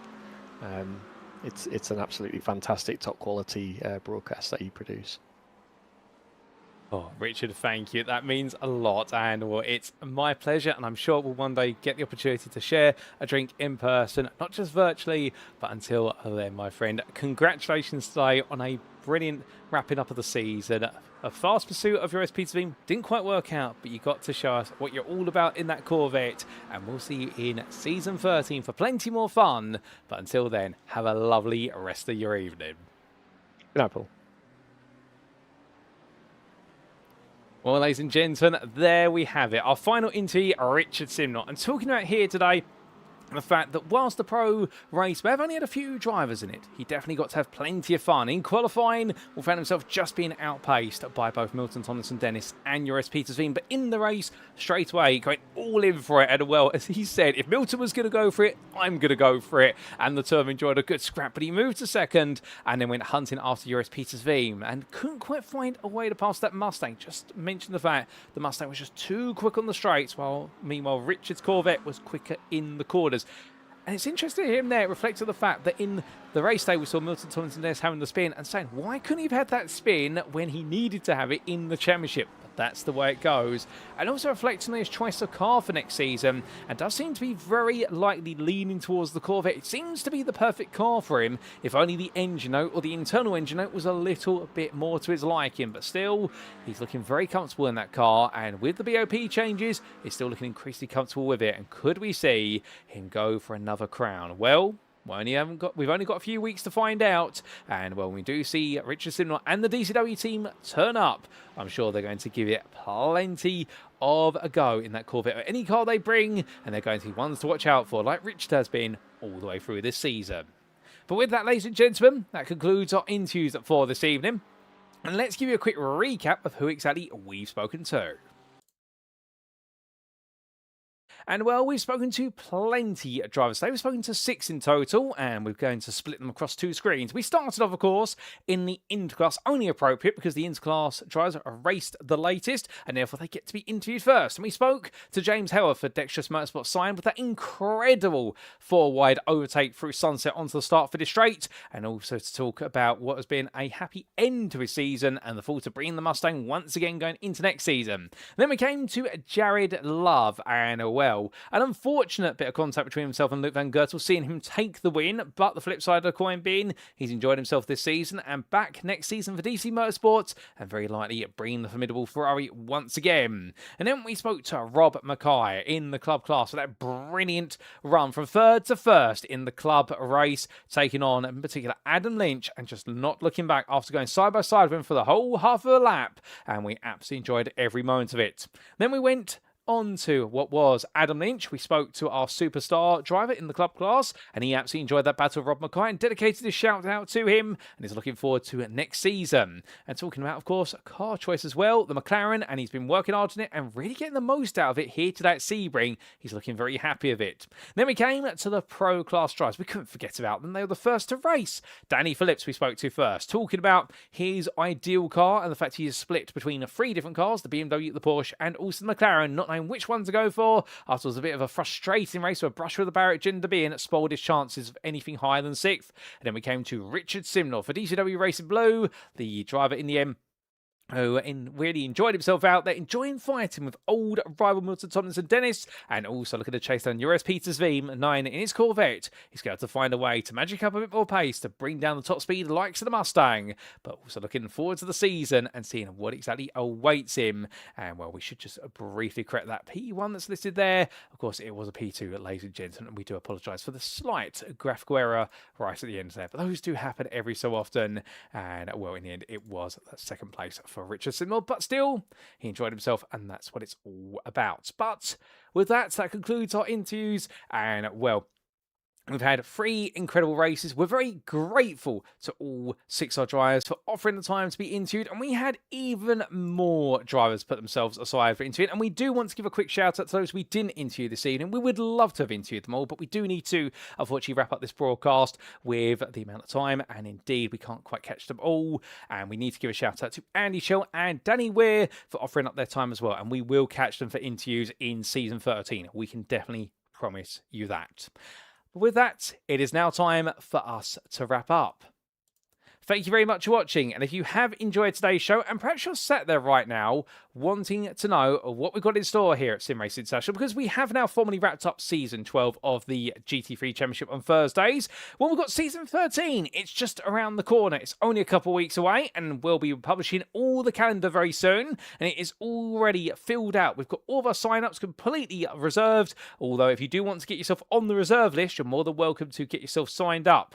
Alternatively, if you do want to go racing on Friday evenings, we've got you covered there, because every 2 weeks will be the 3rd instalment of our GT Championship, coming back with a twist, which is it leans more into the endurance nature of the GTE machines, 1.5 hour and 2 hour races. But if you want to go racing in GT3s on Sundays, we've got you covered as well, because shadowing the Thursday GT3 Championship will be our UK SimRacing Sunday Showdown, with its 19th season, due to get underway very soon. But of course, we do have the big question of what is, What exactly is the Transatlantic Trophy, I hear you ask? Well, the good news is we can regale you, ladies and gentlemen, as to what exactly it is all about. And to tell you a little bit about the Transatlantic Trophy, it is dedicated for its first season, running every alternating Wednesday in our Motorsport UK Esports Approved Championship. It is dedicated to the proud British manufacturer of McLaren. And, well, it's all about 10 rounds of racing, an all-new series brought to you here at SimRacing International in collaboration with Motorsport UK's Esports Division. 10 rounds of multi-class racing from a whole variety of American and European circuits, all broadcasted live, of course, and we have 4 championships up for grabs. The GT3 drivers, the GT4 drivers, that's the multi-class aspect there, 2 machines, and we do have pro teams and pro-am teams also fighting out for honours with plenty of prizes up for grabs. And in terms of the machines themselves, well, here they are, and we'll be seeing the season made up of up to 30 teams of 2 drivers, one driving a GT3, the McLaren at 720S Evo, one driving a GT4, the McLaren at 570S, and well, the teams will have the option of a reserve driver should they wish, who can substitute the lead GT3 or GT4 drivers in up to 5 rounds of the championships throughout the season. And well, we'll see everything get underway on Wednesday the 29th of July 2026 and run all the way through to the finale on Wednesday the 16th of December. And well, our drivers will be competing for the GT3 Drivers Championship, the GT4 Drivers Championship, but also for the Pro Teams Championship, which will be any pairing of drivers with a combined iRating of over 4,400 iRating. And we also have the Pro-Am Championship there for any combined iRating team below 4,400. And well, this will be very similar to the format we've had previously in the European GT Championship and also the America's GT Challenge Championship. So we definitely look forward to seeing the McLaren Trophy kick into full gear. But in terms of the calendar, well, there we can see we have our pre-season event at Silverstone right at the end of July, and then every 2 weeks. The first 5 rounds will be dedicated to the SimRacing International American Cup, which follows the official schedule of the McLaren Trophy America Series for 2026. And in the second half of the season, we'll be heading to the European continent for the Trophy AI in collaboration with Motorsport UK Esports Division Cup on the European continent, and that'll be following the McLaren Trophy Europe schedule as closely as possible. A mixture of 60 and 90-minute race rounds, the mixture of weather as well. You couldn't ask for anything more exciting when it comes to all things McLaren. And well, the prize up for grabs for our winners. There will be a special commemorative trophy, and that will be for winners in each of our 4 championships. And we also will see our 20 of our Black Edition SRI Championship trophies available for those who finish 2nd through to 5th in the Drivers' Championships, and also 2nd and 3rd in the Teams' Championships. And there will be plenty more prizes up for grabs, including, of course, for our Cup winners over the course of the individual 5-round cups, and also for the safest and cleanest drivers out there, there will be prizes up for grabs as well. So definitely, if you want to get into one of the most competitive and one of the premier championships that you will see on iRacing for 2026, make sure you get yourself signed up for the McLaren Transatlantic Trophy Championship here at SimRacing International. But of course, if you're looking for something far more casual, perhaps you're sat there right now thinking, well, I just want to dip my toes into league racing. I'm new to iRacing, or an esports professional who's just looking for something to cool and calm the gears. Well, we've got you covered there as well, because we do have our practice league that runs 3 times a week, and it's all free to join our practice league, whereas all of our other series are paid entry, and our practice league runs on Tuesday evenings, Wednesday evenings, and Saturday evenings. And for all that and more, all you need to do is join the SimRacing International official Discord, invite link available at the very bottom of your screen that you see there. But with that, ladies and gentlemen, we must also give a big shout out to our series and league sponsors, without whom we could not do this. That's CarMate, Modern Technology, the GP2 Group, and lastly, but by no means least, a big shout out to Motorsport UK's Esports Division for recognising us here at SimRacing International as a recommended community. We're very grateful for that recognition, and long may it continue.